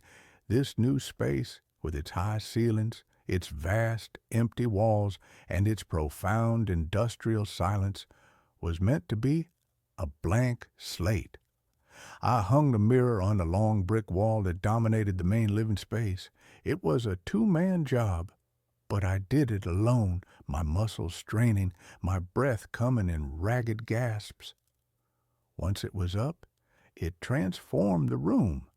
It didn't just reflect the space, it seemed to consume it. Its dark, slightly distorted glass creating a deeper, colder, more melancholic version of my empty loft. It was a perfect reflection of my own internal landscape. For the first few weeks, the mirror was just a part of the furniture. I'd catch my reflection in it as I paced the floors, a pale, tired-looking man with hollows under his eyes, a ghost haunting his own half-furnished life. The reflection was always slightly off, a quirk of the old hand-poured glass. It made me look thinner, my movements slightly delayed, as if the light had to struggle to escape the silver depths.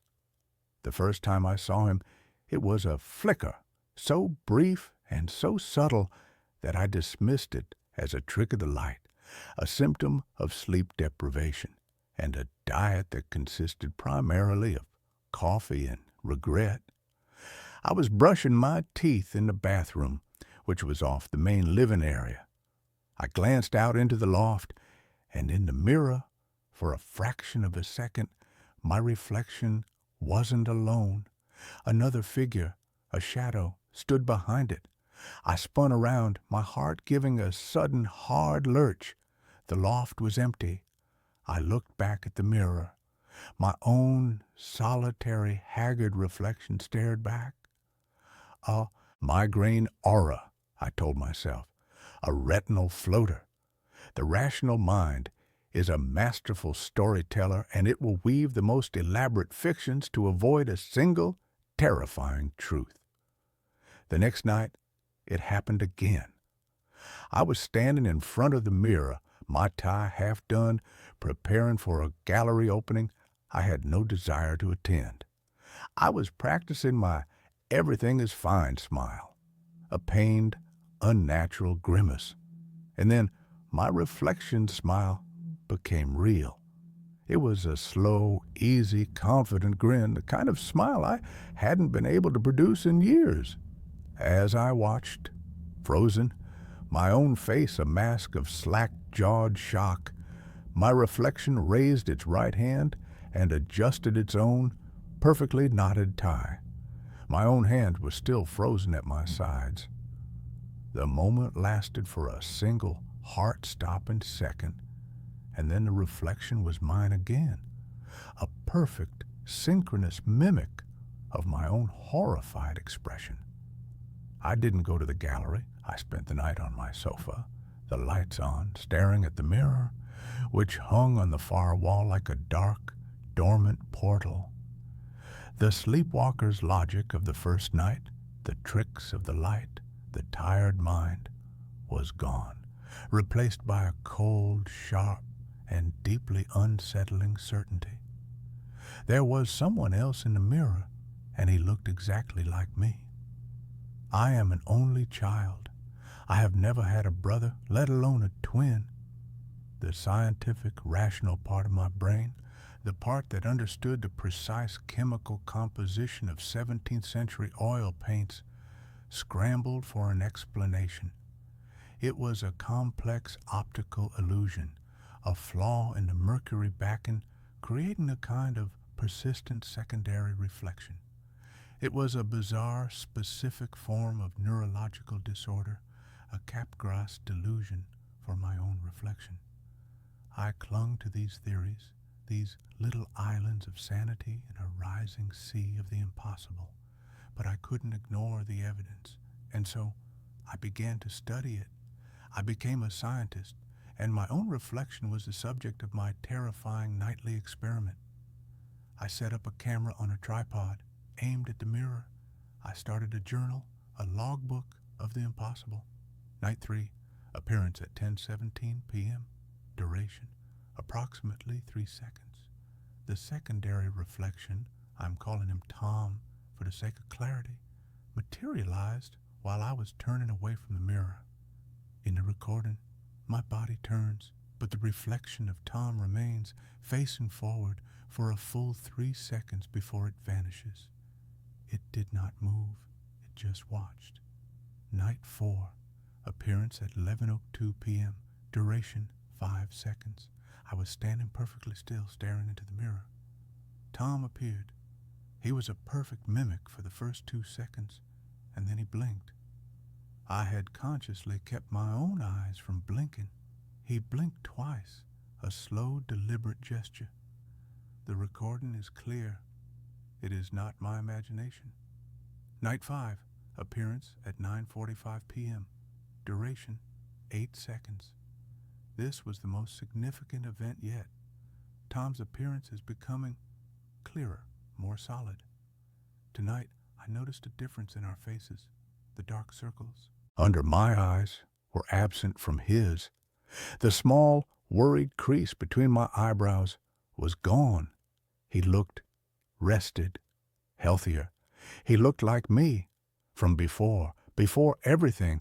The pattern was undeniable. Every night, his appearance lasted a few seconds longer. The progression was slow, methodical, as deliberate and certain as the turning of the earth. He was not a random glitch. He was a presence, a consciousness, and he was growing stronger, solidifying his existence in the silvered world behind the glass. My loft, my blank slate, became my prison. I was too terrified to leave for long periods of time, but I was also too terrified to be there.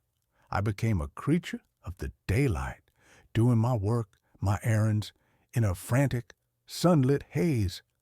But as dusk began to fall, a deep, primal dread would settle in my bones. I would find myself drawn to the mirror, a moth to a flame that I knew was going to incinerate my sanity. The nightly appearances became the one fixed point in my disintegrating life. I had to understand the mirror. It was the source. I went back to the lawyer who had handled my great-uncle's estate and asked for his personal effects. I was given a single, dusty cardboard box of journals and letters. I spent the next week of my life hunched over my kitchen table, a modern-day Jonathan Harker, sifting through the brittle, yellowed pages of my great-uncle Henry's life. The faint, sweet smell of his pipe tobacco, a ghostly, constant companion. Henry, it turned out, had not been a simple historian. He had been a collector of the esoteric, a quiet, scholarly member of a society that studied what he called sympathetic objects, items that, through their history or their very composition, had become attuned to something beyond the physical world. The journals were filled with his research on haunted artifacts, on psychometry, on the resonant properties of objects. And then I found the entries on the mirror. He had purchased it in 1973 from a small back-alley antique shop in Prague. He called it the Viridian Mirror, after the name of its creator, a 19th-century artisan and occultist named Alaric Viridian. Viridian, according to my uncle's meticulous research, had been a follower of a fringe, mystical philosophy that believed reality was not a single, linear path, but an infinite branching tree of possibilities. He believed that every choice we made, every path not taken, created a faint, echoic, shadow reality, and he believed he could build a gateway to those shadows. Viridian's theory was not of ghosts, my uncle wrote, his script a neat, precise academic hand. It was of echoes. He did not believe the mirror held the spirits of the dead. He believed it was a resonant chamber, tuned to the frequency of potential. The glass, he claimed, was not silvered with mercury, but with the unique, unstable silver amalgam mixed with the ground, powdered dust of meteorites, iron from stars that had traveled through an infinity of other skies. He believed this stellar iron acted as an antenna for the echoes of what he called our umbra selves, our shadow selves, the versions of us that exist in the adjacent, unrealized realities created by our life's choices. I felt a wave of cold intellectual terror. This wasn't a haunting. It was a problem of quantum physics. The man in the mirror was not a ghost. He was the me who had taken a different path. The me who had not met Sarah. The me who had not chosen a life that would eventually lead to this specific, lonely, grief-stricken loft. He was the me who had, apparently, made all the right choices. The journal entries grew more personal, more disturbed. "The phenomenon is consistent," Henry wrote. "I have observed him for a week now. The echo, my echo, appears for a few seconds longer each night.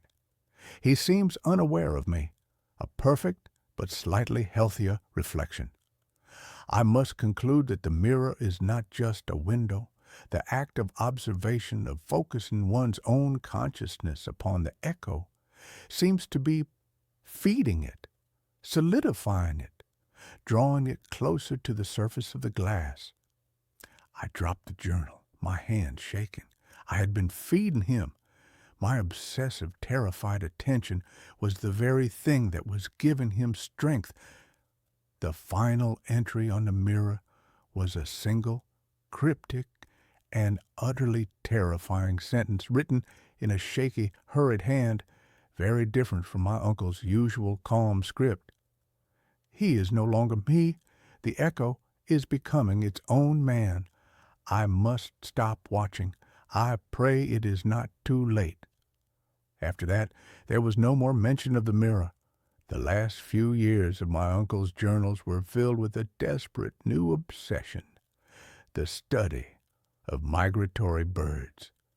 It was the frantic, all-consuming hobby of a man who was trying, with every fiber of his being, to look at anything other than his own reflection. My nightly experiments took on a new, desperate urgency. The echo, my shadow self, Tom, was no longer just a passive reflection. He was becoming an individual. He had stopped mimicking my movements entirely. Now he would just stand there in his version of my loft and watch me. His world was a perfect but subtly different reflection of my own. The abstract painting on his wall was hung a few inches to the left. The stack of books on his coffee table was neater. His world was more ordered, more perfect. And then he began to interact. It started with a smile.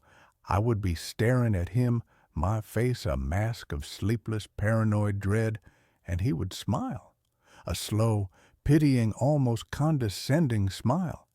Then he began to mouth words at me. At first, they were too fast, too indistinct. But I had the camera. I could slow the footage down. I could read the silent movements of his lips.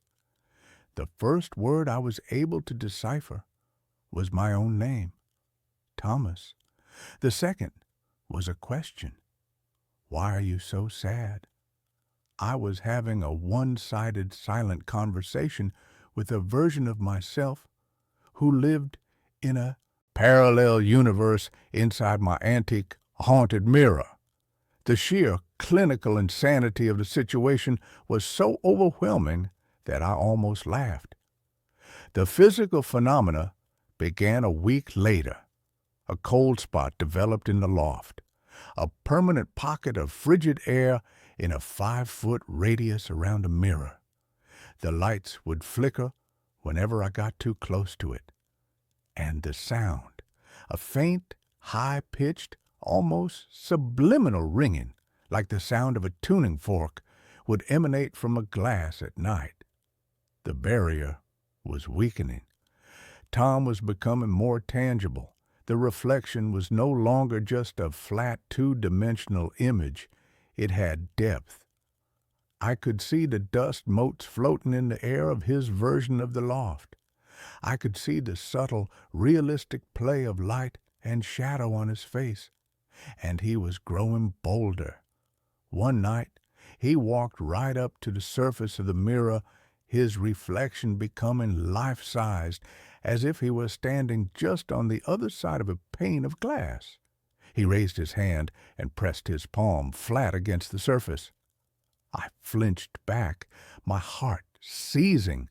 His hand was a perfect mirror image of my own, and on his face was an expression I had never seen on my own reflection.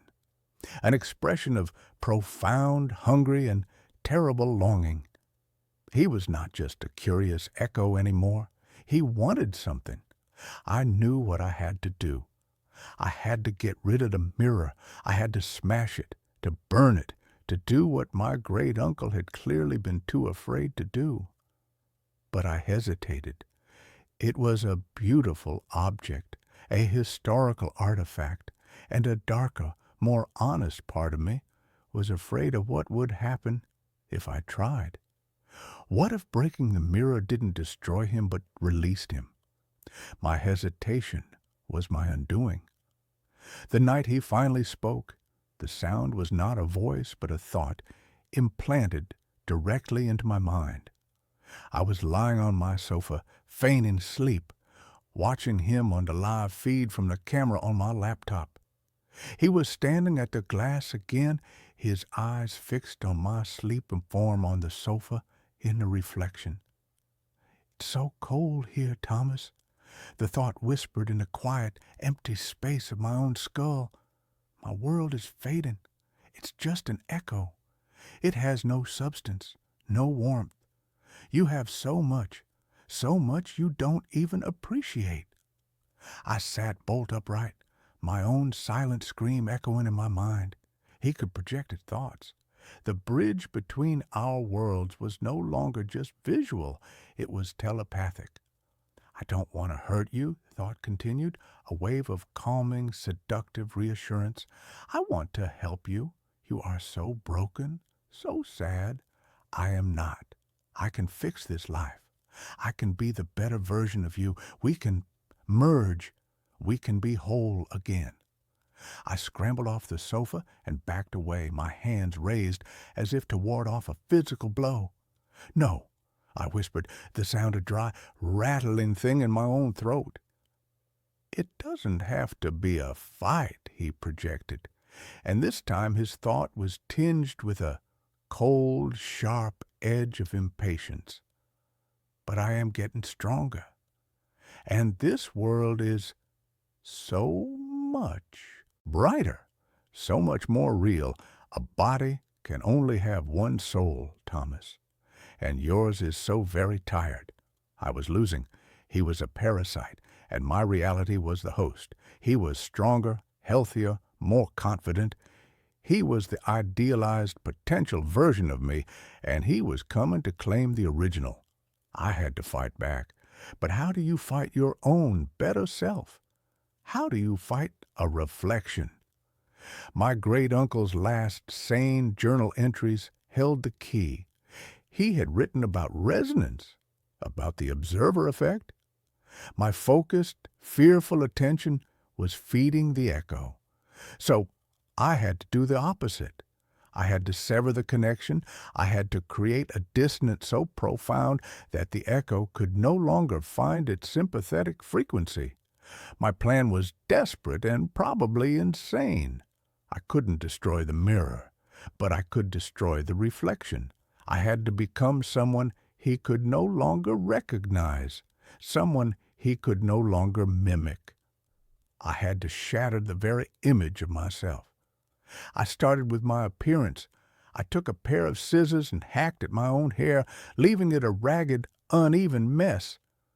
I took a razor and shaved my head completely, leaving a pale, vulnerable, and utterly unfamiliar stranger staring back at me from the bathroom mirror. I let my beard grow, a wild, unkempt thing. I stopped sleeping. I stopped eating properly. I let the haggard, haunted look in my eyes deepen. I was becoming a monster to fight a monster. And it was working. The appearances of Tom became agitated.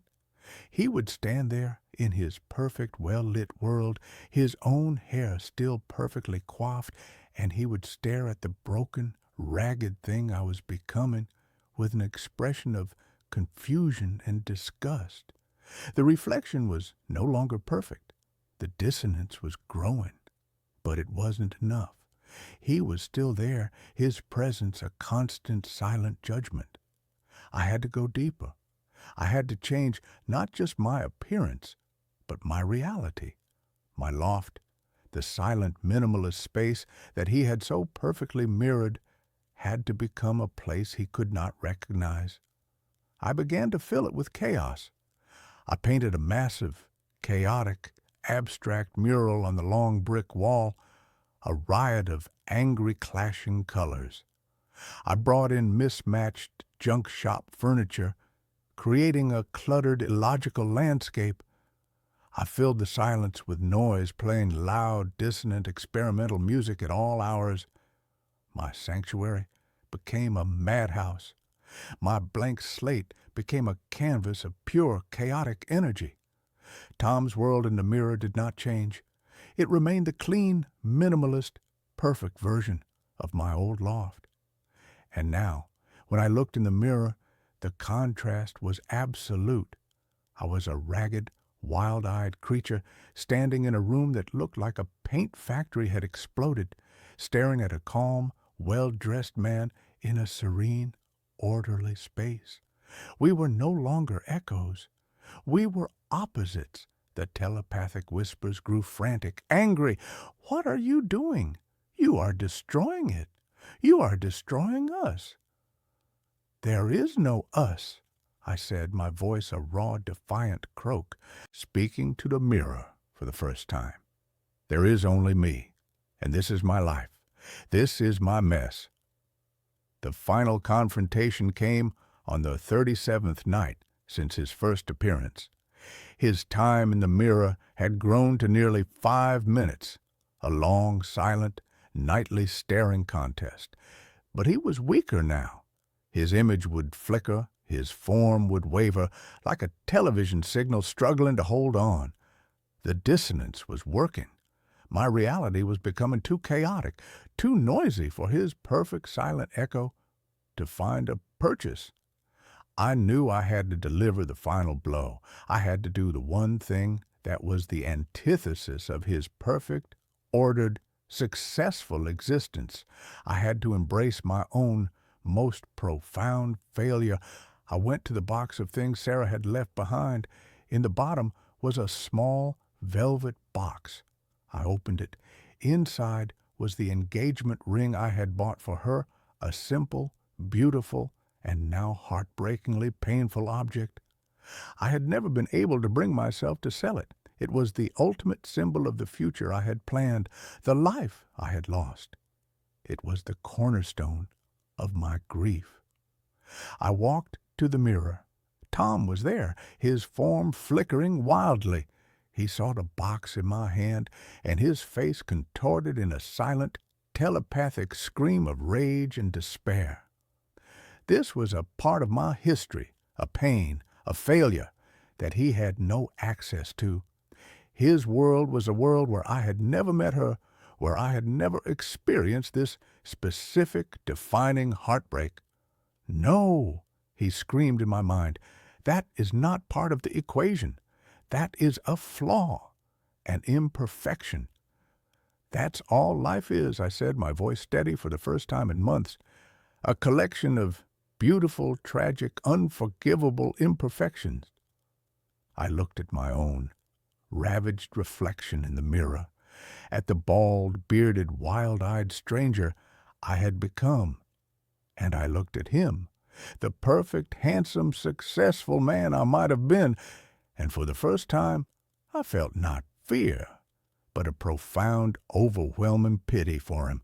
He was trapped in a world without scars, a world without history, a world without love or loss.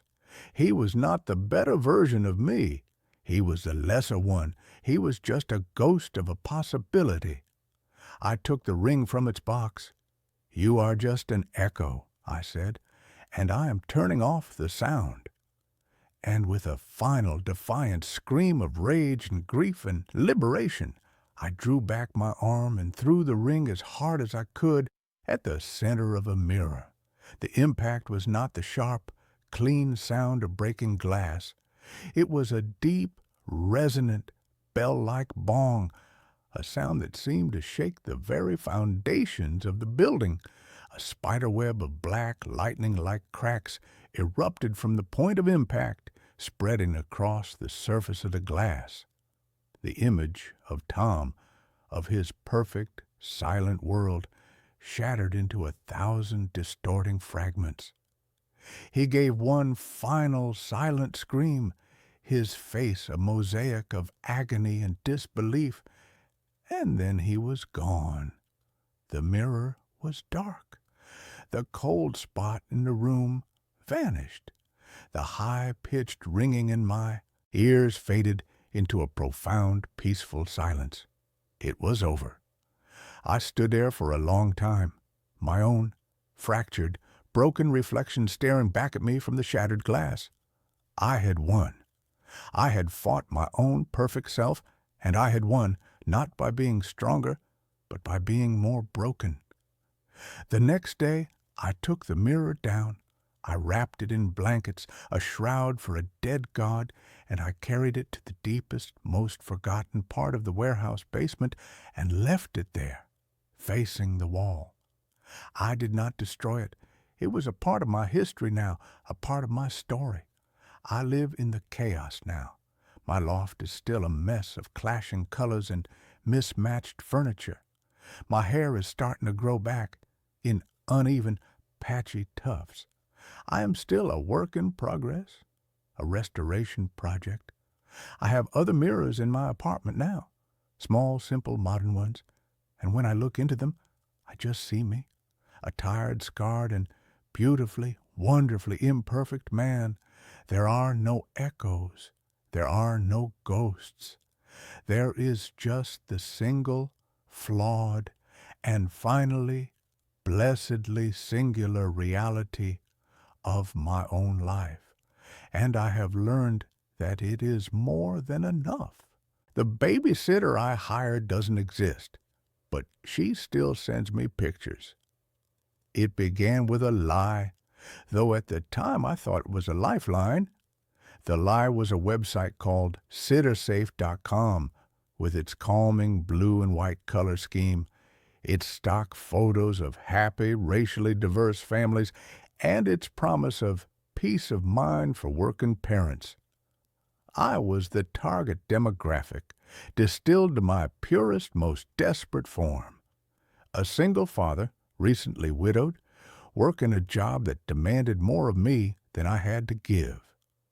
My daughter Maya was 6 years old, a tiny, fierce creature with her mother's wide, curious eyes and a spirit that deserved more than a tired, grieving father fumbling his way through each day.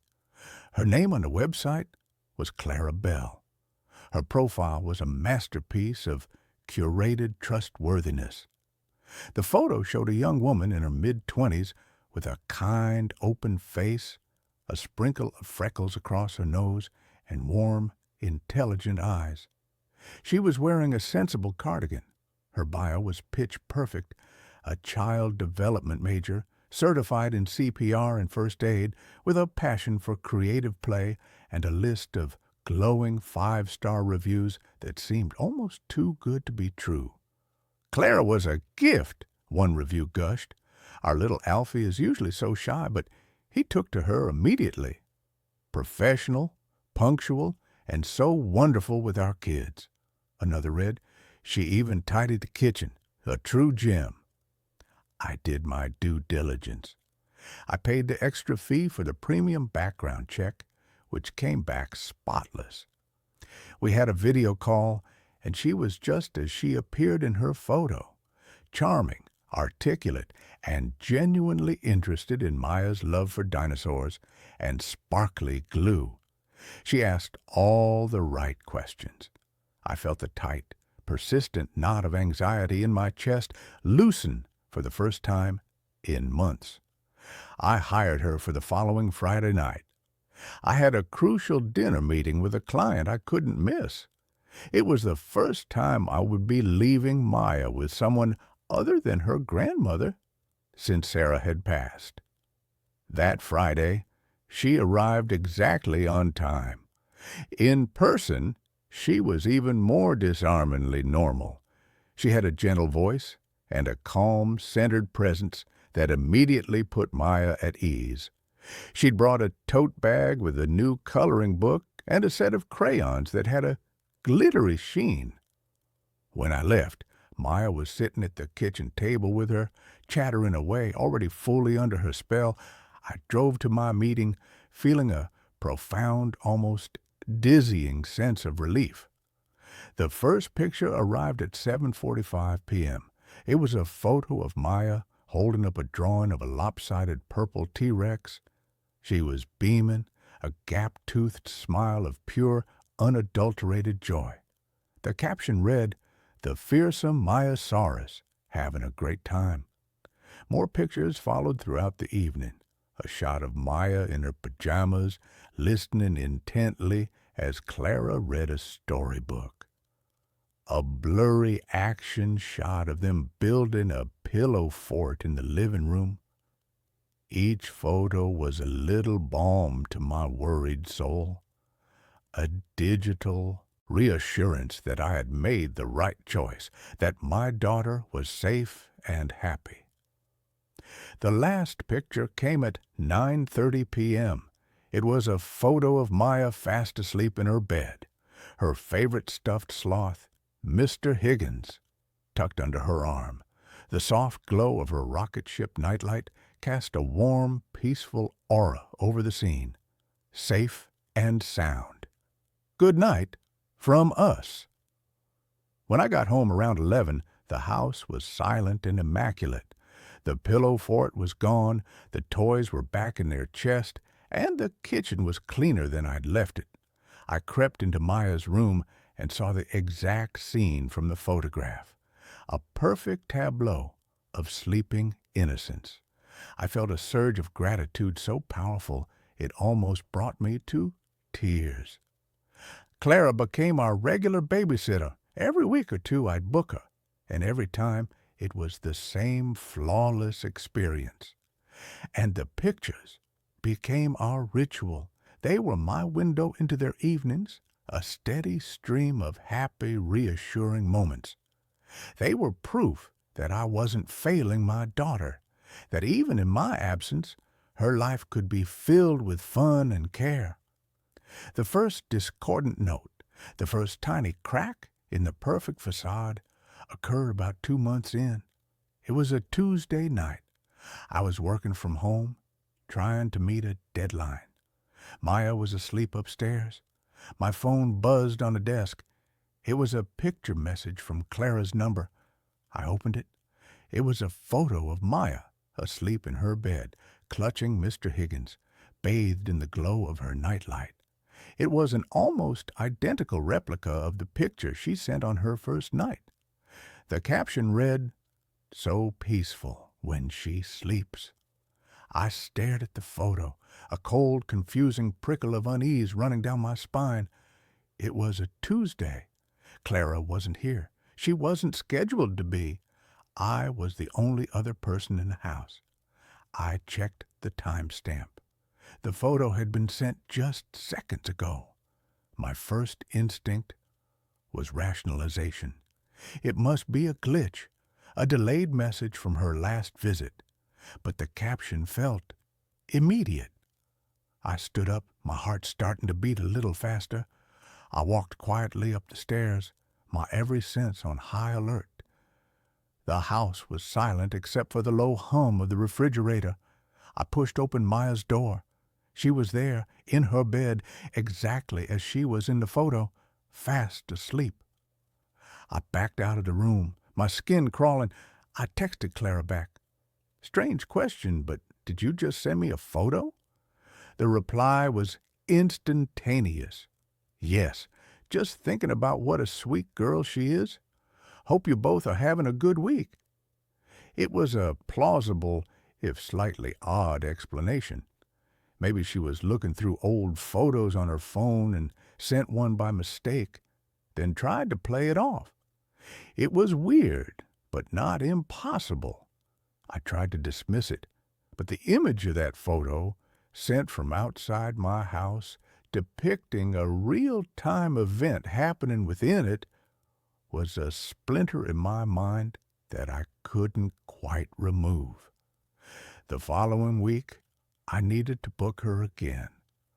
I logged on to sittersafe.com and searched for her. Profile, nothing. I tried different search parameters. Still nothing. A profile not found error message appeared on the screen. A knot of dread tightened in my stomach.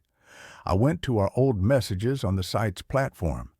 The conversation thread was there, but when I clicked on her name, the same error message popped up.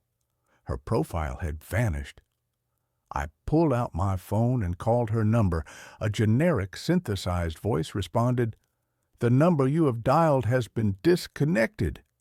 Panic, cold and sharp, began to seep into my veins. This made no sense.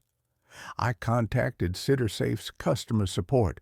I spent 20 minutes on hold listening to a tinny looping piece of instrumental music that frayed my already raw nerves. Finally, a bored-sounding man named Kevin answered. I explained the situation, gave him Clara Bell's name. He put me on hold again. When he came back, his voice was different, cautious. "Sir, we've checked our records. We have no history of a sitter named Clara Bell ever having a profile on our platform." "That's impossible," I said, my voice rising. "I hired her through your site. I have the messages. I paid for a background check." "We have a record of your payments, sir," Kevin said slowly. "But they were for background checks on 3 other potential sitters, all of whom you declined to hire. There's no record of you ever even viewing a profile for a Clara Bell, let alone hiring her." My blood ran cold. I felt the floor drop out from under me. I hung up the phone, my hand trembling. I was in a nightmare. A woman had been in my house.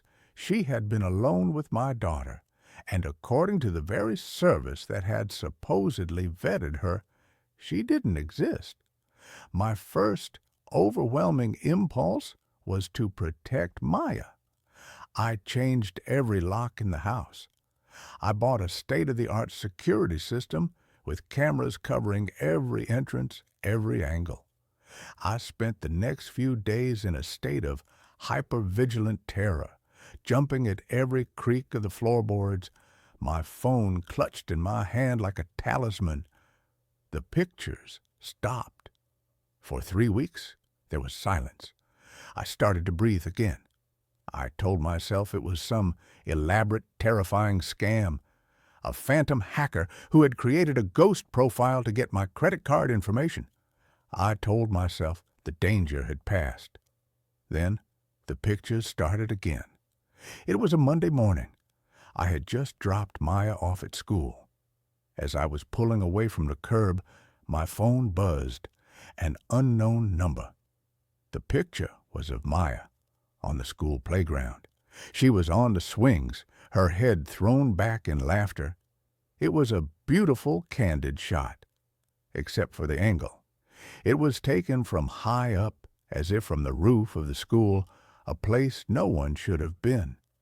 And the photo was unnervingly intimate, a stolen moment of pure joy.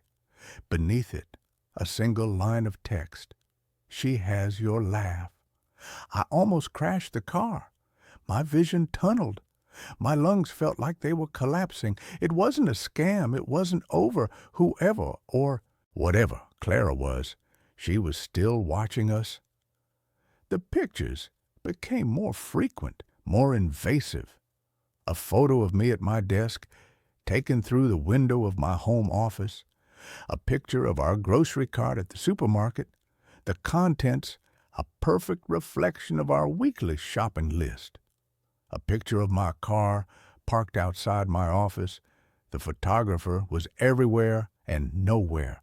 The police were useless. I went to him, my phone in my hand, a wild-eyed, sleep-deprived man trying to explain that he was being stalked by a ghost. They looked at me with a mixture of pity and suspicion. They took a report, but without a suspect, without a crime beyond sending unsolicited photos, there was nothing they could do. They suggested I block the numbers. I did. She just used new ones. Maya started talking about her. She didn't call her Clara. She called her the picture lady. "The picture lady was watching me play today," she said one evening, pushing her peas around her plate. "What do you mean, sweetie?" I asked, my voice tight. "At the park. She was hiding behind a big tree. She waved at me." "What did she look like, Maya?" "She was blurry," Maya said, frowning, "like a picture that's all fuzzy. And she smells like old books, like Mommy's old books in the attic." The attic. my wife's collection of antique photography books. The air left my lungs in a painful rush. The next day, after dropping Maya at her grandmother's, I tore the attic apart. In the back, under a dusty canvas sheet, was a heavy wooden trunk I hadn't opened since Sarah died. It was filled with her prized possessions, old cameras, development equipment, and stacks of antique photographs and glass plate negatives she had bought at estate sales. I spent hours sifting through them, my heart pounding with a nameless dread. I was looking for a face, the kind, freckled face from the Citisafe profile. I didn't find it, but I found something else. It was a series of family portraits from the late 1800s, all from the same estate. The family was stern-faced and severe, posing stiffly for the camera, and in the background of several of the photos, slightly out of focus, was a young woman in a nanny's uniform. Her features were indistinct, but there was a certain posture, a certain tilt of the head that made my skin crawl. In the final photograph of the series, a picture of two small children playing with wooden hoops. The nanny was in the background, standing by a window, and she was staring directly at this camera. Her face was a pale oval blur, but her eyes were clear, sharp, and filled with a possessive, unsettling intensity. At the bottom of the trunk, I found an old, leather-bound ledger from the estate. It was a record of household staff. My finger traced down the list of names until it stopped. 1888, 1891. Governess, Clara Bell. The entry was followed by a single, spidery notation. Dismissed. Unwholesome attachment to the children. I felt like I was going to be sick. This wasn't a stalker. This was something else entirely, something ancient and impossible. A ghost who had imprinted herself onto these photographs, who had lain dormant in my attic for years. Had our grief, our loneliness, somehow woken her up? Had my desperate search for a caregiver on the internet provided her with a new medium, a new way to manifest? The pictures changed. They were no longer just of our present. One morning, I received a photo of me as a child, playing in the front yard of my childhood home, a home that was 1,000 miles away, a home my parents had sold 20 years ago. It was a real photograph, one I recognized from an old family album, but it was altered. Standing in the background, partially obscured by a tree, was the faint, translucent figure of a woman in a long, dark dress. She was inserting herself into my past. She was rewriting my history, weaving her ghostly presence into the very fabric of my life. The final straw came last night. My phone buzzed on my nightstand. I've become conditioned to the sound, reacting to it with a Pavlovian jolt of fear. I knew what it would be, but I was compelled to look. The picture that loaded on my screen was not from the past. It was not of the present. It was of a future I couldn't comprehend. It was a family portrait. I was in it, standing beside an older, grayer version of myself. Maya was there too, a young woman now, with the same sad, vacant expression as the man who was her father. We both looked pale, drained, like faded copies of ourselves, and standing between us, her arms wrapped around both of our shoulders in a gesture of maternal possession, was Clara Bell. Her face was perfectly clear, no longer a blur, no longer a photo on a website.